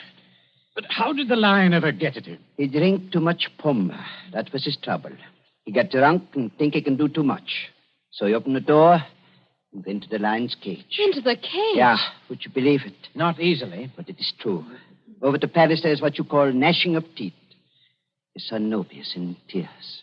Did you see this happen, Doctor? No. I go there later and they tell me.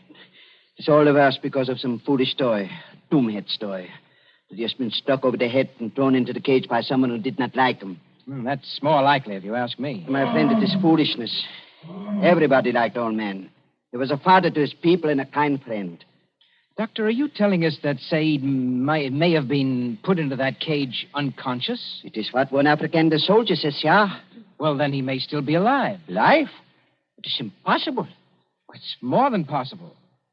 A lion may maul an unconscious man, but it doesn't often kill him. This is vital. Vital to Said himself and others as well. You're a doctor. Can't you go and make sure? My friend, I regret. I am not that kind of a doctor. Harris, you may be right. I think I'd better go myself. Yes, that's a good idea, sir. I'll stay here and entertain Dr. Schmidt. Unless, of course, he wants to go, too. No. I thank you. I do not like sights of that sort. I have a tender heart and I have illnesses. Besides, you can do nothing. I tell you, he is dead. Yes, we'll see. Martha, you'd better come with me. Your nurse's training may be of some use at last. Of course. Hadn't we better go the back way and speak to Naoka? Yes. Naoka mustn't be troubled in that back room. A very good evening to you, Dr. Schmidt. Ah, Mr. Harris. They have good hearts, but they're so foolish. I would give my own right arm to that poor man. But, well, we must have philosophy. We must cheer up, bear it. Yes. Now, Doctor, we're all alone. So we are. We must sit down and have a nice, comfortable chat. Yes? Definitely, yes. Oh. I wanted to have a word with you anyway. Ah, so? About what, Mr. Harris? Oh, various things. I am happy to give you all the time in the world. I like talking to young people. It makes me feel young again myself. Like Nobi? Nobi? Sayyid Caliph's eldest son, the new Sultan. Ah, one fine young man. Oh, a savage. Yes, but weak, easy to manage, and very fond of his father, too. It's a wonder he didn't have the lion shot after they got the body away. Shot with what, my friend? I beg your pardon, Himmel. I do not consider the matters funny. No. But shot with what? These brutes, they have nothing but loading muskets. Kill Nero with those? No. Suppose they had Gatling guns. Pardon? Just suppose that, of course. Of course. Well? My friend, Gatlings would be of no better use. You only wound. To kill a lion, you must reach the eye or heart with a high-power bullet. What is the matter with us? Why are we talking of these things? Talking of death, you mean? Of Said Khalif, who gave all the trade concessions on Zanzibar to the British? My friend, I was talking about express rifles. Look here, don't you find it warm in here? Yeah, a little. Yes, it smells of animal's fur, doesn't it? I'll just raise those sun blinds. No. You must not trouble yourself to do that. It's no trouble. I beg of you not to trouble. It is not necessary. Doctor, you've been mopping your forehead ever since you've been here. Little fresh air never hurt anybody. Here. Isn't that better? Much. Why not sit down, my boy, and we have a nice chat? Fine enough night. No smell of the animal's cage here. My friend, you talk like a hunter. Yes. Or a victim. Yes, it's a fine night. At least for this part of the world. Fire's still burning on the mainland. I wonder if that's a good sign. Of what? I wish I knew. And the sea is like skim milk under the moon. And... Good Lord. What is it? What makes you jump? Look there, in the harbor. My friend, I see nothing. Perhaps if I take off my spectacles and wipe... Why, man, you must see it. In the harbor, out at the left there, beyond the shadow of those big palm trees. Don't you see our riding lights? It looks like... By George, it is. It's a warship. It's only a German gunboat, my friend. Only a very little German gunboat. German gunboat? My friend, you must not be so distrustful. That is not kind. Let me get a telescope. But I tell you who she is. It is nothing. She is on what you call a goodwill tour. You're not angry. Angry? My friend. Well, I did not know. I could not guess. That is, England is hard to understand. We know that ourselves. I tell you something in confidence. The Germans are sensitive. The British objected. The natives feel too strong. I tell the gunboat to go away. I fire an express rifle. It has a sound. Boom! You cannot mistake one another. That is why I think of an express rifle. But if nobody will object... Why, not the least bit. Tell me, Doctor, do you like it here on this island? Well, just not badly. Don't you ever want to get away from a forsaken mud heap like this? My friend, I am a German. My duty is here, as I stay here. Yes, I know. Between ourselves, that's exactly my position. But you are young. That's not the point. It's the importance of the job. The British don't rule Zanzibar. We hold the trade concessions from Said Khalif, and our residency has to protect them. But even you, Doctor, would be surprised at the amount of trade that we have to protect and the revenue that comes out of this island. Is it so now? You don't say so. I do say so. Is it so much? More than you think.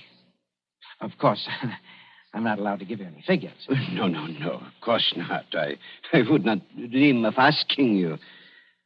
How much would you say it comes to, roughly? Oh, come now, Doctor. As one gentleman to another, you're not asking me to give away secrets. Oh, no. It was only a joke, you understand. Please do not try to up-trip me. I would try to pull your leg, and it was only a joke, believe me. Yes. It's all in the game, as it were. Yes, all in the game as gentlemen. Oh, Doctor, you're quite a humorist. You're not offended? Not at all. No, as I was saying, I hold a rather important job. Of course, Mr. Richardson holds an even more important one. He's been very friendly with old Said Khalifa on this job. Of course, you know what that job is? Of course. He's the British consul. What is the matter with you? You're not smiling any longer. Why are you looking at me like that? So that's it. That's the game. You made exactly the same mistake that he did. Shoot it. Dr. Schmidt, have you met the great lord of the witch doctors? The maker of spells and the tamer of lions? I am a good Christian. I pay no attention to what natives say. I do not believe in witch doctors. No, neither do I. Not in this one, at any rate. What one? The witch doctor who came here tonight and said that he was on a mission for the British Foreign Office. He's an imposter from the word go, and you're working with him. Oh, don't upset your chair like that, Dr. Schmidt. Because if you fall on it, you may hurt yourself. I have not hurt myself, young man. Oh, yes, you have. The fellow who came here tonight addressed Mr. Richardson as the British consul. That might have been a slip of the tongue. But then you see the letter on the table there? I have eyesight, I thank you. That letter is supposed to come from the Foreign Office, and it calls him the British consul, too. I heard it read aloud. The Foreign Office may make mistakes, but they don't make mistakes like that. That letter, Doctor, is a forgery. It was forged by a German, and probably by the German who calls himself Barney Hicks, or the Great Mephisto. He's in the back room now. No, he's not, Governor. He's standing in the doorway behind you now. Yes, I thought I heard you. But don't turn around to look at me. I'm just warning you. Have you got anything to enforce that? Yes. I've got a 500 Express rifle that could smear you all over the opposite wall. Karl, was du auch immer tust? No, Und der keinen... Well, if you fellows are going to shoot me, I wish you'd speak English about it. Karl, I beg of you. No. Don't fire that rifle. Exactly. You see, Carl, I'm turning around. This is all very... now, Karl. You see what the doctor means, Carl? If you fire that rifle, you'll send your gunboat out of that harbor just when you need it.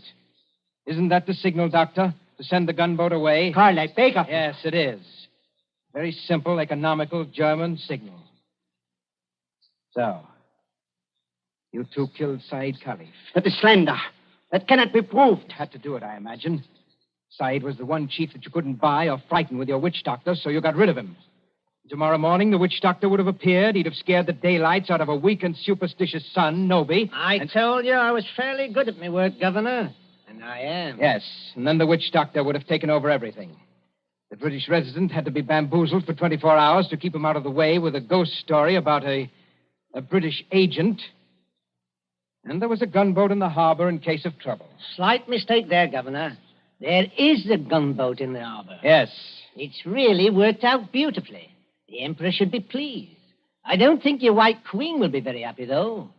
I'm the great witch doctor to that frightened mob over there. Say it is dead. And there's a German gunboat in the harbor. Listen. I think I hear something. Whoever's out there, stay back. Whoever's out there, stay back. Bill, listen to me. Sayed's alive. He's alive. This is impossible. We can see him breathe. We don't even think he's badly hurt, but he's still in the cage, unconscious. Still in the cage? You mean they can't get him out of there? If he wakes up or they attempt anything, Nero will tear him to pieces.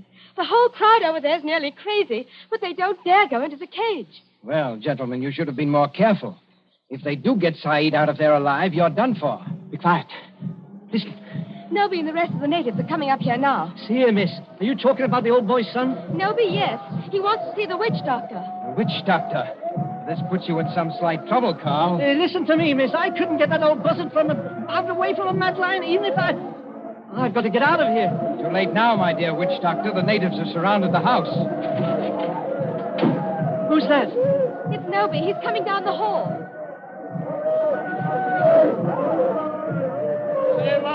Abu du Save. I Noby. Speak white language.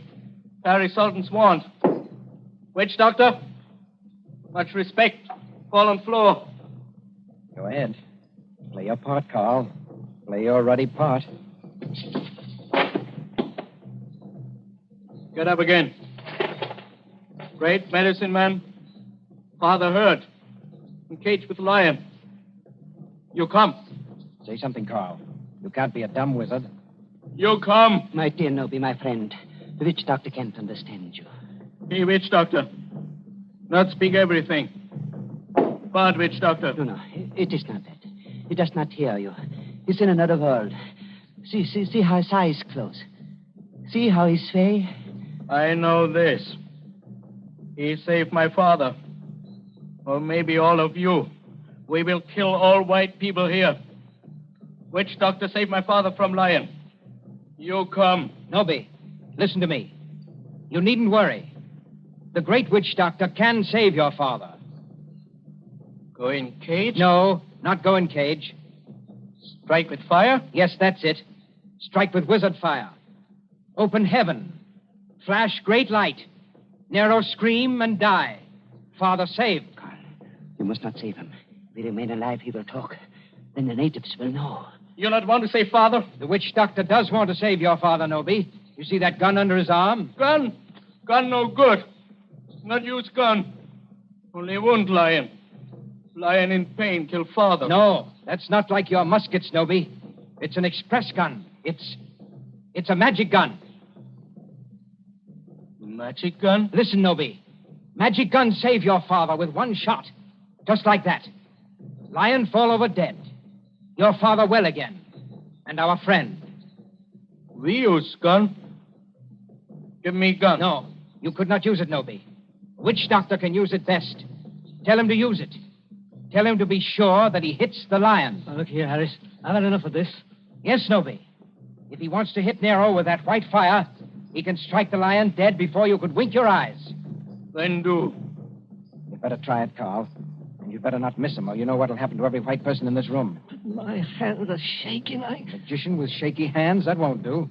I take your shoulder. You follow. Yala, Ngamba. All come.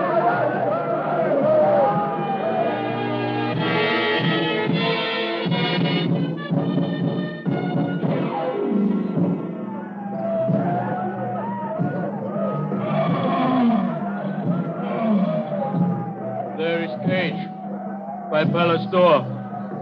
All court over river, bright as day. 1,000 torches, all make light. Now do. Now do.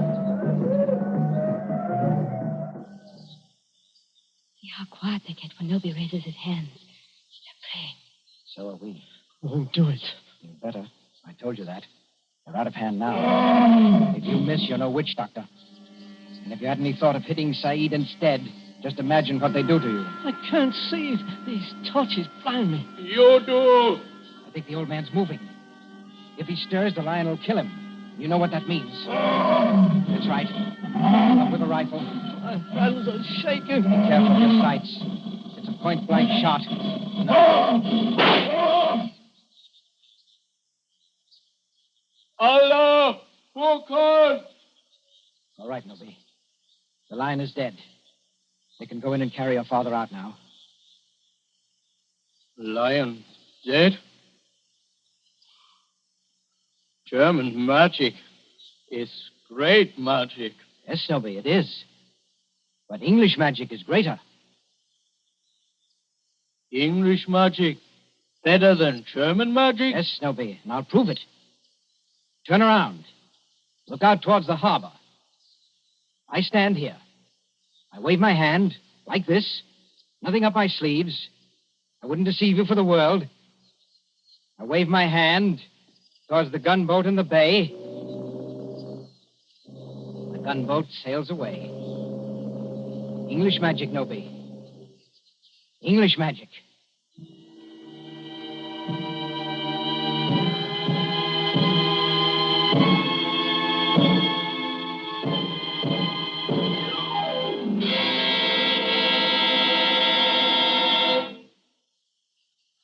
And so ends The Lord of the Witch Doctors.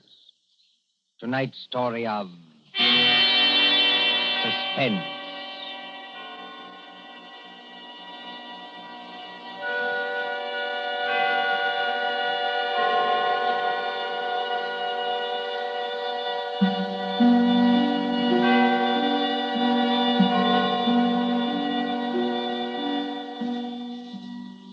Next Tuesday, when CBS again brings you Suspense, our story will be The Devil in the Summer House. The broadcast for next week only is scheduled for 10 p.m. Eastern Wartime, a half hour later than usual. William Spear, the producer, John Dietz, the director, Bernard Herrmann, the composer-conductor, and John Dixon Carr, the author, are all collaborators on Suspense.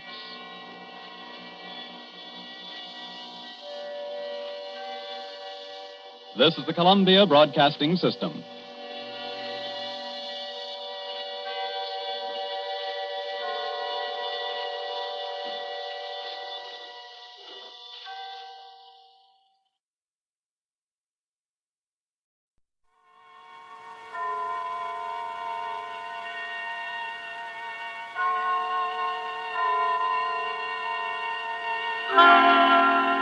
Suspense.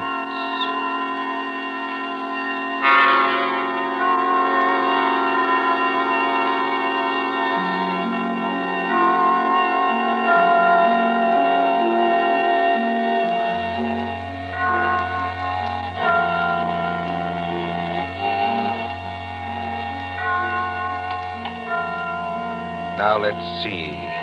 Suspect, suspectant, suspend. Ah, here we are. Suspense. The condition of mental uncertainty, usually accompanied by apprehension or anxiety. Fear of something which is about to occur, as do not keep me any longer in suspense.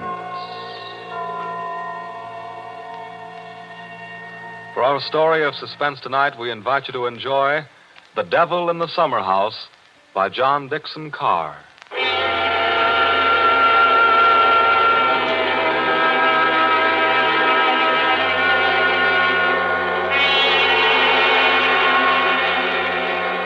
Somewhere along the Hudson, perhaps not far from Tarrytown, there is a modest house in its own grounds. Behind it, in a spacious garden, stands a summer house of evil memory. More than 25 years ago, a man shot himself, or at least died, in that summer house. They found Major Kenyon with a scorched bullet hole in his head and the weapon beside him. But we are in the present now. The latticed summer house has grown heavy with vines, and only the other evening 2 men came into that garden at twilight, over the shaggy grass, as a storm was brewing along the Hudson. 2 men, the lawyer from New York. Who's there? And Captain Burke of the homicide squad. Easy, my friend, easy. I was just going to ask you the same thing. My name is Parker. I'm an attorney. You're not Captain Burke. Yeah, the very same and no other. I thought I recognized you, Mr. Parker. Must be something important to bring you so far from New York at this time of night. I was in Tarrytown anyway. I thought there'd be a housekeeper here, but I don't see any lights. You've got business here? Yes, in a way. Have you? I don't know. I'll tell you better after you tell me what brought you to a place that no one has lived in for 10 years. Tell me, Captain. Did you ever get an anonymous letter from a dead man? Did you? No, I can't say I did. The letter's anonymous. How do you know the man's dead? Because they're all dead. Every last one of them. Dead and under the ground, where they can't be hurt any longer. Look. There's the summer house where Jerry Kenyon used to work. There are the windows of the library and the dining room. Looking toward it. Confound this lightning. Makes the windows blaze, don't it? Jerry Kenyon hadn't a care in the world. Yet he shot himself. I'll show you the letter. Now, look, Mr. Parker, I couldn't read anything in this light. But if we can get inside the house Certainly we can get into the house. I was the family attorney. I've got the keys. Why should a dead person send me a letter?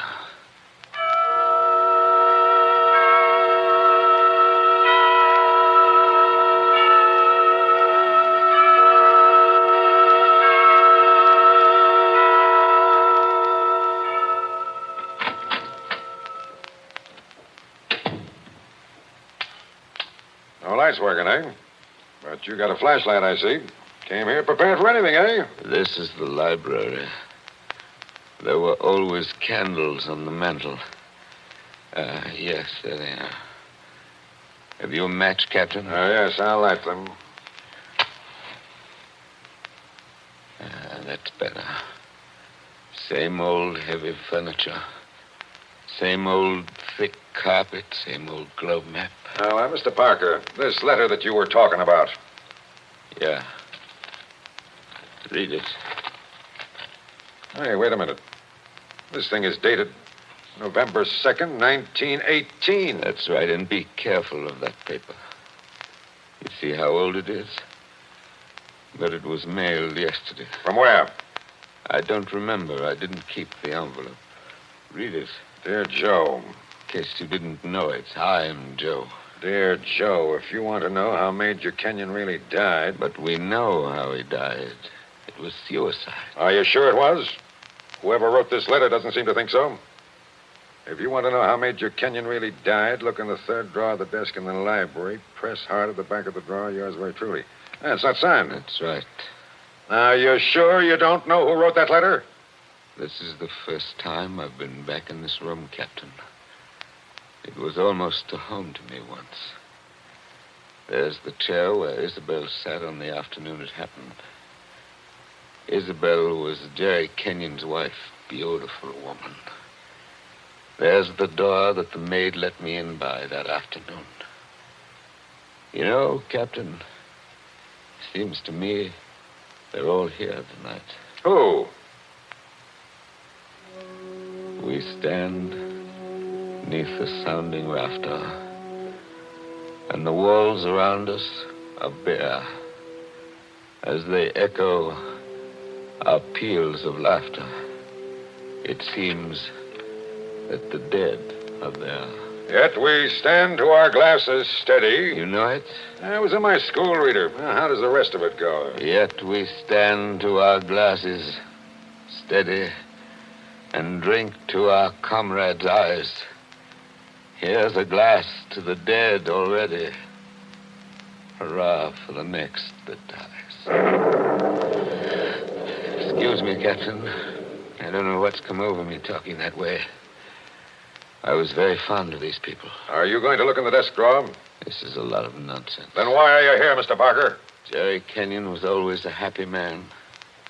At least that's what I always thought. Big, boisterous fellow. Yeah? He had a good position with Vitaton. You know, the phonograph company. Yeah, sure, I know. But he'd just been made a major in the Army. 1917. There was a war on then, too, if you remember. I remember. To make the world safe for democracy. Old days. Old heartaches. Old memories. I remember that blazing hot day in August when all the windows were up. I remember this room. And Isabel, that was Jerry's wife, sitting in that chair, knitting. I remember...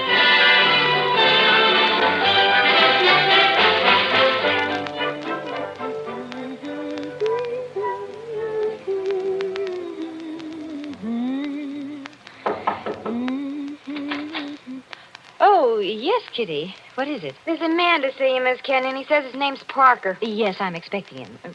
Show him in, please. All right, ma'am. Shall I take your knitting in your knitting bag? Why should you take my knitting? I don't know, Miss Kenyon. I just wondered. You can come in now. Thank you. Hello, Joe. Hello, Isabel. You sent for me?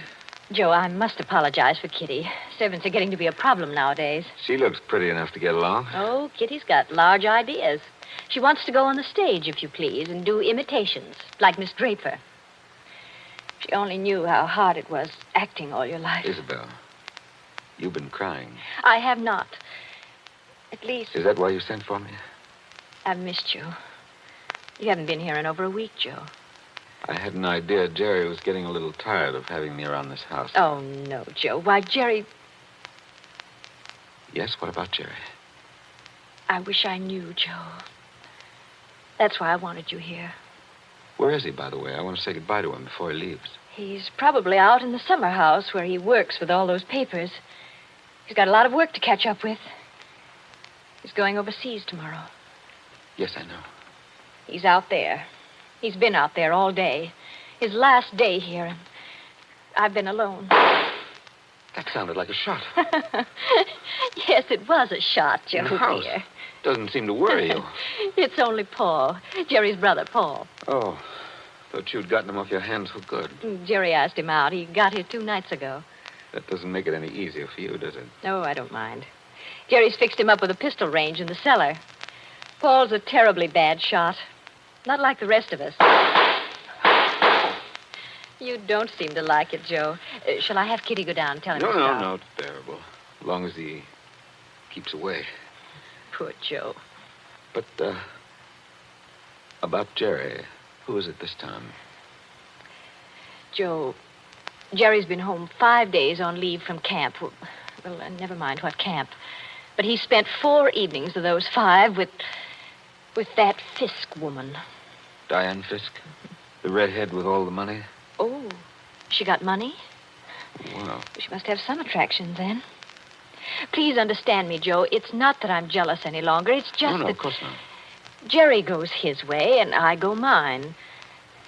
I may not be without admirers myself, if it comes to that.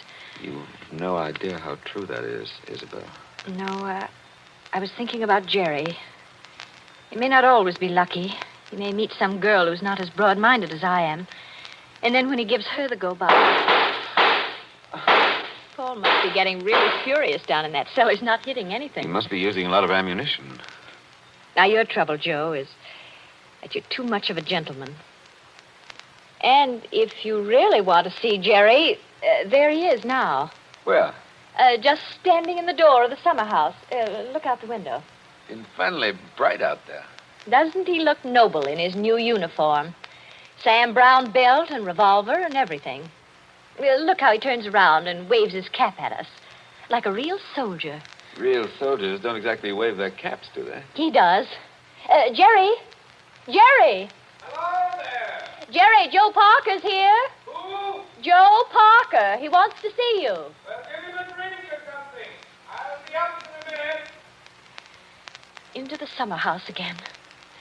Not a care in the world, Now, have you? listen, Isabel, you've got to slow down. You'll be crying again in a minute. Come on over here and sit down. Light hurts my eyes, that's all. Well, then we'll just pull these blinds. We'll still be able to see. There, how's that? It's better, thanks. Now, can I get you anything? Oh, no, you heard the Great White Chief's orders. I'm to get you something. What do you have, Joe? A highball? Don't bother with that. Oh, it's no bother. Everything's out in the dining room here. The iceman didn't deliver today of all days, so I'm afraid I can't give you any ice. I read in the paper yesterday that we're likely to have automatic ice boxes any day now. Things that freeze ice by electricity or something. Do you believe that, Joe? I doubt it. Listen, Isabel. Here you are. It's not cold at all. It's the best I could do. Thanks very much. What I wanted to say was, couldn't you get that brother of yours to give up practicing now? Hasn't he done his good deed for the day? Yes, maybe he has. I'll ring for Kitty. You don't have to call me, Miss Kenyon. I'm here. Oh, yes, Kitty. What is it? It's only to tell you there's another visitor. This time it's a woman. Lady, Kitty. Call her a lady, please. Oh, maybe. She says her name's Diane Fisk. Diane Fisk, that's Jerry. Kitty, tell the lady I'm not in. Lady. She's a fine lady.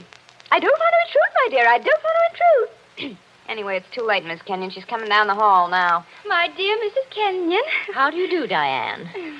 This is a friend of ours, Miss Fisk, Mr. Parker. Now, I don't want to intrude, really, I don't. I wouldn't have intruded for worlds, especially on a day like this. Isn't it awful? But your husband simply insisted, my dear Mrs. Kenyon. He simply wouldn't take no for an answer. I'm sure he wouldn't. Do you know what he's brought from his office as a surprise? No. A phonograph recording machine. He's going to let us use it. So that we can all hear ourselves talk twice. How nice.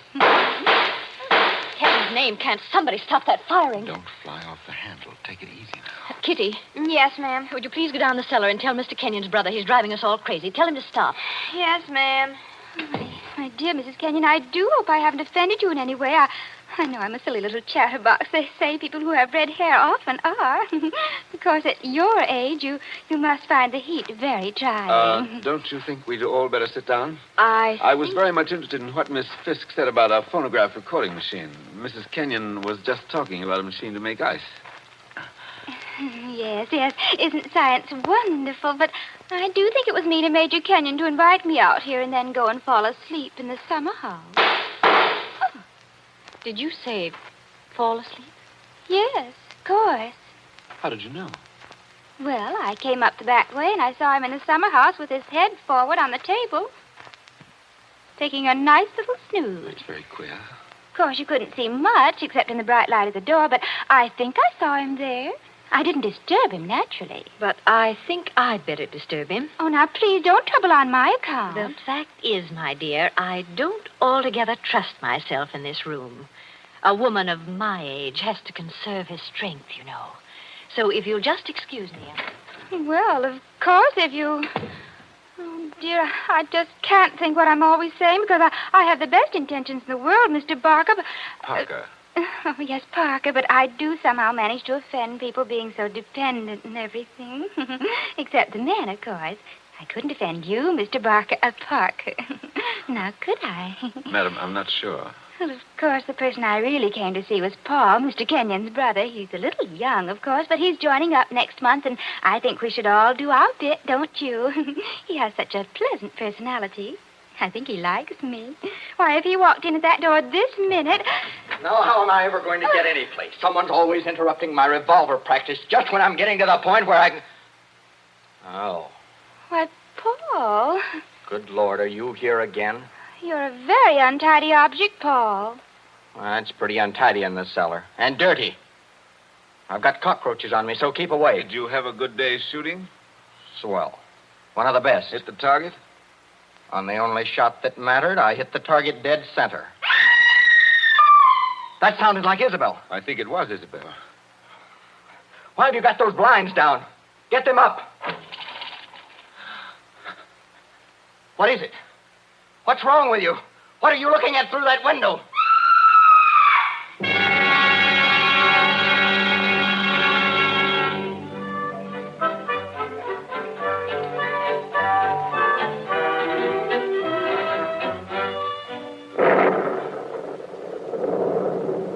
That was 25 years ago, Captain Burke. We found Jerry Kenyon lying across the table in the summer house. He'd shot himself through the head with his own revolver from the holster. It was lying on the floor beside him. Shut up, right? I see. When Isabel found him, he'd been dead about half an hour. The doctors proved that, did they? Yes, that shot had been fired against his head. The front of his uniform cap was powder burned where the bullet entered. There's no doubt about that. None at all. We never noticed the real shot Because that young lad was shooting off guns like a maniac in the cellar. Precisely. Now they're all dead. By accident, illness, they're all gone. Isabel Kenyon died less than a year afterwards. I think she died just because she was so fond of Jerry. I suppose you've guessed my little secret. Oh, I think I can sort of read between the lines. You were in love with Isabel Kenyon, weren't you? Yes. Well, these things happen. I never let her see it, you understand? Women know, pretty generally. So, they're gone. The youngest of them. And I'm left alone with old tunes, old ghosts, wondering why the fellow ever killed himself. Why? Why? And this morning, out of a clear sky, I get a letter saying, if you want to know how Major Kenyon really died, look in the third drawer of the desk in the library. But I tell you, we know how he died. Well, aren't you going to do it? Naturally. I've got a key somewhere here that fits the drawer. Now, listen, Mr. Parker. In my father's country, in Ireland, they got a saying that when a man's going to commit suicide... I thought of doing that, too. Then the devil comes in and takes him by the hand and talks to him. They say you can see the devil as plain as I see you just before you pull the trigger. The devil must have been in the summer house that afternoon, then. Oh, no, he wasn't. What do you mean? Major Kenyon didn't kill himself. He was murdered. My dear Captain Burke, the police covered all that at the time. Everybody had an alibi. They did they? Well, think of what I've told you. Isabel and I were together all the time. Paul, her brother, was shooting off guns in the cellar. Yeah? Diane Fisk. Yeah, what about her? Her chauffeur who drove her there swore he saw her walk straight up to the place. She passed the summer house, but didn't stop there. Well, that checks. Even Kitty, the maid, could prove she'd never stirred out of the house until just a minute or so before Isabel went herself. Oh, and why did the maid have to leave the house at all? She was taking Jerry the black coffee he drank every afternoon. He'd already been dead half an hour then. And that, my dear Captain, disposes of everybody. Well, now listen, Mr. Parker. You're a good guy, and I'm not going to hold out on you any longer. You see, I say Major Kenyon was murdered because I know he was murdered. By an outsider? By one of the people in the house. That's impossible. Is it? Well, why don't you open that desk drawer and see? What time is it? It's 7:45. 7:45? And I haven't got much time. For what? Holy St. Patrick, will you open that drawer? If it's waited 25 years, my friend, it can wait a minute more. I've got the keys somewhere in this bunch of keys. Everything the same. Paul never altered what he inherited. Same old desk, same old phonograph. Same old... I think this is the key. Yeah, it opens. There's nothing here except one or two old newspapers. Everything very dirty. The letter says to press hard at the back. Now, have you tried that? Doesn't seem to. Yes, by George, it does work. Well? There seems to be a movable back on a hinge. Well, what's inside? Some sort of flat brown paper parcel sealed with wax. And about as dirty as it can get. Open it, man. Open it. I'm going to. It's a phonograph record. There's a plain white label. Something on it written in pencil. I don't see too well nowadays without my glasses. Well, here, give it to me. I'll read it to you. Go on. A record of how I killed Jerry Kenyon. Say, don't you get it, Mr. Parker? This is the real goods. The murderer's going to tell us his own story 25 years later. Be careful. Whatever you do, don't drop it. Well, you seem to be interested enough now. I don't say I'm not interested. I say I can't believe it. You know, when you were talking about the dead coming back and that kind of thing, you sure started giving me goose pimples. But that's just what it is, a dead person. Now, there's the phonograph. Put that record on. Let's hear what the ghost says. Any of them could have made the record, of course. The apparatus was all here. Don't just stand there by the phonograph. Won't it work? Yes, it works. Is it wound up? Yes, it's wound up. Here goes. Now, look, Mr. Parker. Whose voice do you think it's going to be? I don't know. Now, I want to warn you. The voice you're going to hear from there... Please, be quiet. Listen. I've started it up. Well, speak up. Who killed Jerry Kenyon? I killed him, Joe, dear. Isabel. I'm sorry about it, Joe. But I had to have you for an alibi. And you were so terribly easy to It's fool. only a phonograph record, man. Don't look at it as if it was alive. You said you and I were always together, Joe. But that wasn't quite true. I left you to go into the dining room and mix a highball, remember? Yes. And I was carrying my big knitting bag. Remember that, too? And there was something else in it besides knitting. I'm an awfully good revolver shot, Joe. I told you we were all good except Paul. And the back windows of the dining room faced the same way as the back windows of the library. Thank you, Isabel. Thank you. Jerry was in the summer house. I made a sign to him from the window, and he came to the door there. In bright sunlight, 50 feet away. True again, Isabel. True Joe, again. don't you know what August heat is in a wooden summer house? Didn't anybody see that no man would be wearing a cap inside on a day like that? Jerry had taken his cap off before he went into the summer house. We saw him do it. He was bareheaded when he came to the door. So I lifted the revolver and shot him through the head. Then I dropped the gun back in my knitting bag and went back into the library with your drink. Isabel. Don't talk back to the thing, There man. was He'll drive me something else screwy. in my knitting bag, too. I had to use it. It was a duplicate of Jerry's army camp with a powder-burned hole already fired through it in the place I wanted. Very clever of you, Isabel. So I've been the goat for 25 years. I waited for some time and then slipped out to find the body. I fitted the new cap over Jerry's head in place where it ought to go. I put the old cap in my knitting bag. I took his revolver out of the holster and kept it. The gun that I'd used, I dropped on the floor beside him. So I proved it was suicide. You see? You proved it to me. Joe, listen, I'm very sick. They tell me I'm going to die. You are dead. Joe, I'm afraid. I'm going out in the dark, and I don't know what's there. Don't go away, Isabel. Come Joe. on. Just for a minute. Okay, I've had just about enough of this. Joe, I want you to tell everybody about it. I want you to tell them how a poor, crazy woman couldn't stand that man any longer, and how... There. It's cut off, and it's going to stay cut off. Thank you. I've heard about enough, too. But you can't arrest her now, my friend. You can't arrest her now. After hearing that, I'm not going to arrest anybody. Tell me, Captain. Did you know what was on the record? No. That's why I had to hear it. I knew about it, but I wasn't sure what it had to say. But so help me, I never guessed how hard it would hit you. Man, don't you get it even yet? Yes, I get it. Oh, no, you don't. You don't see anything. That was how the fake suicide was managed, yes. That's just how it was all done, bar one or two little things. Only... Only what? Only it wasn't Isabel Kenyon who committed the murder. Did I hear you correctly? You did? This is another one of your little jokes, I imagine.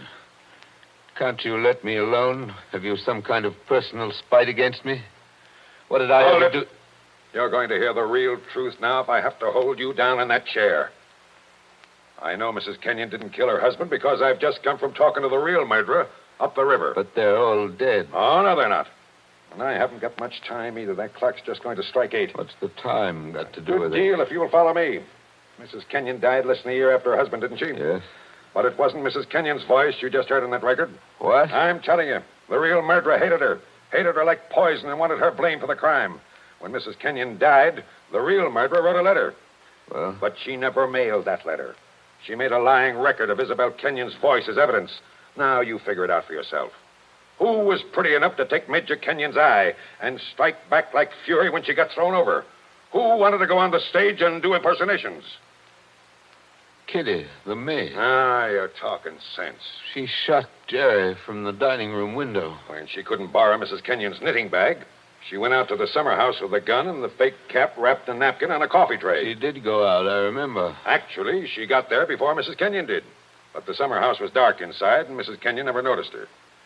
The next day, Kitty wrote that letter, but she couldn't bring herself to send it. So she kept that letter till the day before yesterday. Then one of the boys at Sing Sing... Wait a minute. ...thinking he was doing her a kind action, put a stamp on it and mailed it. Did you say Sing Sing? Yes. They're electrocuting her tonight for the murder of an Italian down at Collier's Hook. I found out about the record, all right. But the one thing I wasn't sure of was that she had done the job alone. Now, frankly, the way you acted, I thought that you might have been in on it, too. Well, that's why I had to hear it through. And it was anything but a joke. And now, here it goes to blazes forever.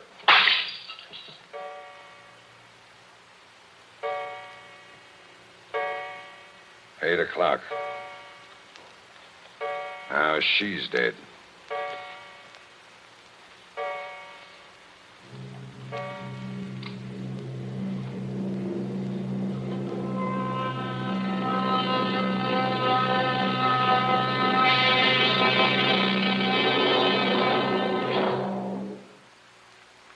And so ends The Devil in the Summer House.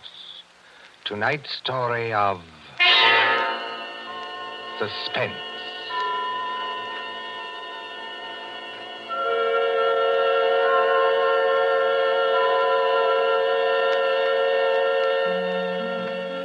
The part of Mr. Parker was played by Martin Gable.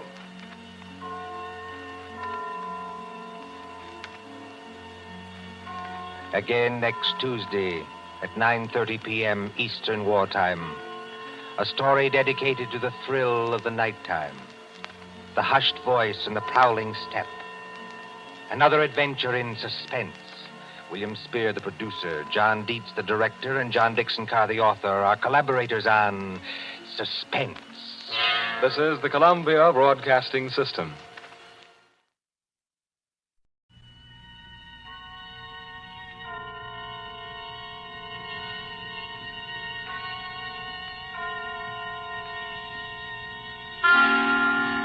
Suspense.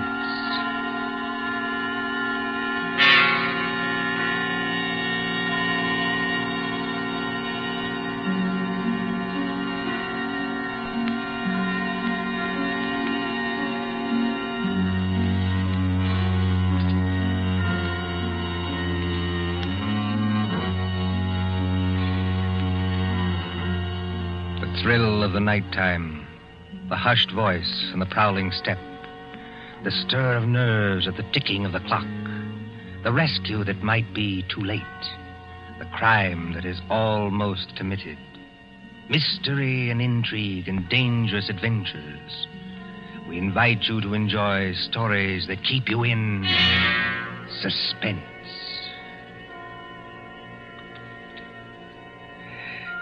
Can a man stake his life against $25,000?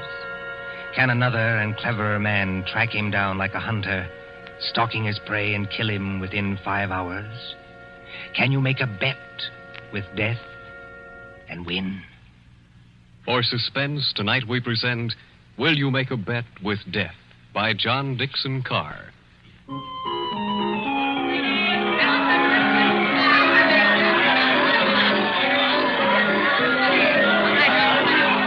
Coney Island on a summer day.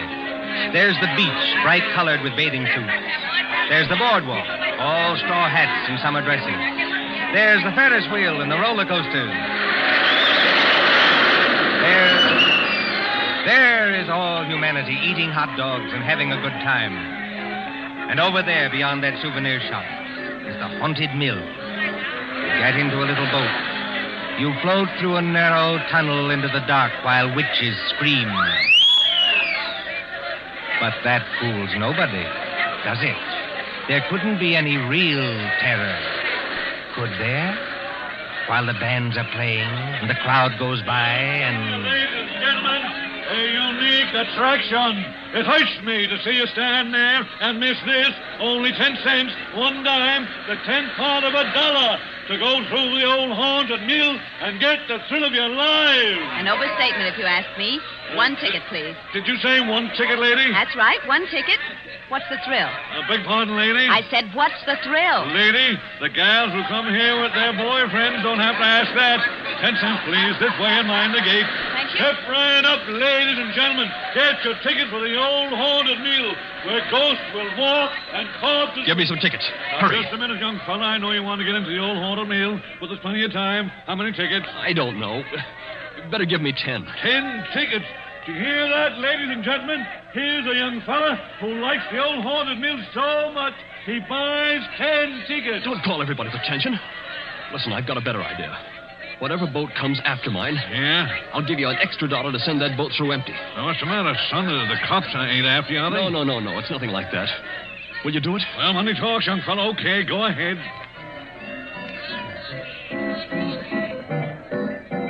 Isn't there an empty boat here? Well, really? You've got such a great objection to riding in the same boat with me? Oh, I'm sorry. I didn't mean that at all. Don't misunderstand. Then you'd better get in if you want to go. This boat's starting to move. Yeah, I better sit down. You certainly had. Look here, I want to apologize. That's quite unnecessary. This place is rather childish anyway, isn't it? Yes, isn't it? But I've seen everything else, so I may as well see this. here we go in the dark. What was that? One of the ghosts, I imagine, from a machine. It sounded like him laughing. There isn't anybody in the boat behind us, is there? Oh, I can't see. It's pitch dark. Listen, Miss... My name is Andrews, Betty Andrews, if it's customary to exchange names in a place like this. Mine's Pendrell. Bob Pendrell. Did you say Pendrell? Yes. Do you know it? Oh, no, not exactly. It's an unusual name, that's all. I don't want you to think I'm out of my mind, though I very nearly am. But I've got 5 hours to go. Just 5 hours. At the end of that time, either I'll have won $25,000 or else...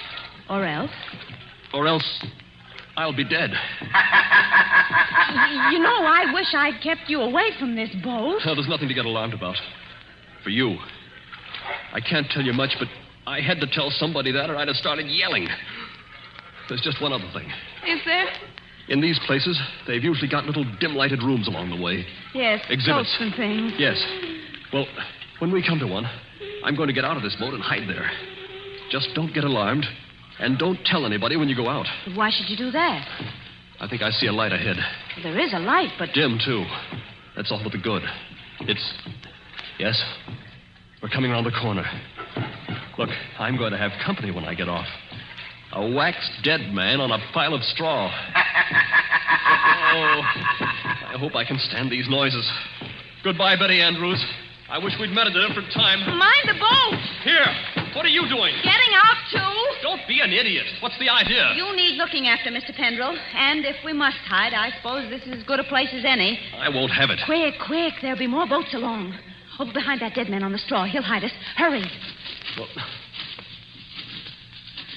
Now, Mr. Pendrell, in the queerest place I ever get into, please tell me what this is all about. I can't tell you. You said it yourself. If you don't tell somebody, you'll go crazy. Maybe you're right. It's against the strict terms of the bet. But this is the last day. And I tell you, I can't hold out any longer. Lower your voice. There's a boat coming.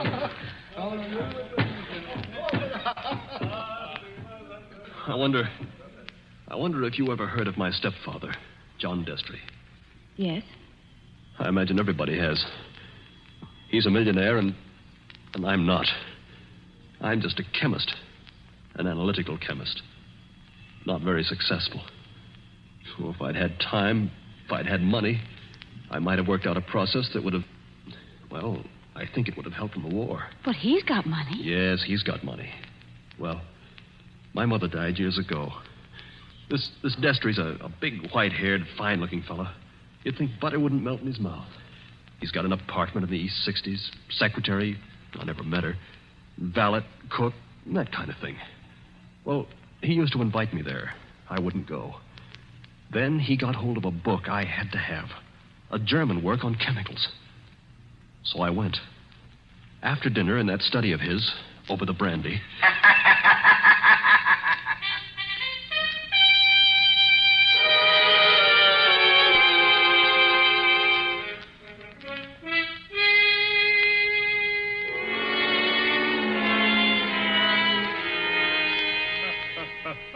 Oh, my dear Robert, you're quite welcome to the book. Don't mention it.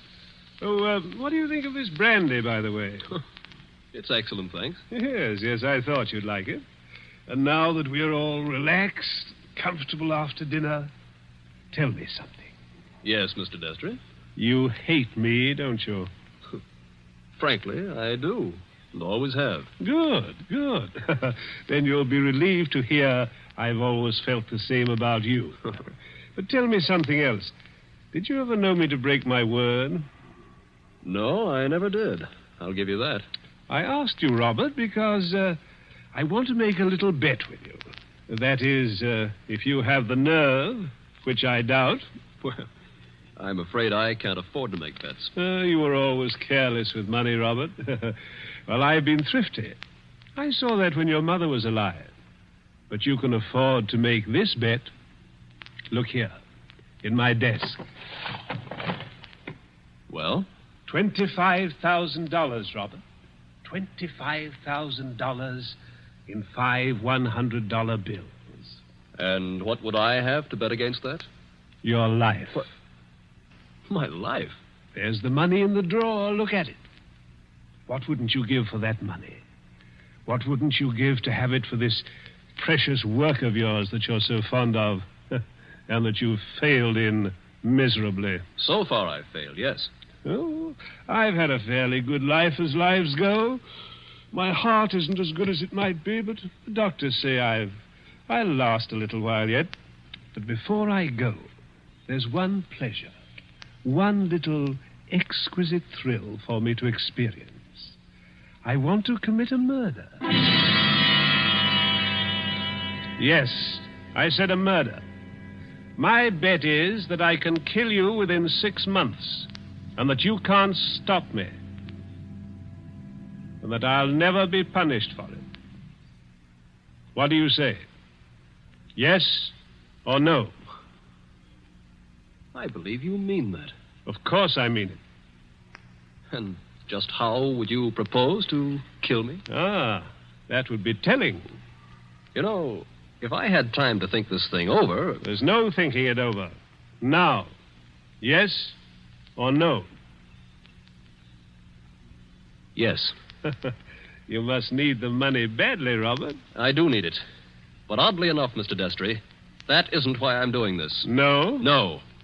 I want to show you can't play the Lord Almighty and get away with it. Are you challenging me? Yes. You don't think I can do it? I know you can't.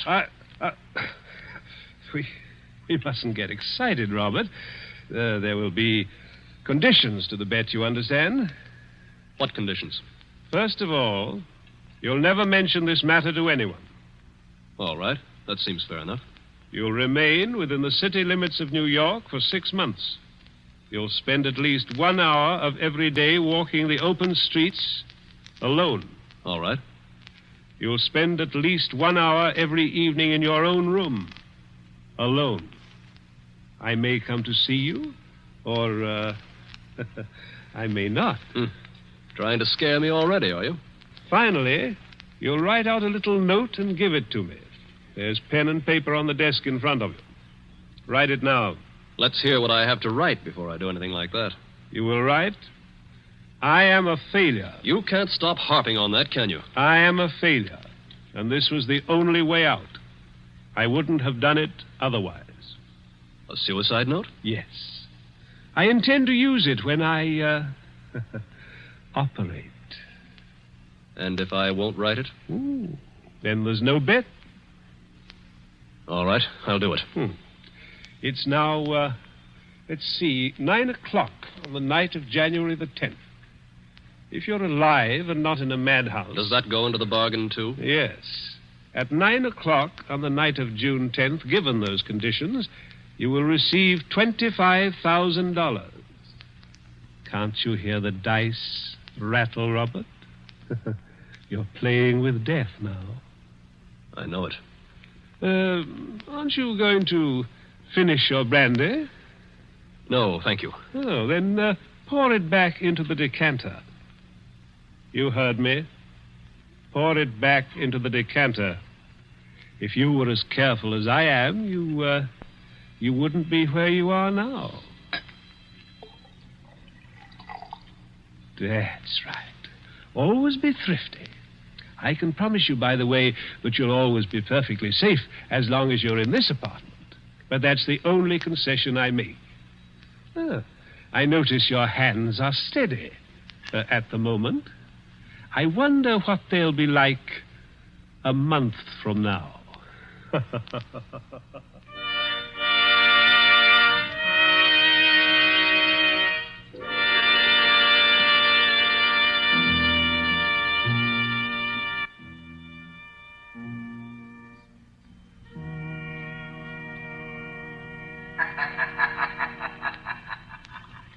So you were fool enough to make a bet with John Destry. Listen, Betty. I want to tell you what else happened the same night.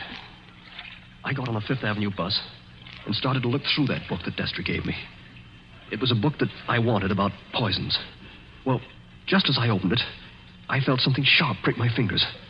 I looked down, and my hands were covered with blood. He had sewn safety razor blades in a line down the inside edge of the cover. Oh, no. Yeah. A little white card fell out of the book, and I read it. It said, See how easy it is to take you off guard? Those razor blades aren't poisoned, but they might have been. Take warning. Betty, that was 6 months ago. 6 months less 5 hours of careful, refined torture. And now, I've got only 5 hours to go. What's he done in the meantime? Nothing. Nothing. I don't understand. Nothing at all. That's the cleverness of it. He's left me waiting. Expecting something. Expecting it every hour of the day or night. Once at the laboratory where I work, I opened a box that I thought was from a chemical supply house.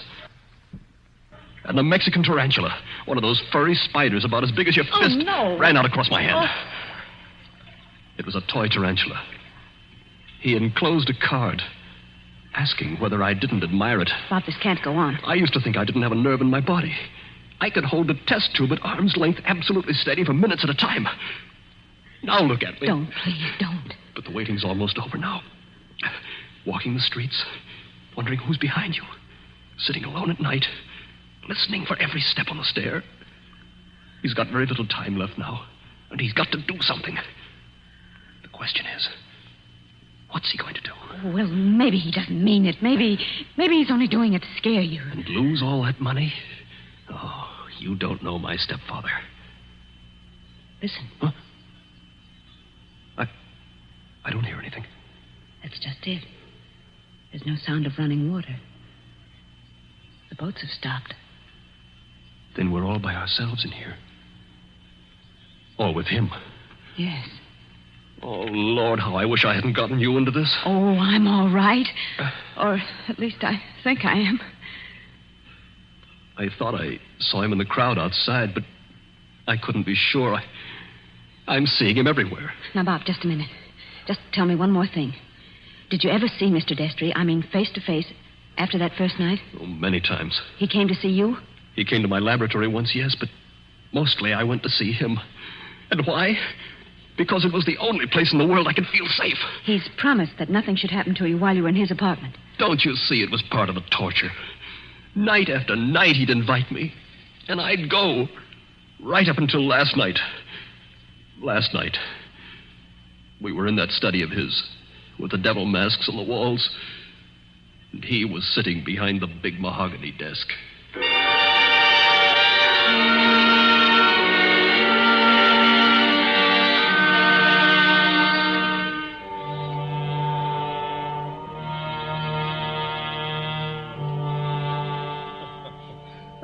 My dear Robert, I'm pleased and even touched to have you here on the last night before you... Why don't you say die and get it over with? Oh, well, let's not say die. No? The clergy contend that we never die. We only change. No. Now, let that be a consolation for you. Must you be going so early? There's that 1 hour at home rule to our bet, if you remember. I remember. You're keeping to the rule. Yes, and I mean to beat you at this if it's the last thing I ever do. The last thing I ever do? That's an unfortunate choice of phrase, Robert. My boy, you haven't a chance. Something's going to happen to you within the next 24 hours when you least expect it. Will you answer me one question? If I choose. Have you decided how you mean to kill me? I decided that 6 months ago. And you still think you can get away with it? It's a method which has never been known to fail. I give you my word of honor on that. Is it sudden? Yes, and no. Wouldn't you like to know what it is? Good night, Mr. Destry. I think I'd better be leaving. No, my dear boy, you mustn't go yet. Sit down. Pour yourself a glass of brandy. No, thanks. Then perhaps you wouldn't mind pouring me a little. My doctor allows brandy, though I'm forbidden spirits. I notice your hands are shaking quite a good deal. They weren't like that 6 months ago, were they? No. You were full of confidence then. Oh. And it grieves me to see you waste tobacco by lighting a cigarette and putting it out immediately. Oh, it's no use lying to you. But I'm going to beat you just the same. You wouldn't like to back out now? After what I've been through? You'd still have your life? I'll keep it, thanks. That's very unwise of you, Robert. Still, you must decide. Oh, I was expecting my secretary a little later to dictate some letters. But now, I think I'll leave her a message that I've gone to bed and turn in myself. Tomorrow is likely to prove an interesting day for both of us. Here's your hat, here's your briefcase, and let me wish you a fond, peaceful, and happy good night.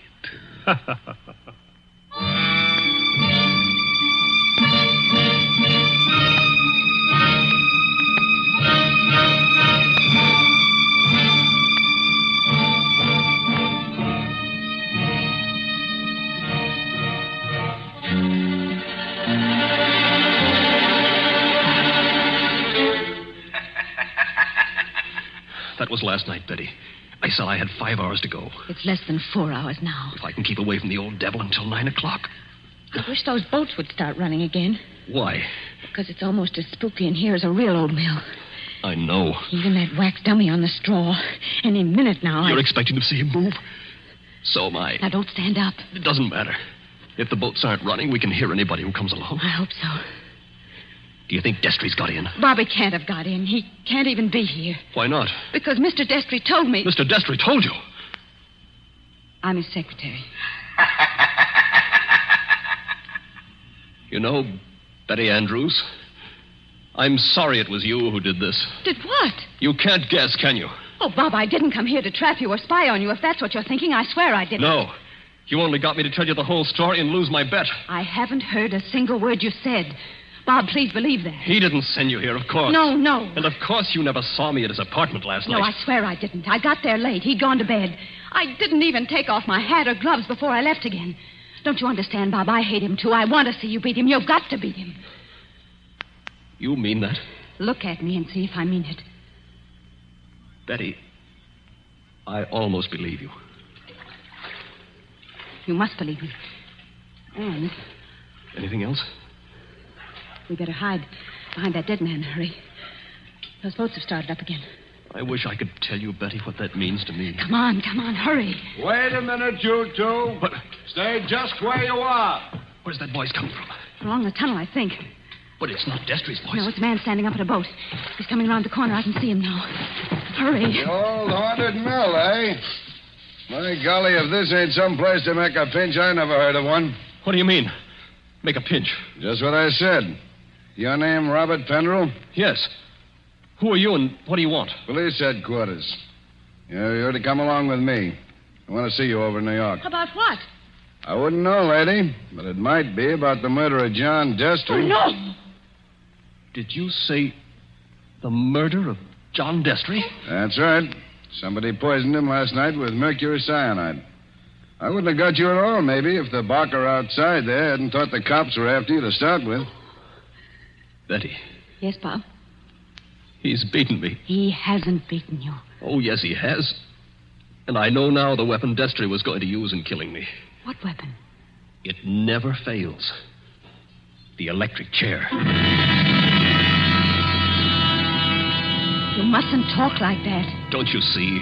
He never once intended to kill me in the way I thought. Are you coming quietly, Mr. Pendrell? Just a minute. He's poisoned himself. But he's left evidence to show I did it. He's killing me the worst way possible. He's won the bet. The money doesn't matter now. If I'm in the death house for murder, what use have I got for all the money in the world?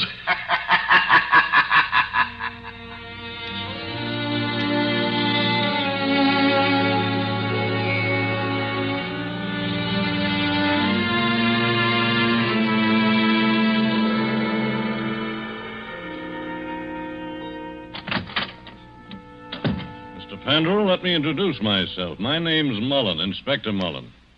It's a pleasure to meet you, Inspector. It's a pleasure to be safe again. I've had you brought here to my office for a little quiet talk. You're in a jam, son, and I want you to realize how bad it is. You think I don't realize it? John Destry was poisoned with mercury cyanide administered in a glass of brandy. And only my fingerprints were on the glass besides his own. I can guess. Mr. Destry's body was found this morning lying behind the desk in the study. There was an empty glass with traces of brandy and cyanide. Now, we haven't had the full autopsy report, but the smell of that stuff is pretty distinctive. They tell me you're a chemist, Mr. Penderell. That's right. The boys find that 8 grains of mercury cyanide are missing from your laboratory. Where he visited me a month ago. And in your briefcase, which you took away from his apartment last night... He handed it to me. I remember. We found over $1,000 in cash. Now, take a look at this note. Did you ever see it before? Well, yes. I wrote it. You admit that? Yes. It says, I was a failure, and this was the only way out. I wouldn't have done it otherwise. Where did you find it? Torn up in little bits. You started to write a confession, and then you couldn't face the consequences. But you shouldn't have left the pieces behind. You're infinite, my boy. Unless... Unless what? Now, if you'd like to confess here and now, and maybe we did a little deal about second-degree murder... Oh, Inspector, why bother to string me along? How do you mean, string you along? There's no second-degree murder on a poison charge. It's the death house and nothing. He saw to that. It's too bad you had to go and kill him, son. Didn't you know he had an aneurysm? A what? Fatal heart disease. He said that he had heart trouble, but... Heart trouble? His doctor says he couldn't have lived 8 or 10 months anyway. And you might have got something in the will. So that's why he did it. Did what? Killed himself. You still stick to that crazy story you told the boy? He's going to kill me, isn't he? With 3,000 volts of electricity. Inspector Mullen. What are you doing here, Sergeant? Didn't I say I wasn't to be disturbed? All the same, Inspector. I thought I'd better do it. There's a young lady here, a Miss Betty Andrews. I think you'd better see her. I'll see her when I'm good and ready. Well, I think you'd better see her, Inspector. We've just heard from Mr. Destry's lawyer. Well? He said that young fellow there, Mr. Penderell, inherits $25,000 in Mr. Destry's new will. Did you hear that, son? Do you see what you'd have gotten if you hadn't gone and killed him? He was keeping his promise, that's all. And a fine lot of good it'll do me now. But look, Inspector, I've just talked to the medical examiner, and he says there's no poison in Mr. Destry's body. Say that again? There's no poison in the old man's body. Somebody's kidding you. An empty glass with the smell of mercury cyanide and a dead man with a congested face behind the mask? What did kill him then? Well, if you'd like to listen to Miss Andrews, Inspector, she's right here now. I think you'd better listen, Inspector. I've been trying to tell you all afternoon. Go ahead, Miss Andrews. I've been over and over it. But until they got the medical report, nobody would listen. Can you tell us what killed John Destry? Yes. Poison killed him. But the sergeant's just been saying there was no poison in the body. Inspector, will you listen? I was at Mr. Destry's apartment late last night. Well, so what? You didn't kill him, did you? The servant said he'd gone to bed. So I looked into the study to see if there were any instructions. Was Mr. Destry dead then? I don't know. I couldn't see his body because it was hidden behind the desk. I didn't even learn he was dead until late this afternoon. But I did see a full glass of brandy. A full glass, did you say? Yes. So I picked up the glass and poured the brandy back into the decanter. That's what he always made us do. And I didn't leave any fingerprints because I was still wearing my gloves. And that was the same glass you later found empty. But you still are not telling us what was the poison that killed John Destry. It was the poison in his own system. He worked out this plot to convict Bob Pendrell. Only just as he stretched out his hand to drink the cyanide... Inspector, I think I see it. It was his last great hour. He couldn't resist such gloating as he'd never known before. That's it. His heart wouldn't stand it, and he fell dead behind the desk. And I think, if you study the expression on his face, you'll find he died laughing.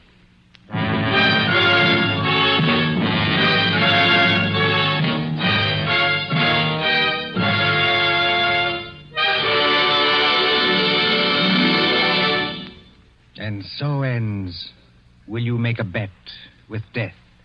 Tonight's story of Suspense. The part of Bob Pendrell was played by Michael Fitzmaurice. Betty was played by Leslie Woods. John Destry was played by Nicholas Joy. And in supporting roles were Ted DeCorsia and Charles Slattery. Again next Tuesday at 9:30 p.m. Eastern Wartime. A story dedicated to the thrill of the nighttime, the hushed voice, and the prowling step. Another adventure in suspense. William Spear, the producer, Mark Slobe, the director, in the absence of John Dietz, and John Dixon Carr, the author, are collaborators on Suspense.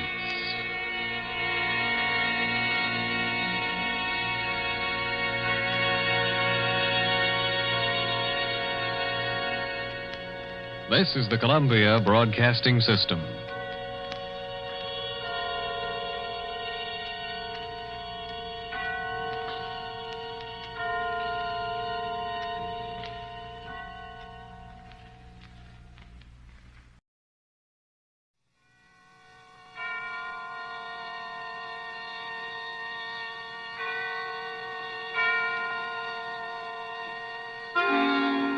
Suspense.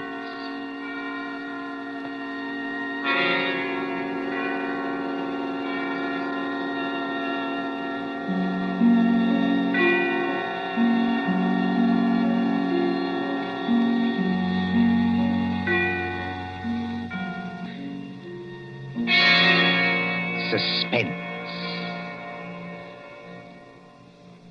For Suspense, tonight we present Menace in Wax by John Dixon Carr.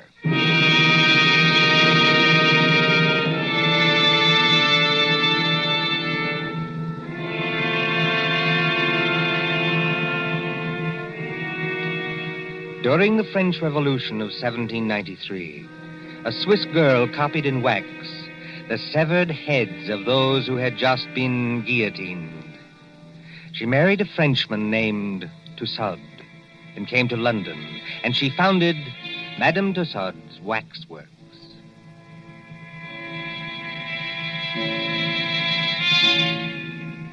There it is, still in Marylebone Road, near Baker Street Station. Not the original building. That was destroyed by fire. But it remained untouched when a darker shadow than revolution came to England. And they plastered high explosives all along that road and hit the cinema next door. We are going to London under the bomber's moon.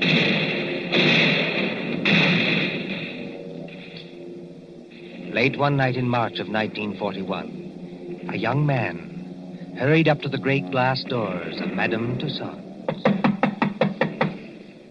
Hey, open up here. Isn't there a night watchman around this place?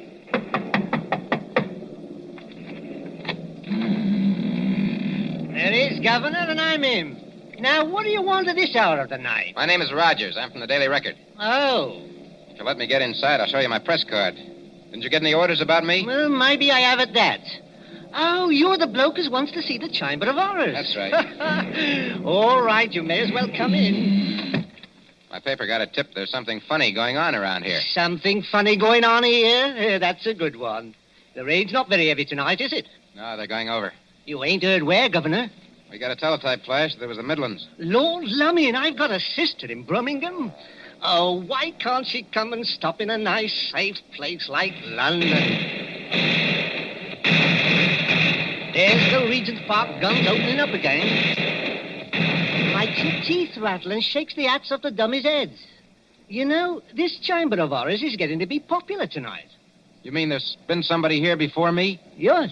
A woman? That's right, Governor. About 5 feet 2 inches tall, very pretty. If you like 'em brunette and big-eyed and a phony French accent. No, Governor, no. This was only an old lady that lost her handbag. Oh, thank the Lord for that anyway. Now then, what is going on around here? Well, I don't know, Governor. You'll have to ask Pearson about that. Who's Pearson? Oh, he's the bloke that's the watchman down there. He's old and he imagines things. He phoned your piper. Have you got an electric torch? Yes. Then go straight on through the marble hall and down the stairs on your left. And don't speak to the policeman, 'cause he's wax. Yes, that's the way, Governor. That's the way to the Chamber of Horrors. Thank you.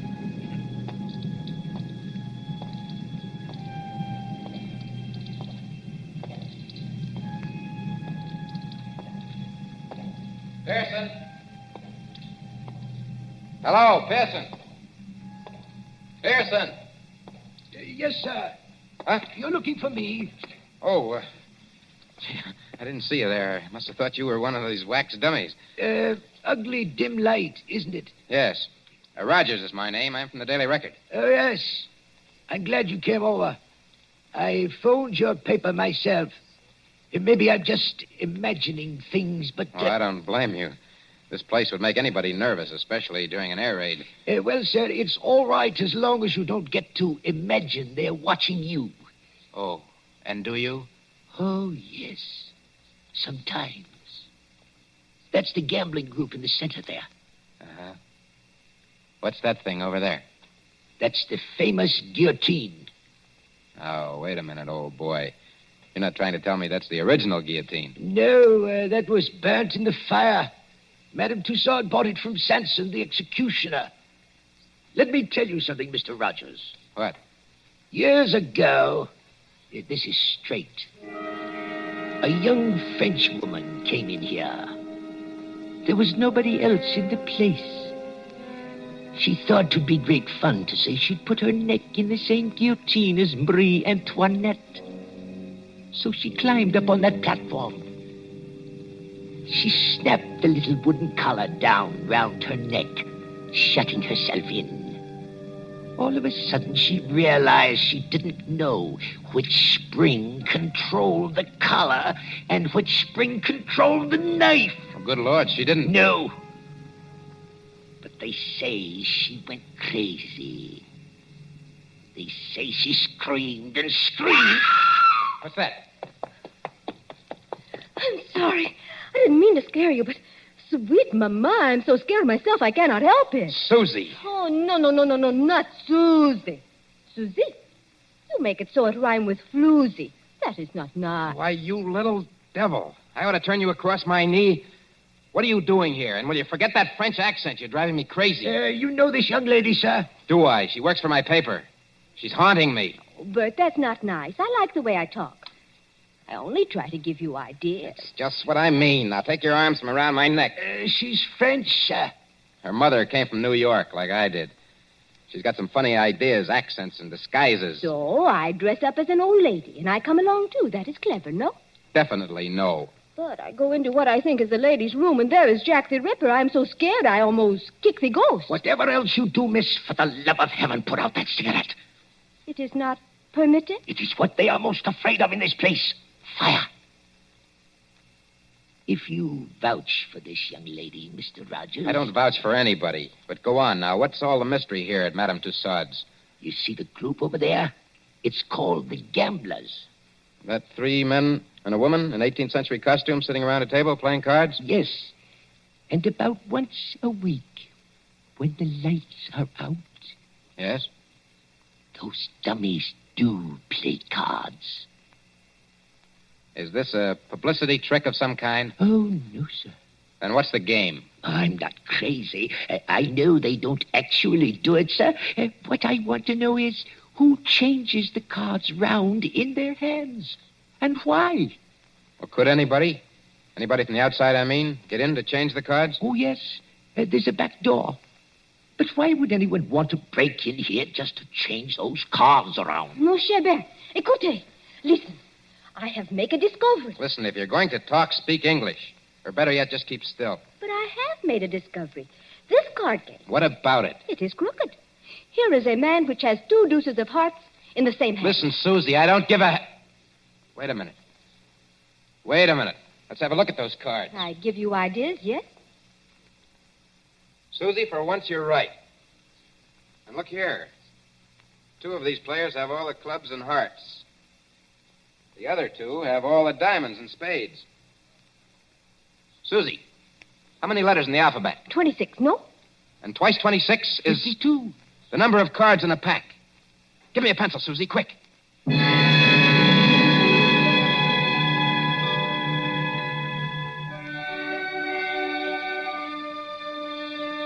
The War Office, Whitehall. MI5, headquarters of military intelligence. There next morning in the map room used as an office by Colonel Warrender. Mr. Rogers, I'm a busy man. I appreciate that, Colonel Warrender. Anyhow, sit down. Thank you, sir. Now, what's all this? These cards you claim form a code, is that it? Yes, sir. Now, look, sir. Let each letter of the alphabet represent a card in clubs and hearts. That's 26. And then? And then when you get to the middle of the message, switch the alphabet over to diamonds and spades. Then you won't keep on repeating. Now, will you read what I've got written on this piece of paper? Jack of diamonds, Q. 3 of clubs, F. Well, that doesn't seem to mean much. Oh, never mind the cards, Colonel. Just read the letters. Q, F, A, C, T, O, R, Y. Yes, sir. Q Factory. Go on. Just a moment. What is that infernal noise? Johnson Burroughs! Don't bother with that, sir. Just read the message, please. Oh. Q Factory. 10 p.m., 15th. Today's the 15th of March, Colonel. Oh, all preparations made. Use dive bombers. I see. This message was left openly. So openly that nobody ever noticed it. Yes, the trick's been tried before. No contacts, no gatherings, no letters that might be intercepted. A whole spy ring could walk through that wax museum and read the message without being seen. You newspaper men trying to teach me my job? Oh, I'm sorry, sir. I only... No, go on. Well, don't you see? 3 or 4 little boats with portable wireless sets go down the Thames estuary. When they're beyond pursuit, they send that message by radio. Somebody listens.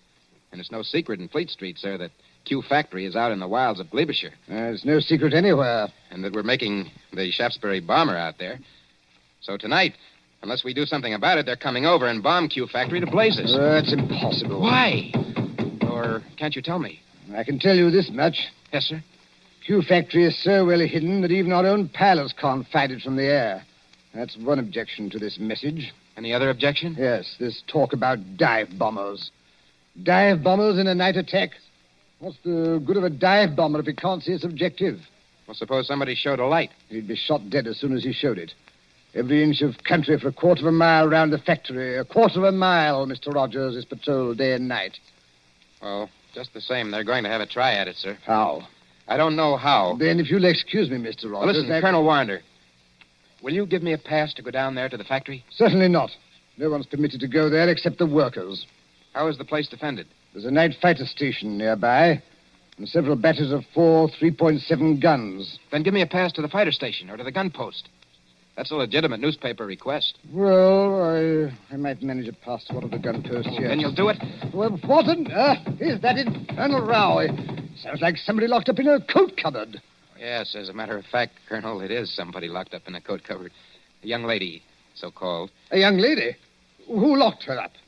I did. And just what the devil do you mean, sir, locking up people in coat cupboards in the War Office? Well, she's a bit excitable, Colonel. I thought that she'd better not see you. Oh, thanks for the consideration. There's just one other favor I'd like to ask. As well? If she asks you for a pass, don't give it to her. Don't give it to her under any circumstances. Well, what's her name? Susie Dubois. You're rather too late for that, young man. The Public Relations Office granted her a pass 2 hours ago. What? Oh. A woman to an anti-aircraft battery? This is what we call a mixed battery. Women on the guns as well as men. She said it would make a good human interest story for the press. I must say I agree with her. One moment, Mr. Rogers, before you go. Yes, sir. That gun post is fully 2 miles from the factory. You can go there, but if you take one step further, you'll be shot on sight by our guards. I warn you. I'll be careful, Colonel. I'll be careful.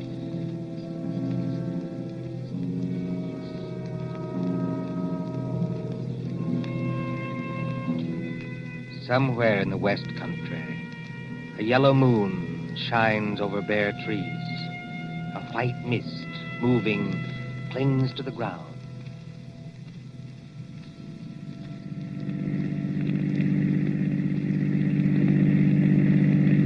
Susie, are you sure we're on the right road? Mon cher, they have taken away all the signposts in case there is an invasion. I know that. But I follow the map. The map cannot be wrong. We've been driving for hours. Must be... Yes, it is. Nearly 9:30. Half an hour to go. Trees, and still more trees. Look, there's a break in the trees ahead. It will be open country in a minute. Yeah. That's funny. Look how deep the leaves are here on the road. But one thing I tell you, just between you and me and the bedpost... Gatepost, Susie. The term is between you and me and the gatepost. And speak English. I am speaking English very well, thank you. I do not need your help to be pure. All right. Now, this map. Well, what about it? It say we should go through a lot of villages. Mitford, Archerdene, and Saffron-Weville. I have not seen any villages. Did you say Mitford? Oui, monsieur. Susie, let me have a look at that map. Come on, hand it over. But what is wrong? It is a perfectly good map. Yes, Susie. It's a fine map. It's an excellent map. Only it's a map of the wrong county. I have made a mistake? No? I don't even believe you can read. This is a map of Barsetshire. We should be somewhere in Glebeshire. Now, where in the devil are we? We're at the entrance to some kind of clearing with leaves on Oh. it. What was that? Somebody calling us. And if we're in forbidden area... I see him now. Where? Behind us. He came out of a white cottage back there. He's a big, heavy man with a mustache. Never mind the mustache. He's wearing some kind of a uniform, and he's got a rifle. You think he plugged us? No? I think it is not unlikely. Get out those War Office passes of ours. Quick. Good evening, my friends. Good evening. Can you tell me... No, we don't mean any harm. Can you tell me what time it is? Oh, what time it is? Yes. Oh, yeah. It's, 28 and a half minutes past 9. Thank you. I will keep you covered while I set my watch. There. My next question is, would you like me to shoot you both? No. Listen, Mr. McAllister. Captain McAllister. That's right.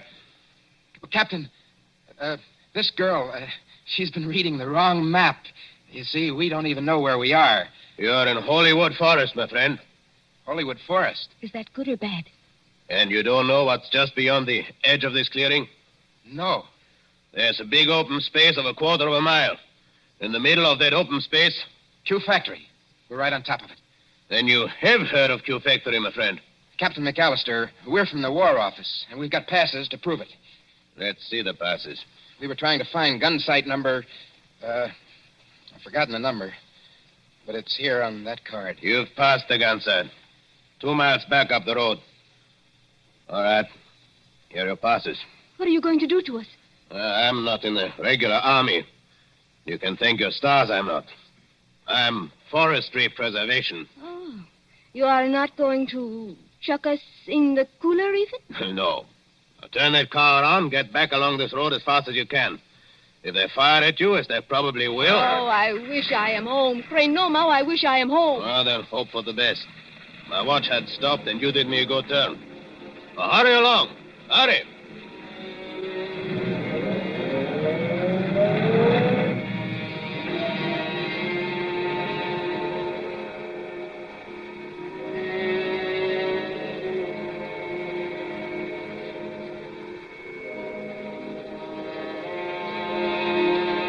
Gun sight of heavy attack battery. 4 3.7 guns against a moon growing clear white. White as the concrete emplacements. Sealed against light were the crews, men and women, sitting, waiting. Well, sir, glad to have you both here. But this idea of yours about dive bombers attacking a blacked-out factory in the middle of a forest is rather fantastic, don't you think? Well, I admit it doesn't make much sense, Captain Bronson, but I have a hunch that I'm right. Well, glad you and Miss Susie drove out. Don't see many strangers. Frightfully boring. Nice country, of course, good air and everything, but dull. Dull as ditch water. What's that? Only some of the lads and lasses inside. Like to walk along the emplacement here? Oh, is that allowed? Oh, certainly, old boy. Why not? Bright moon tonight, isn't it? Yes, bomber's moon. We nearly get shot on our way here. Quiet, Susie. We're not supposed to have been there. If I nearly get shot, I am going to say I nearly get shot. It was a man which is called, McAllister. Oh, Mac. Huh? Very decent sort, Mac. He's a tree doctor. A what? Tree doctor. Got to have wood, you know. But trees start to die. Mac goes round the edge of the clearing and smears them with stuff to keep them well. How did you come to meet him? Well, the fact is, we nearly got as far as the factory tonight.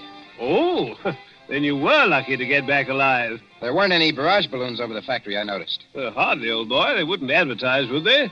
With balloons in open country? And if the Germans did use dive bombers? Oh, they're not coming, old boy. Just make up your mind to that. I wonder if he'll say so at 10 o'clock. But it is 10 o'clock. It's just 10 now. Well, it can't be. We drove here like blazes. It was only 9:30 then. Well, then your watch must be very slow, old boy. No, I'm afraid you're wrong. I've never seen it quieter. Cold tonight, very dry for March. Look all around you. Moonlight, open country, not a sign of life in it.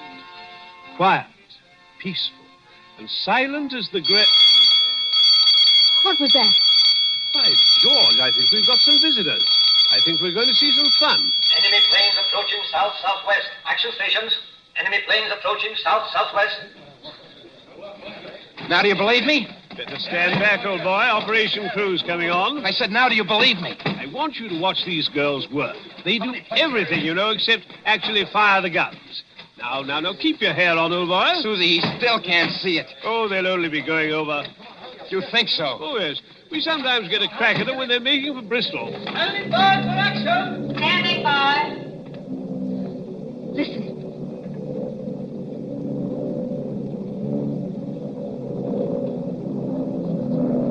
I have heard that noise 1,000 times, but every time I hear it, I get sick. They're flying ruddy low, you know. Just what I was thinking.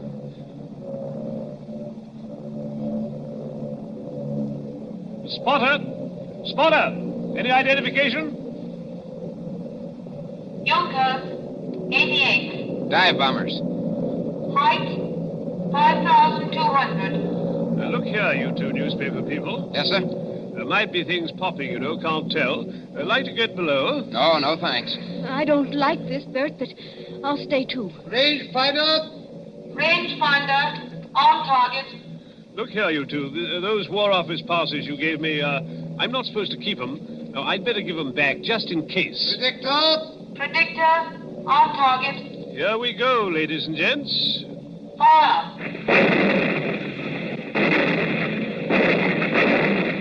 Stand by. Predictor on target. Fire.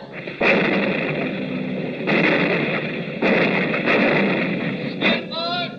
Predictor on target. Headquarters message, sir. Fire. Yes, Corporal? Open fire. Night fighters taking off. Hold fire. Night fighters taking off. Hold fire. Message understood. What is the matter with them? With who?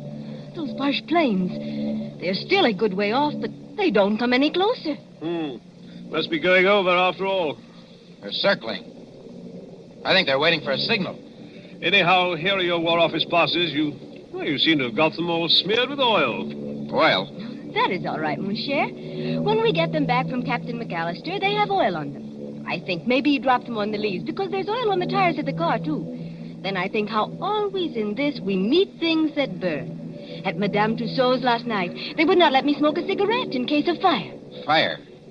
That's it, fire. What's the matter with you, old boy? Why did that fella, way out at the end of nowhere, want to know what time it was? Are you scatty? McAllister, you told me so yourself. He goes around the edges of the clearing and smears the trees with stuff to keep them well. Well, what about it? Suppose it was crude oil.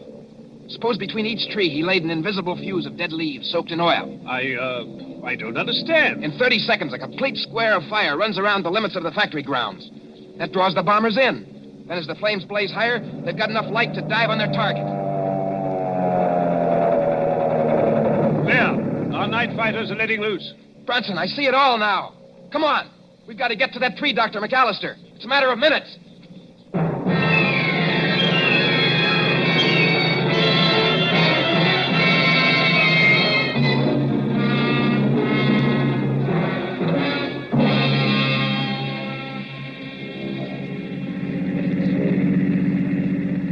Susie, is Brunson following in the car behind us? Yes, he's following, and men with rifles. We've got to get to McAllister's cottage. This McAllister... I'll bet you 10 to 1 the real McAllister's either dead or tied up in that cottage. The fellow we saw was an imposter.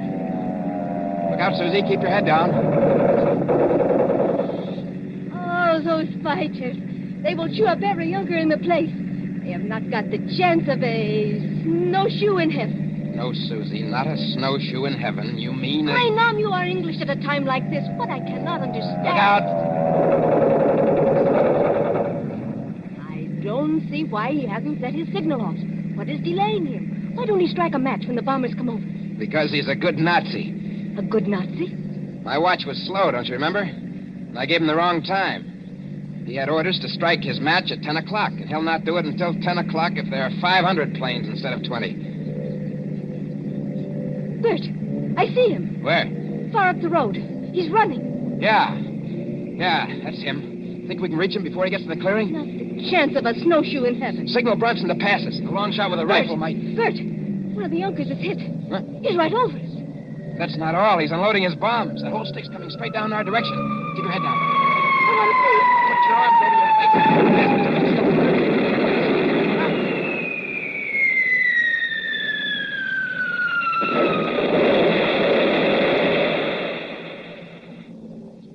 Are you all right? I don't feel hurt. This is a dirt road. The bomb sank too deeply before it exploded. We didn't catch the blast. Come on, Susie. McAllister was just ahead of us. Come on, let's get out. We can't drive any farther. This road is full of bomb craters. Wait a minute, Susie. There's McAllister. He is dead. Yes, Susie. Killed by a Nazi bomb. Look, on the ground. What are those two white cards? Oh. They're all smeared with oil. They must have fallen out of McAllister's pocket just before he got hit. Let's see. What do you know? What are the cards, Bert? 2 tickets for Madame Tussaud's Waxworks. I'm afraid our friend's never going to get to use them. Not the chance of a snowshoe in heaven.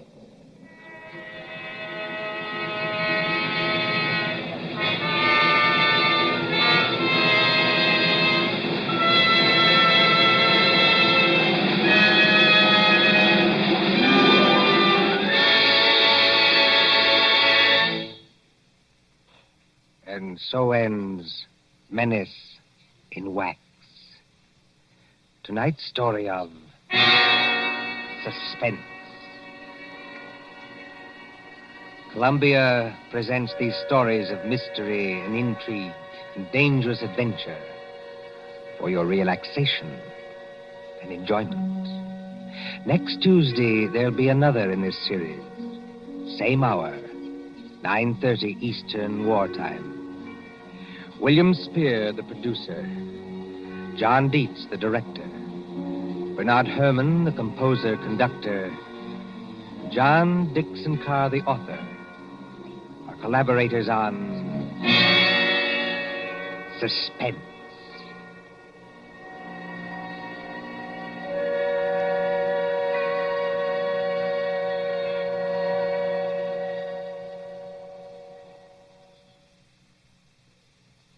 Here is a message of vital importance to every person who drives an automobile in America.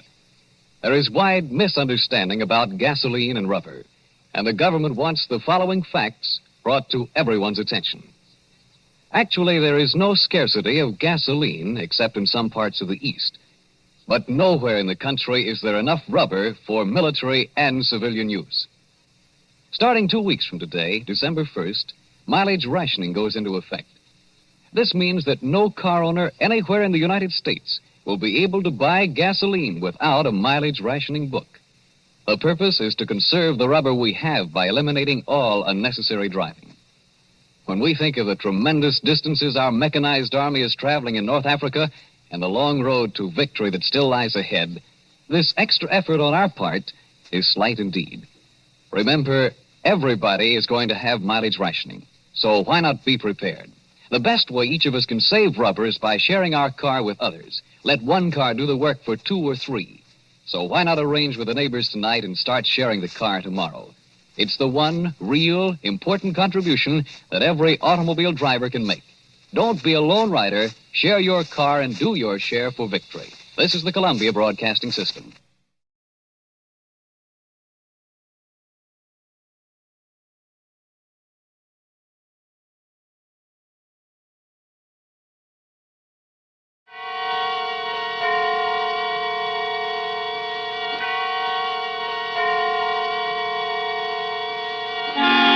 Suspense.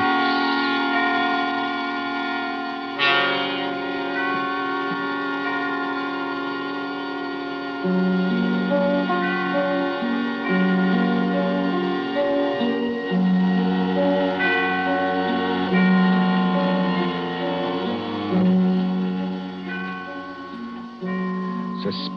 is compounded of mystery and intrigue and dangerous adventure.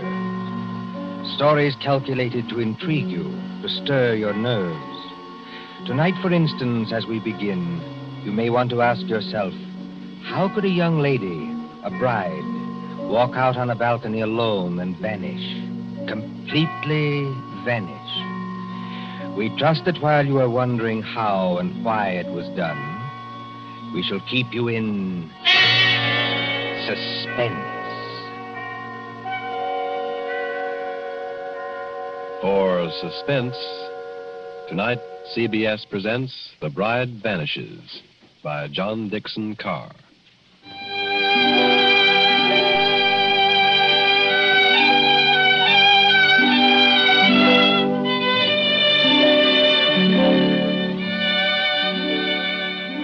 Italy in springtime. Italy as we used to know it before the jackal struck. And the island of Capri, 20 miles out across the Bay of Naples. Blue water a-dazzle under the sun. Behind you, the bone-white beaches, and Vesuvius dull purple in a heat haze. Ahead, as the little steamer from Naples chugs out across the bay, rises Capri. Olive trees and white roads and vineyards above the cliffs. Could young Americans find a better place to spend their honeymoon? While the guitars sing and the warm winds blow and the little steamer carries them.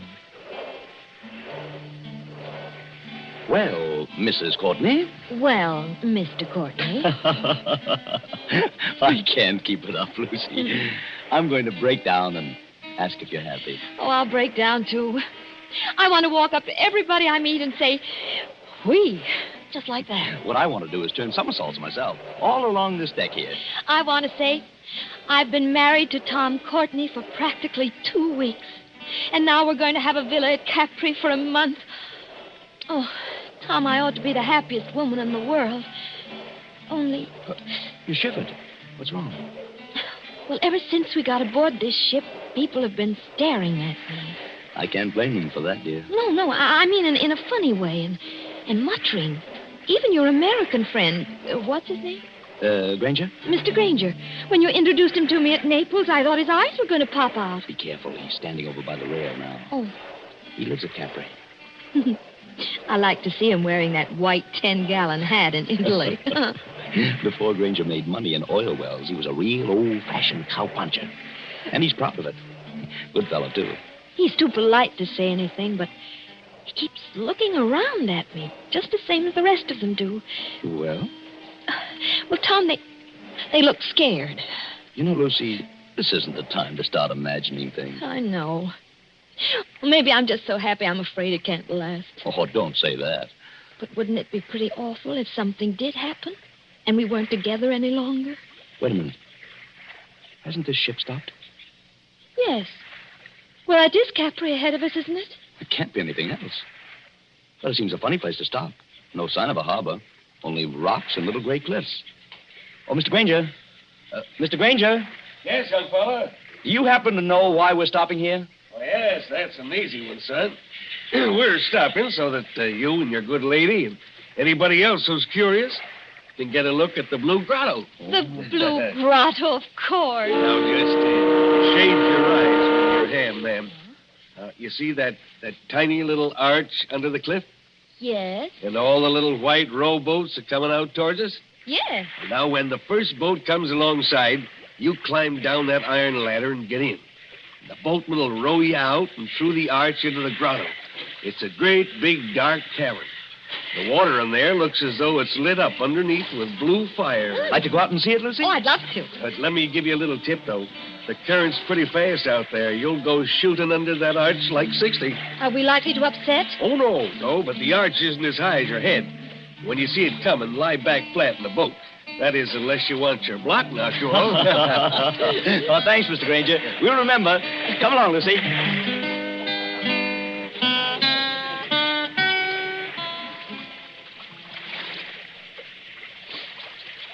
Easy on the ladder, Lucy. Don't look round yet. Oh, I'm all right, darling. And just as good a swimmer as you are. I'm in the boat now. Take one more step. Steady. Yeah, there you are. Now turn around facing the boatman and sit down here beside me. What's the matter with the boatman? Easy, man. Do you want to upset us? Sit down. You come back, yes? Come back?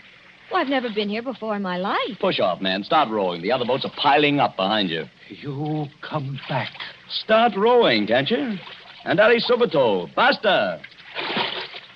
Tom, he can't take his eyes off us. I wish he'd watch out where he's rowing. You come to live at the Villa Borghese, yes? Tom, how does he know that? He's the lady. She is not dead. Dead? Of course she's not dead. What are you talking about? She never come to Capri before? Never. Then I tell you, she will disappear, just like the other one. Disappear? I rest my orders, and I tell you.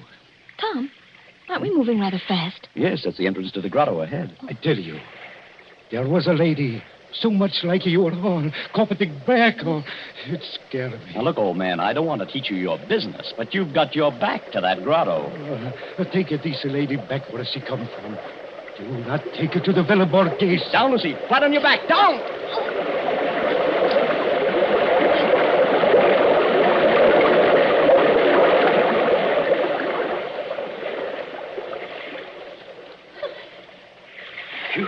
Signore, I am sorry. I almost make you get hurt. You know you nearly got your own head knocked off. Excuse me, no. I am used to it. Now, I will roll you round the blue grotto.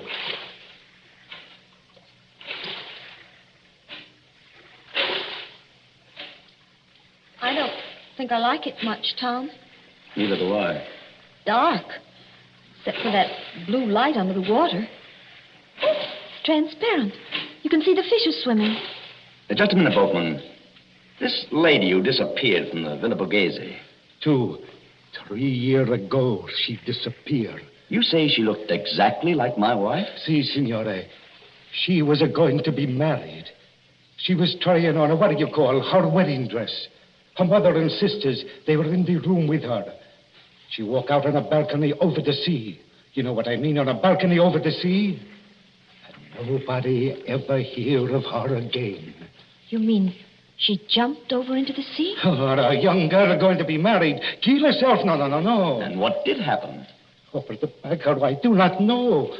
But sometimes they say you can meet her ghost in here. She float just under the water where you can see her and turn over and over. And the wedding veil is still round her face. Tom, let's get out of here. You want to go, yes? Lucy, if this fellow's stringing us along... He's not stringing us along. Then somebody ought to know what this means. If we've inherited a haunted balcony where people disappear like soap bubbles, I say it's too much. Let's get back to our ship and talk to Granger. Yes, boatman, take us back.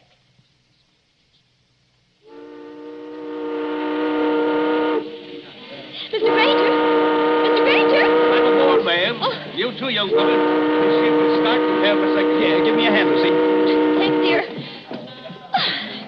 Oh, didn't anybody else go to the Blue Grotto? Well, ma'am, no. Not after they saw you go. It's all right.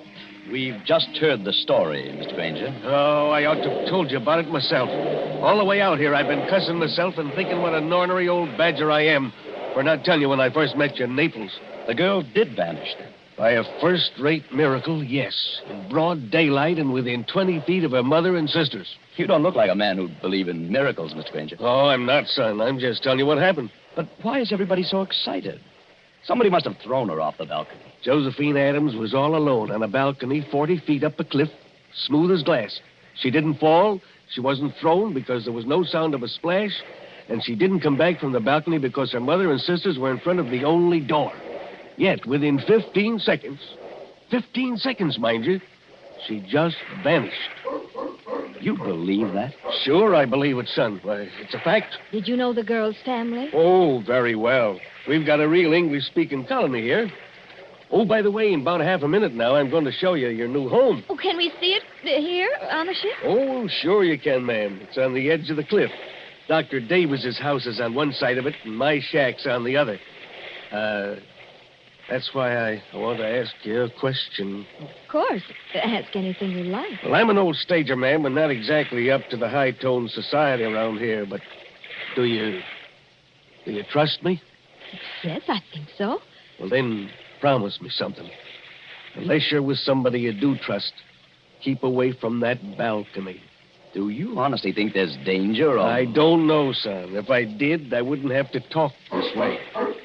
Sounds like a dog barking. I thought I heard it before. What is? A big police dog. And led by a very handsome woman, if you ask me. Oh, Lord, here she is again. Who? The Countess. She lives in our colony. She looks like an American. You take your eyes off her, Tom Courtney. She is an American. Married a Count Parcheesi or something like that. Just call her Nellie. My dear Mr. Granger. Hello, Nellie. It's true. Everybody told me so, but I couldn't believe it until I saw her. She does look exactly like poor Josephine Adams. Just as small, just as dainty. Please, is everybody trying to give me the jitters? Nellie, I want you to meet some friends of mine. Oh, you don't need to introduce me. I know who they are. You're the nice young couple who've taken that villa. I'm Nellie Lucchese. Oh, yes. This is my dog, Tiberius, named after the wicked Roman emperor. You know who used to live at Capri? I must confess I'm terribly fascinated by wicked things. Aren't you, Mr. Courtney? Lucy, stop digging me in the ribs. I haven't done anything. No, and you're not going to. Tiberius seems to have taken quite a fancy to you, Mrs. Courtney. Oh. I've never known him to go to a stranger before. Well, I only wish I could borrow him. He might be a charm against... Oh, no, I don't know. We'll be at the harbor in a few minutes. Then you must let me drive you up to the villa. You won't be able to get any servants, I'm afraid, because they won't stay there. But you can camp out. Look, there's the villa. We're passing it now. Where? On the cliff, where I'm pointing. Wait a minute. Well, there must be some mistake. That's not the Villa Borghese. It sure is, son. That's a palace like all the other houses there. And I rented it furnished for about $25 a month. Can't you guess why you got it so cheap, son? If you take my advice, you'll turn around and go back to Naples by the next steamer. Harry Granger, don't be an idiot. Let's have some excitement. Let's have some excitement. Tom is beautiful. Too infernally beautiful, if you ask me. There's the balcony. It's all right by daylight, son. Marble and tapestries and whatnot. But at night, when you got to put out the lights, you start thinking what happened there.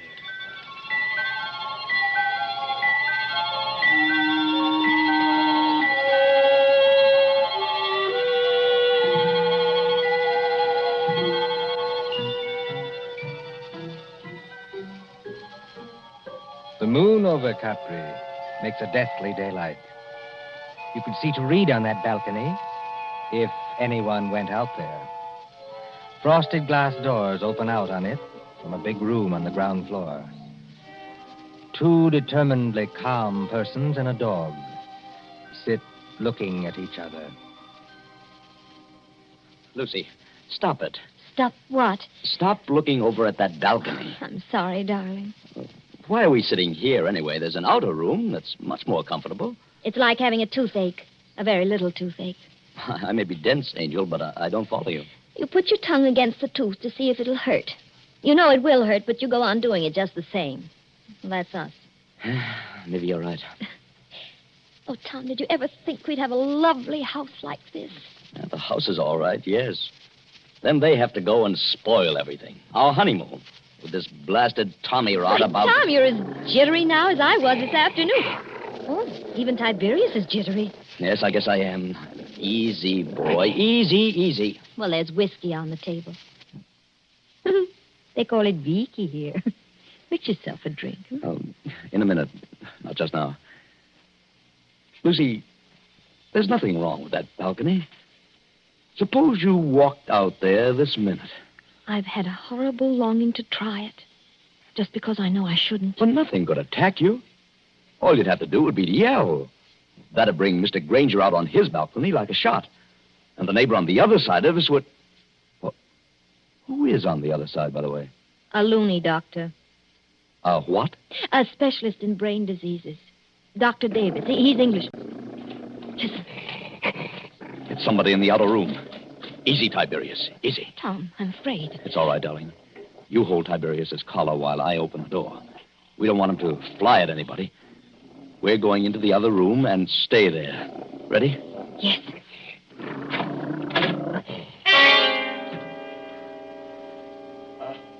Good evening, Mr. Courtney. Good evening, Mrs. Courtney. I'm no ghost, though you appear to regard me as one. I'm merely your neighbor, Dr. Rutherford Davis.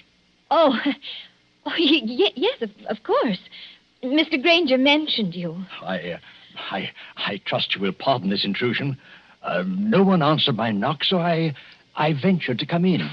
It's no intrusion, Dr. Davis. We're a little disorganized here, that's all.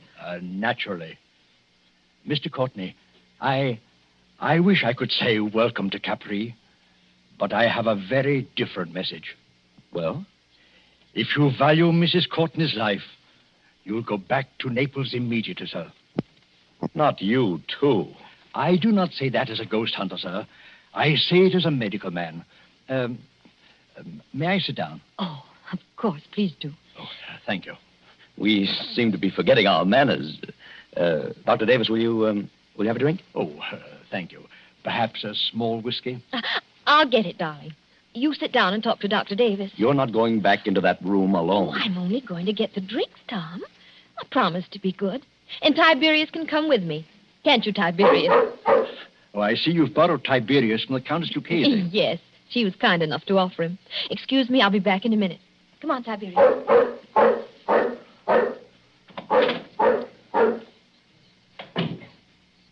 I hope this is all right, Doctor. No, sir. It is not all right. Your wife is in very great danger. But why? Because of that balcony? No. Because she looks exactly like the late Josephine Adams. I don't get it. Mr. Courtney, did you ever hear of paranoia? It's some kind of mental disease, isn't it? The paranoic begins by imagining that he or she is being persecuted by someone. First, he hears things. A voice in his brain whispers, "You'll be killed. You'll be killed. You'll be killed." He hears it in the tick of a clock, in the rattle of a train, in the footsteps on the street. There are holes in the walls through which his enemy is always watching. Invisible speaking tubes bring him messages. There are pains in his joints and nightmares of attempts to poison him. His brain bursts and he kills. He kills. He kills. Well, excuse me for speaking so strongly. But how does this affect us? Mr. Courtney, will you examine this sheet of paper? What is it? The fragment of a typewritten diary. I found it on the cliffs months ago. Don't ask me who wrote it. But I know there's a criminal lunatic on this island. He imagined that poor, inoffensive Josephine Adams was his enemy. So he killed her. Killed her? How? I don't know. And what happened to the girl's body? I'm not a detective, sir. The body was carried out to sea, perhaps, or washed along the cliffs and into the Blue Grotto to be lost. But don't you understand the danger to your wife?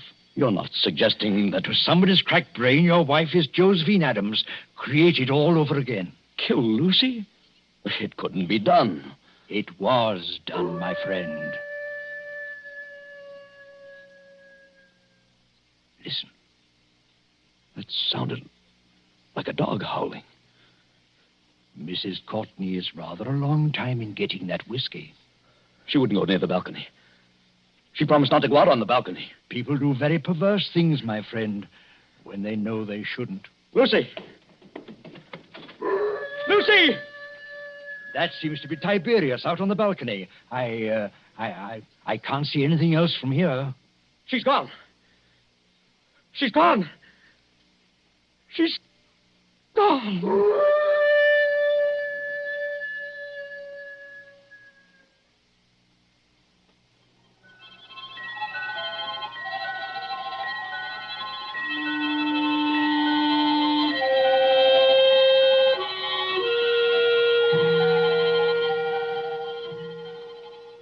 An empty balcony. a howling dog, and a sea turned clear silver under the moon. Then, after the tumult and the shouting, there are other pictures.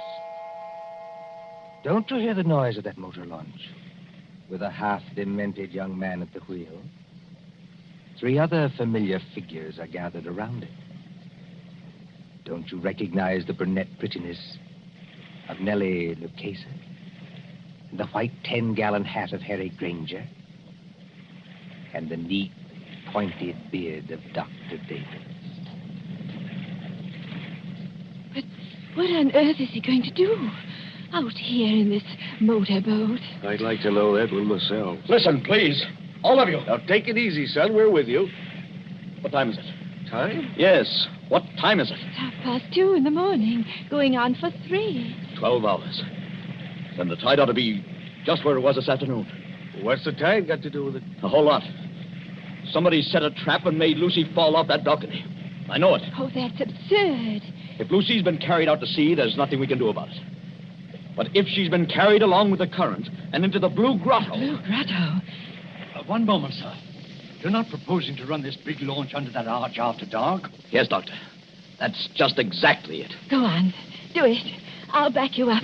Let's have some excitement. It'll be exciting enough, I assure you. Mr. Courtney, have you got some wild hope of recovering your wife's body? I've even got a wild hope she may be alive. Lucy's a very strong swimmer. You're acting like a nut, son. Get set, everybody. I'm going to swing around.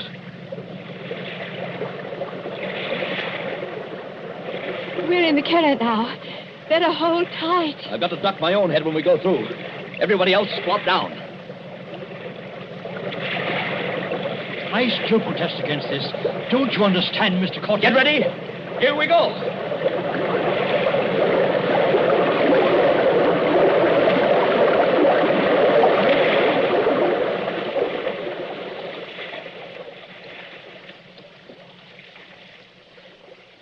What on earth is wrong? There's no Blue Grotto. It's as black as pitch. My dear Nellie, I kept trying to tell all of you. The Blue Grotto effect is caused by the sun's rays. There never is one except when the sun is out. Just how does our friend propose to find anything in here? Listen. Something got hold of the side of the boat. I felt it move. Not the dead girl, I trust. There's a hand here. A wet hand. Lucy. She's not alive. Mr. Granger, help me lift her up over the side. Easy now. Don't tip the boat. Oh, Lucy. Lucy, are you all right? Tom. Are you all right, Lucy? Can you hear me? All right. I'm just exhausted. I got in here. Couldn't swim out against the current. Oh, don't try to talk. I've got to talk. I'm going to faint. Tom, who's with you? Only our friends. Who's with you? Is the murderer with you? I was just wondering the same thing. To be shut up in the dark at 3 o'clock in the morning with a criminal lunatic. Who spoke then? Now, Lucy, don't hold me so tight. Let go, dear. I'll get the boat started and have you out of here in a second. Who spoke then? Only Dr. Davis. Tom, I've got to tell you. I know how that girl, Josephine Adams, died. Almost killed me. Has anybody here got some brandy? Or a flashlight? I have a flashlight, my friend. Will you allow me, as a medical man, to examine Mrs. Courtney? You better keep back for just a second, Doctor. She's hysterical. Give me the flashlight, please. I walked into the other room.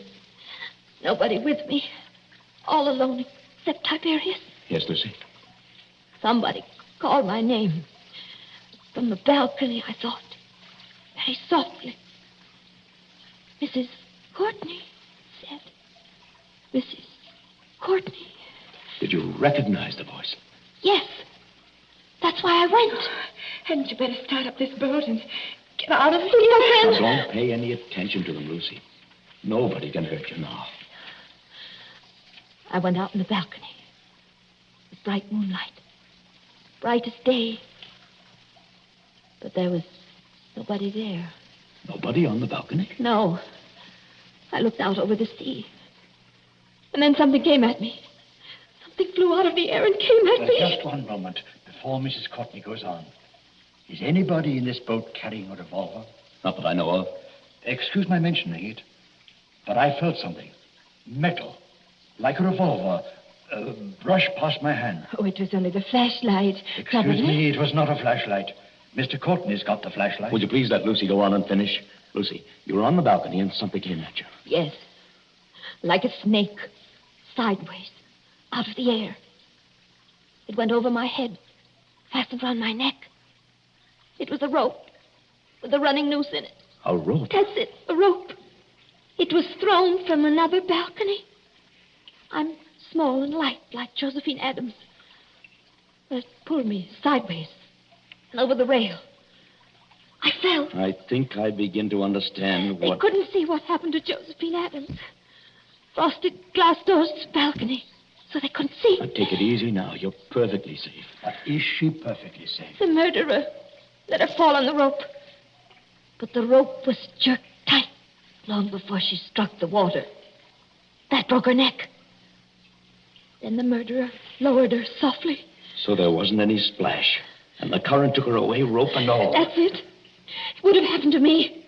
Only the rope must have slipped through the murderer's fingers. Through whose fingers? What did I tell you? Somebody in this boat has got a revolver. Who's overboard? Somebody went. Switch on that light, my friend, and shine it on the water. All right, Doctor. There's your light. Look at it. Turning over and over. The water in the blue grotto is red now. Tom, stay close to me. Oh, it's all right, Lucy. I swear you're safe enough now. Did he shoot himself? Yes. Did who shoot himself? Who had a balcony exactly like ours on the house next door? Who began life as a cowpuncher and would have known how to use a lasso? Yes, and knew Josephine Adams well, and got it into his maniac's head that Mrs. Courtney was Josephine Adams all over again. Harry Granger. Look. There's his 10-gallon hat floating away.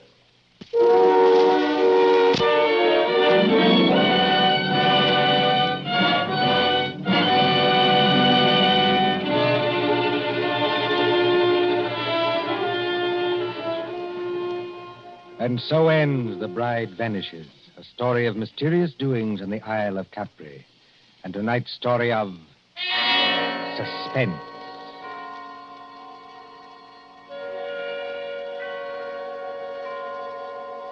Columbia presents these tales of mystery and intrigue and dangerous adventure for your relaxation and enjoyment. Next Tuesday, there'll be another in this series. Same hour, 9:30 Eastern Wartime. William Spear, the producer, John Dietz, the director, Alexander Semler, the composer, conductor, and John Dixon Carr, the author, are collaborators on Suspense.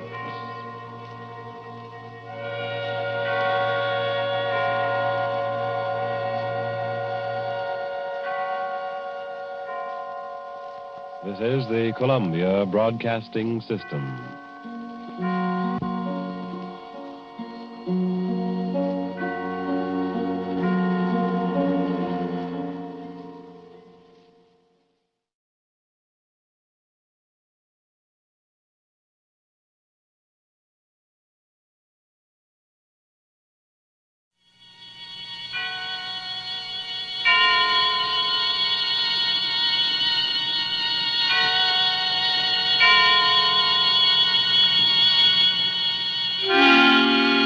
Suspense.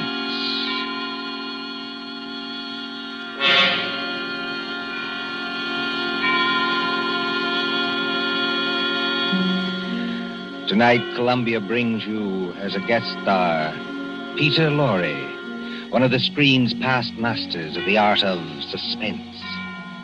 Suspense is compounded of mystery and intrigue and dangerous adventure. In this series are stories calculated to intrigue you, to stir your nerves, to offer you a precarious situation, and then withhold the solution until the last possible moment. Tonight, for instance, Mr. Lorre plays for us a doctor, a husband, with something dark and terrible on his mind. Was it Murder? And if so, can this at last be the really perfect crime?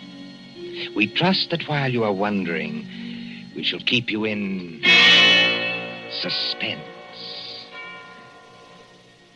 For Suspense tonight, CBS presents Till Death Do Us Part by John Dixon Carr, starring Peter Lorre.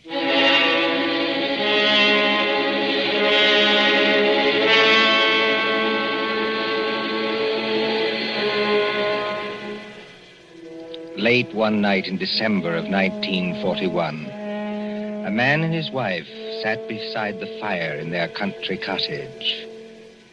This man, look at him.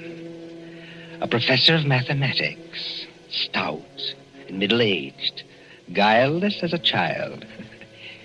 In the remote corner of England where he lives with his pretty English wife, they say of him... Jolly decent fellow, you know, for a foreigner. Isn't he?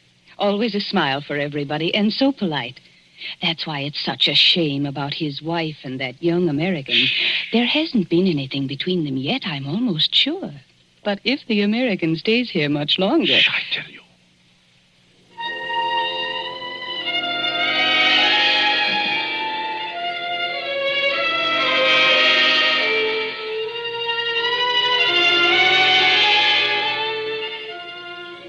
A happy man, this Professor Kraft. His cottage in the country is rather isolated. 3 miles from the nearest house. No electricity or central heating or telephone.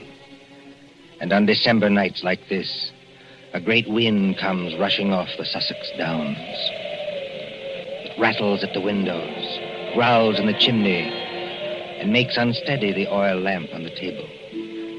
Professor Irwin Kraft sits before the fire in a snug, book-lined room. And across from him, sewing, sits his young wife, Cynthia. A domestic scene. A very domestic scene. Oh, my pet, this is wonderful, isn't it? Oh, so nice and cozy. How I enjoy our little home. It's a pleasure to be indoors on a night like this, isn't it? Yes. Did my darling have a good day? Just about as usual.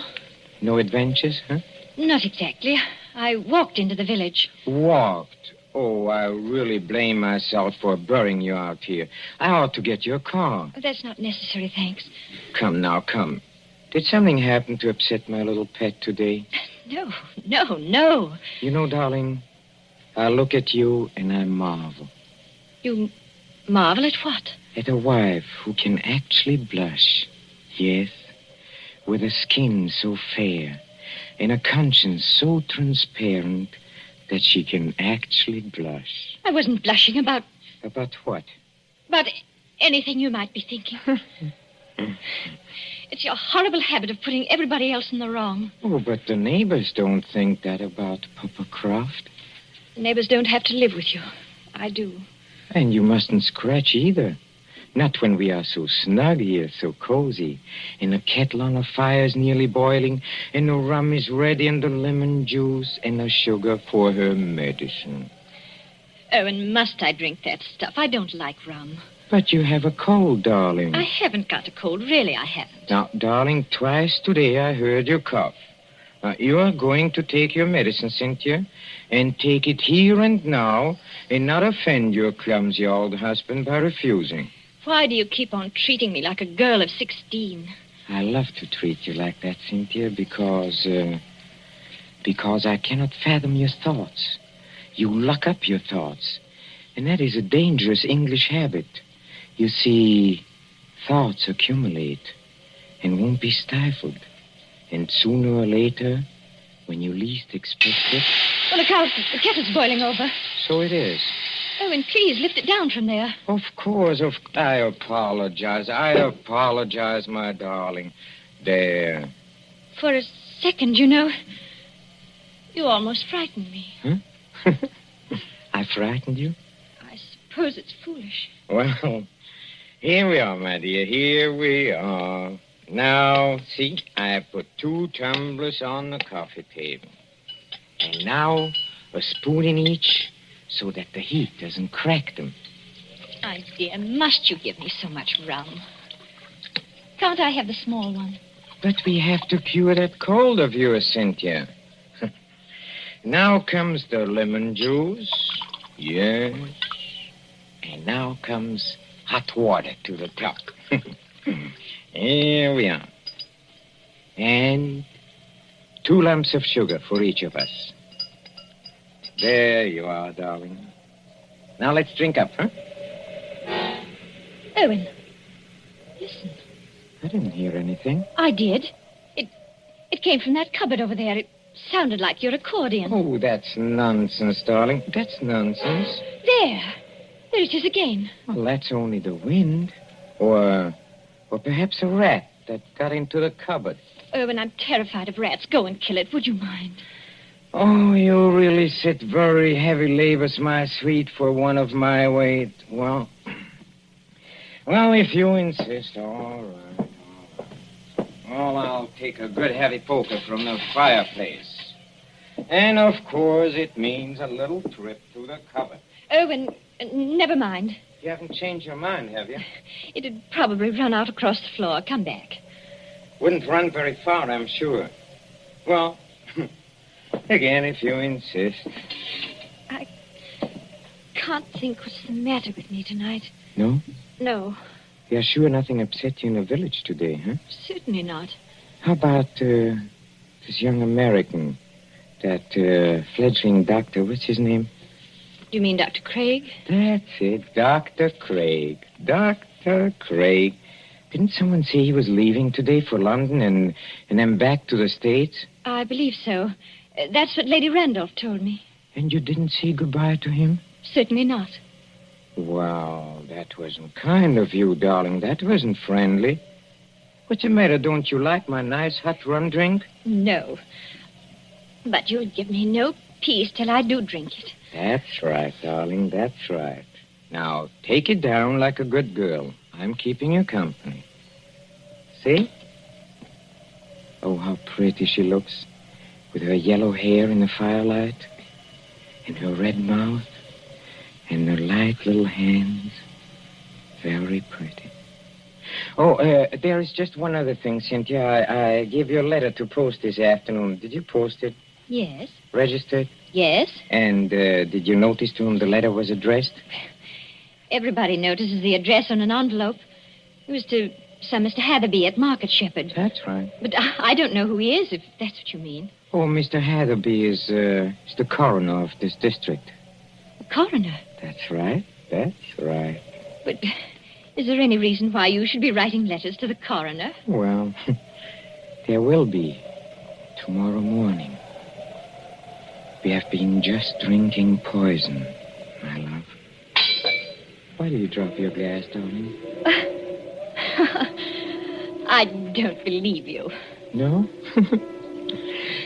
This will interest you, Cynthia. You were a trained nurse, and weren't you, You see, the poison was aconite, monkshood. No. Yes, homegrown in our own little garden.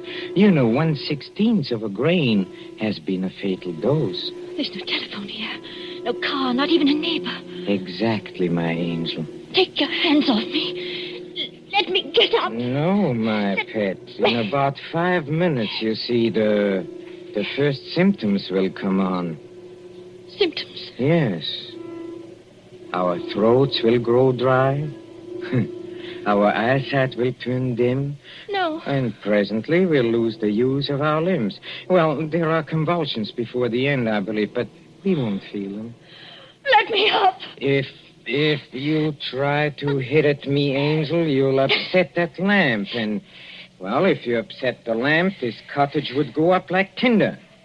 We don't want to burn to death, do we? Owen, why are you doing this? Why are you doing it? Why? Do you think all Papa Kraft is blind, my pet? Huh? If I can't have you, Cynthia, nobody else is going to have you. You mean Jim Craig? So it is Jim Craig. Oh, that was nothing. My tongue slipped. A cynic would say, my dear, that your foot slipped. Do you think I don't know what happened the other night?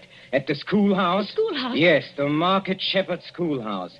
At Lady Randolph's little concert in aid of the war relief. Nothing happened. I swear it didn't. No? No. Oh, then it was coincidence, I suppose, that you and that Dr. Craig didn't arrive until the concert was nearly over. Yes. Yes, it was. We didn't go there together. No? We met in the little hall outside the auditorium. It was just as you were finishing your number on the accordion.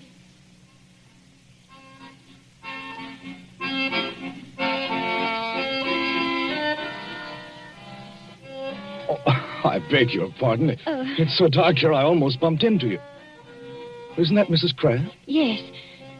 Good evening, Dr. Craig.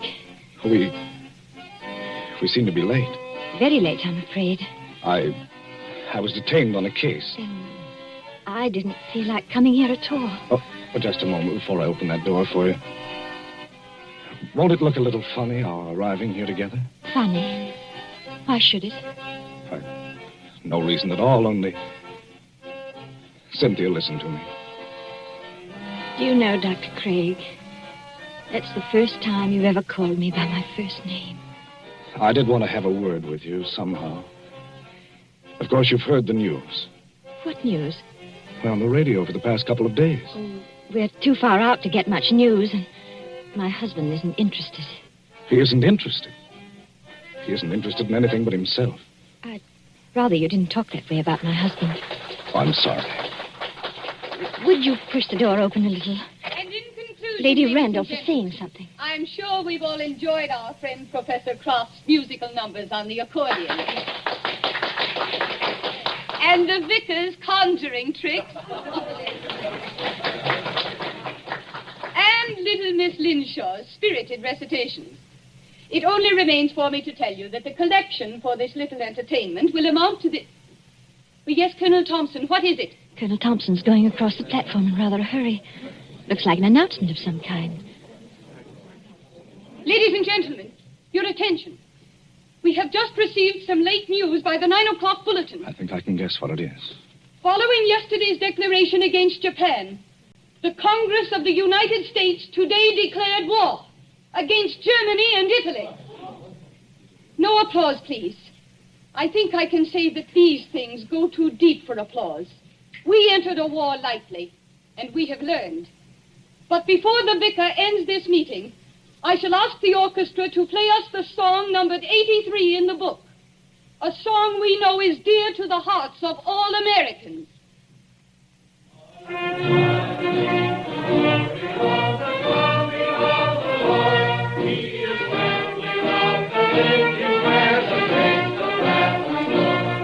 Close the door, Cynthia. Jim, this doesn't affect you. Naturally it does. You won't be leaving England. Probably in a very short time. They'll be needing doctors. But does a formal declaration of war make any difference? What does it mean to you? What does it mean? I can't explain it, Cynthia. It's all in that song.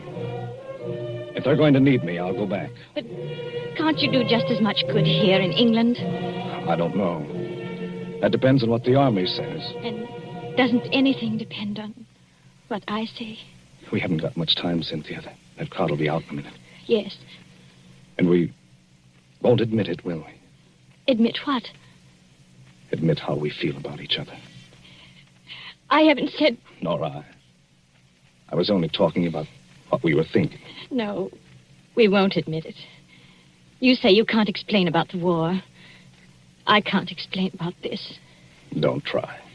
It's better this way. Owen's been very good to me. And he's such a childlike person. Yes. Everybody likes him. Oh, he has his tempers, and he's not easy to live with sometimes, in spite of what they think.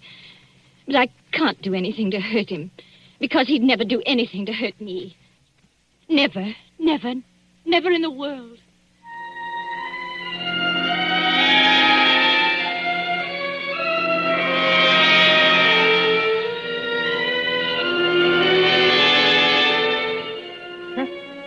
A very fair estimate of my character, too. That's exactly what I said about you. So you are in love with that fellow? I admit it now. Yes. Tell me, darling, do you feel anything yet?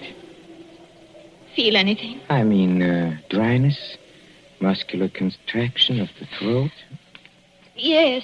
Oh, I thought so. I won't die. I won't. And how do you propose to stop yourself? Your only chance would be to reach the village infirmary. And I'll see to it that you don't get there. But what if the poison takes you before it takes me? Then you can't stop me. But it won't, darling. You seem terribly sure of that. You see, the amount I gave you, as you perhaps noticed, was more than I gave myself. I'm going to follow you, my little pet, into the dark, where there are no Dr. Jim Craigs, but not too quickly. I shall still have most of my faculties, Cynthia, when your convulsions are already beginning. Oh. I wonder if you will. What is it, Aunt? Your legs don't seem any too steady. I don't know. It must be the heat of the fire, perhaps, or it's very hot in this room. Cynthia, darling, listen to me. Yes, Irwin? There is a copy of Taylor's medical jurisprudence over on the shelf there. Please get it for me. I'm afraid you'll have to get it for yourself, my dear. That is, if you can. Oh, I'll get it. Mind the lamp, Irwin. We don't want the house afire, just as you said yourself. I'll mind the lamp. Listen to me. You know, some people's systems are intolerant to poisons. They experience in minutes what ought to take hours. Does it hurt, Irwin? Does it hurt? Yes. But you'll find out soon enough, my pet. Because you'll never make 3 miles to the village. Never. You think not? I know it. And just remember, I shall be waiting. Waiting? Out in the dark and cold, where there is neither marriage nor giving in marriage. I'll be waiting for my little pet to come and join me.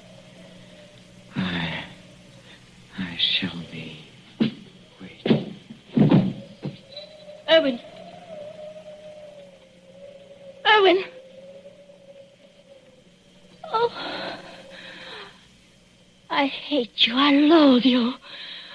I'm afraid of you. But I don't want you to die because of me. And yet, you are dead, Irwin. But I'm not going to join you. I've never prayed much, Irwin, but I'm praying now.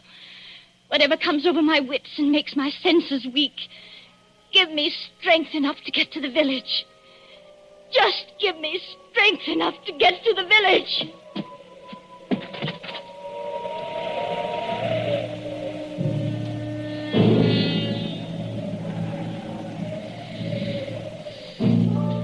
An empty room now, except for the motionless figure by the fire. The great wind enters through an open front door and makes the lamp shake dangerously on the tables. The whole house creaks. Otherwise, it is very quiet. Suddenly, the corpse sits up. Professor Kraft looks pleased, doesn't he? Very pleased. Very alert as he moves over to a certain cupboard door.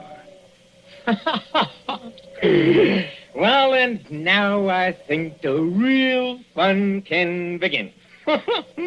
Patience, patience, patience, my friend, while I open the cupboard door. Well, there we are. I hope you haven't been too uncomfortable, Dr. James Craig. I'm all right, thanks. So you managed to get the gag out of your mouth, huh? I managed it, yes, just now. I'm too late. Well, you are still securely tied up, I'm glad to say. You know, you gave me several very, very unpleasant moments, young man, when you got your foot on that accordion. Did I? Well, Cynthia thought you were a rat and wanted me to kill you. You know, she shows very good sense sometimes. I could hear both of you talking. Thanks very much. Oh, of course, you could, of course. Excuse me, please. I forgot that. Yes, and I could see you, too, through a crack in the door. Well, you were intended to see us. But now, come on. First of all, I'll drag you out of here. Yes, let me take you. Yes, sir. Now we can sit down and have a nice, cozy little chat, huh? How much aconite did you give Cynthia? How much? Oh, about 2 grains. 2 grains? Well, then she can't possibly... No, she can't possibly live until morning. But she can live long enough to testify that she saw me die. And how much poison did you take yourself? I? None. None at all? No, none at all. But you mixed those drinks out of the same materials. I saw you do it. Well, but there wasn't any poison in the rum, young man. You see, 2 lumps of sugar steeped in aconite were dropped into Cynthia's glass. I marked them, and I didn't make a mistake. Can you see the beginnings of Papa Croft's plan? Why, you... You see, Cynthia left the door open, my friend. And there is a very strong wind blowing tonight. Well? Just observe how it lifts the table covers, flutters the magazines, makes the lamp tremble. I shouldn't be surprised, you know, if one of those lamps blew over. A fine crash in a sheet of flame, huh? And when they come here tomorrow morning, after Cynthia's testimony and my letter to the coroner, they'll expect to find at least a few charred bones among the ruins. And, of course, they must find some remains. Whose remains? Yours. Yes, you've got me tied up pretty well, haven't you? And now, you see... Now comes the best. You were last seen going towards the railway station, to London, and then to America. Nobody will inquire after you. Except Cynthia. That's right, except Cynthia, who will be dead. That I waylaid you and brought you here while Cynthia was in the village will not be known to our good coroner, and I shall disappear. What do you think of it, young man, huh? I think it's rather good, huh? You're going to let me burn to death? Yes, and I shall enjoy the necessity.